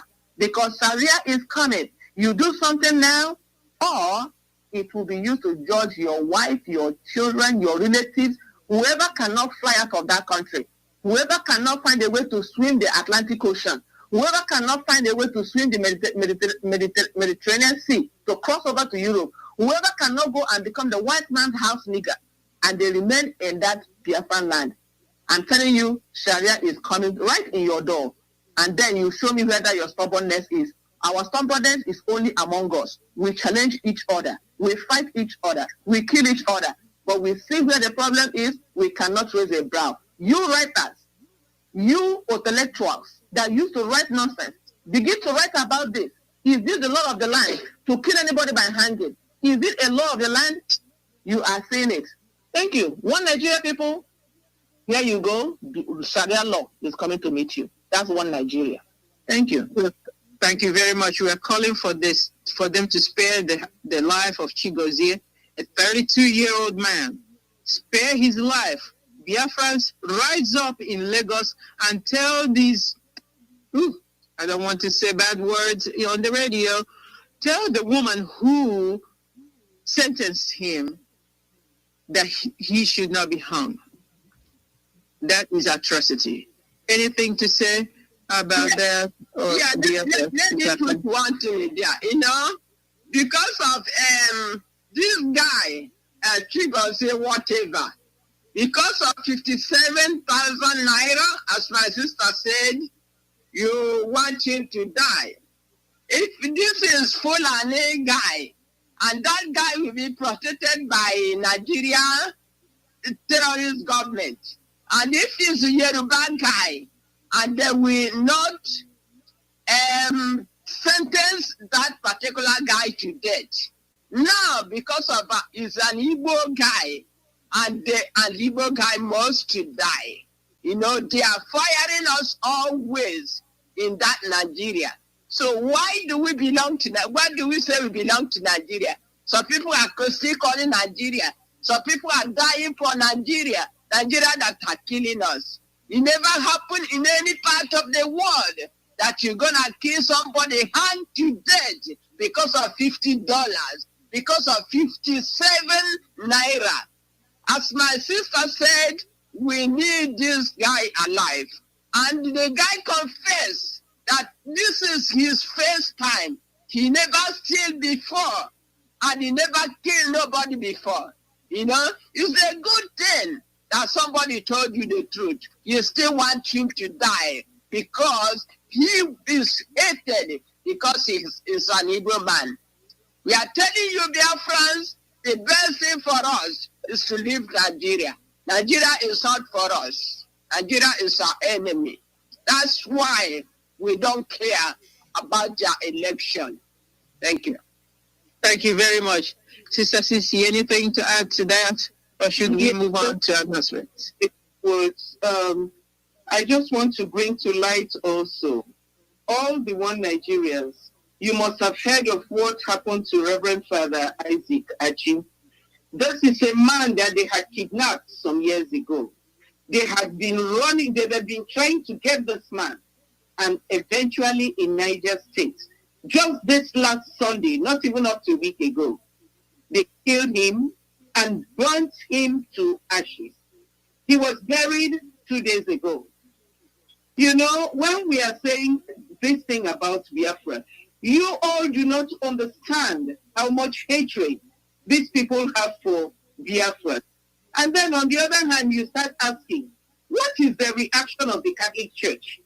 This man was a Catholic Reverend Father who was killed, not just killed, burnt, and his body was like ashes. What is the Catholic Church doing about this? Things are happening in that country and the churches are keeping mute. Things are happening to you all. Look at it now. This is a Reverend Father. Who knows for who again they will go to? Because nobody is saying anything to them. He was burnt in Niger State. And we all know that Boko Haram's flag is flying in Niger State. This is what we are saying. Our people all over Nigeria, when you talk to them, they say it's one Nigeria. This is one Nigeria for you. He's killed. Now the church is silent. The Vatican is silent. Nobody is saying anything. You know, I really think that we need to come to our senses. Our brain needs to be rewound again as an Igbo man so that we start thinking and understanding who we are. Otherwise, we become a prey for all these people. They can kill you whenever they want. They can cut your hand whenever they want. They can kill you and burn you whenever they want. For whatever reason. What was the reason of this reverend man to be killed? we need to sit up. We need to open. Biafrans, come back home. Come back home. And those of you in Biafra land, I am calling on all of you. You have to have an open hand to accept your brother. Because most of them who are living outside Biafra land are scared that when they come home, they will not have any land. People will not receive them, even their own family members. It works both ways. Those of you in Biafra land, you must reorient yourself to know that the family is the most important thing you have. And when your brothers come back from the north or from wherever, you should have open hands to greet them and welcome them. So my heart is broken for this reverend gentleman killed. Who knows who is going to be next? Please, my people, come back home. Nigeria does not have a good agenda for you. Thank you. Thank you. The Vatican came out and made a statement. And what does a statement do for a dead man? What does a statement do for the family of a dead man? Nothing. It's sad. Yes. And then the clip that Mazi Iyke was playing before we came on about Lebanese, what happened to Lebanon?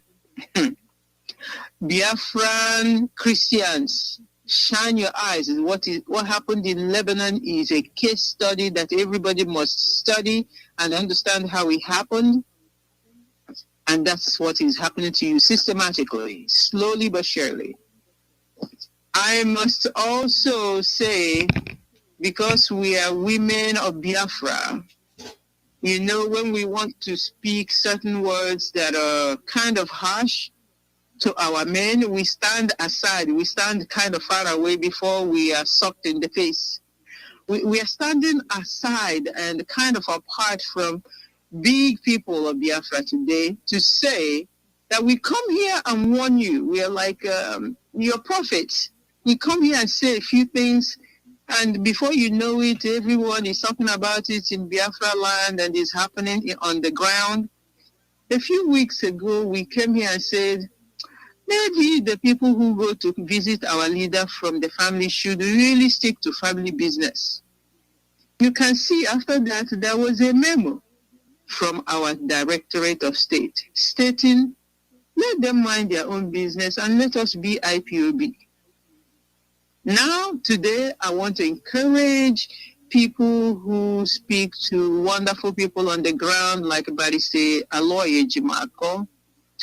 We just want to make a simple request that when he goes to see Onyendu, he should consider telling Barrister Ejiofor and letting him publish what they talk about and leaving it at that, because the rest of it is really confusion.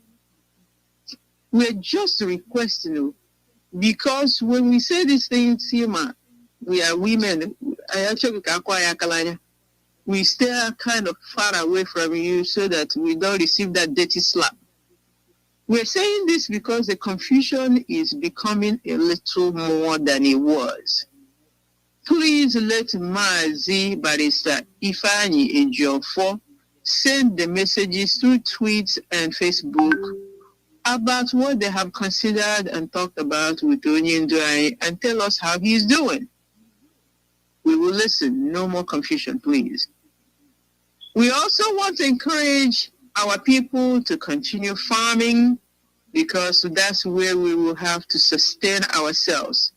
When they block us again, and they will and they might, from air, land, and sea, we have to depend on ourselves. And Mazi Iyke Doziem Media Nobi says to us that what is most important is freedom, and the freedom of Mazi Nnamdi Kanu and the freedom of Biafra is worth fighting for. There is a new thing that I have been saying to people lately, and I've said it to myself a whole lot of times. Do you know that none of us will suffer to the extent of the leader of the indigenous people of Biafra, the extent that he has suffered? So whatever your brother does to you here in IPOB, whatever your sister does to you here in IPOB, whatever rubbish and the things that come to you because you're IPOB member, even when other Biafrans are insulting you as IPOB member, take it as bunkum. Do you know why? We have not suffered to the extent that our leader has suffered. They have called him those names before. It didn't stop him. They have even tried to fight him. It didn't stop. They tried to kill him many times. It has not stopped him. So why should you stop because you're being molested or abused? Shouldn't stop you. Keep going. My friends, remember that IPOB worldwide is one. Sister Kanu, I think you make the first announcement and then we'll move on. Yes. Yes, I have to tell our people this, that, there is no sit at home in Biafra land. Any announcement from the members of DOS, there is none.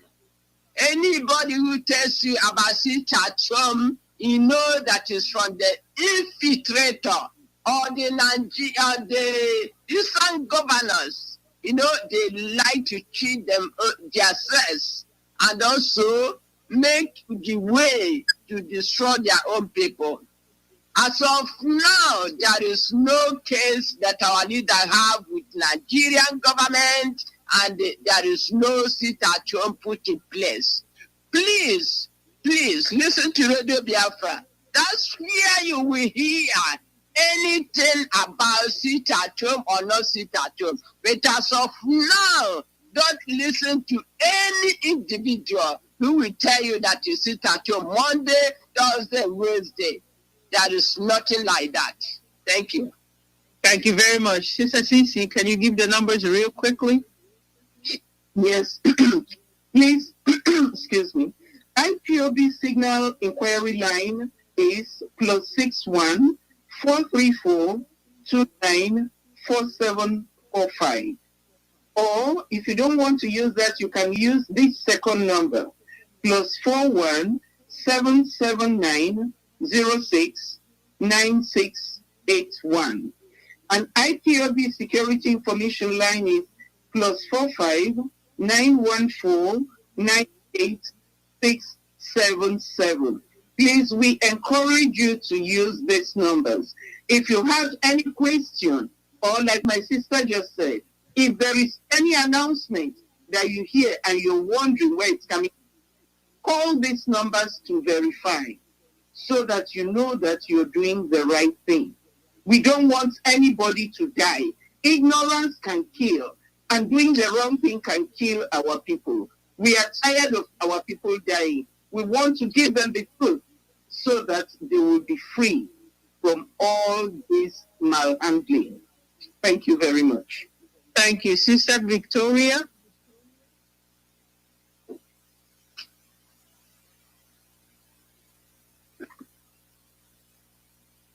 Sister Victoria, there's one about ESN. Sorry, Yeah. I was talking without even, I didn't know I was on mute. All right, my people.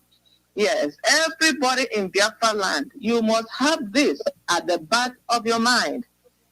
IPOB does not deal in any form of criminality.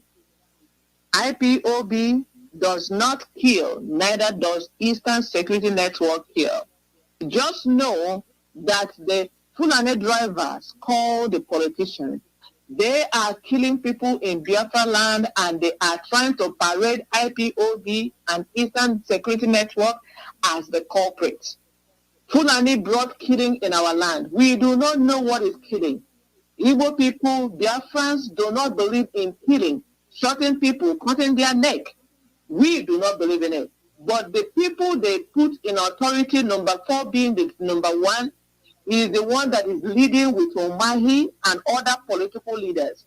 And Fulani is standing on them, supporting them, bringing the missionaries that are killing people. Anybody telling you, or when you watch in the news, because some Biafrans are believing what they are saying, somehow it is working for them. Because Biafrans who do not listen to Radio Biafra believe these lies, that these Igbo people, they are giving microphone to talk and tell them this and that, that they are the one killing, they belong to Eastern Security Network, they are IPOB. It is not true. They are giving it to them to parade them to make people believe, yes, they are speaking in Igbo language, they are the ones.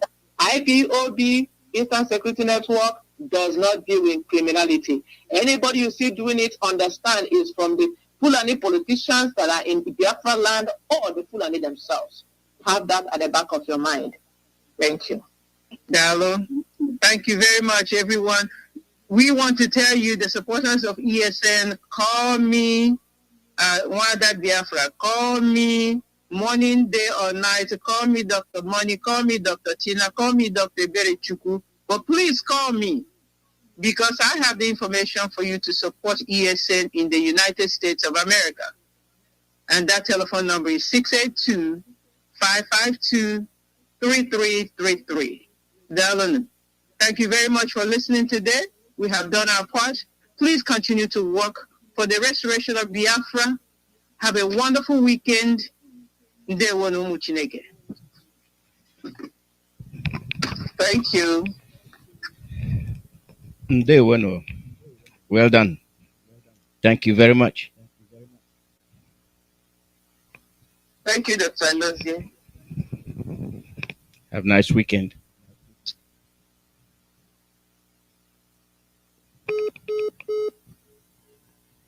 The program comes to an end, and South Africa is coming next. So we are closing for the day. We'll be on the air again tomorrow. Now waiting to happen. And Ndimo will be with us as well. So brace for it tomorrow. And, I have mentioned to you the role that Abakari is playing in Imo. Abakari is still roaming around in Imo, gathering all those he could to unleash mayhem in Imo with the help of Uzodema. Ndimo.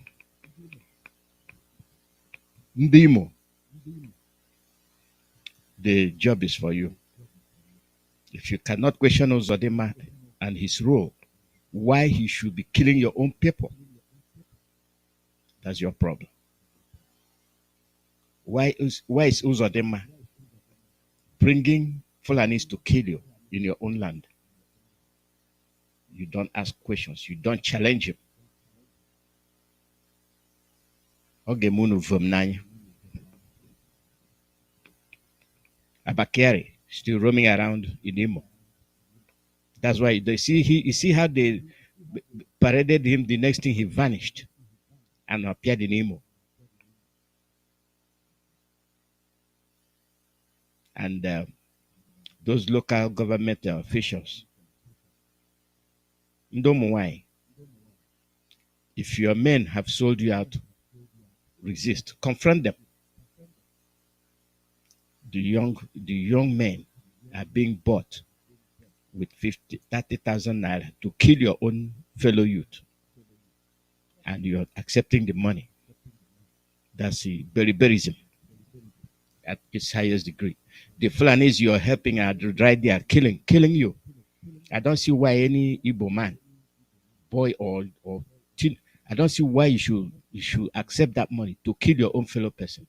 I don't care how hungry you are. That's lack of moral. You don't have you don't have anything to measure yourself up with. That's the only way I can say it. So I'll be on the air again tomorrow. Then I expatiate on the Lebanon issue, so that you know what's happening to you. But, all of you should have a nice day, and be careful. Our leader is still there, and they are holding him. But he that committed the most heinous crime on earth as a Inspector General is turned loose to continue his killings. And you people don't seem to understand. So have a nice day.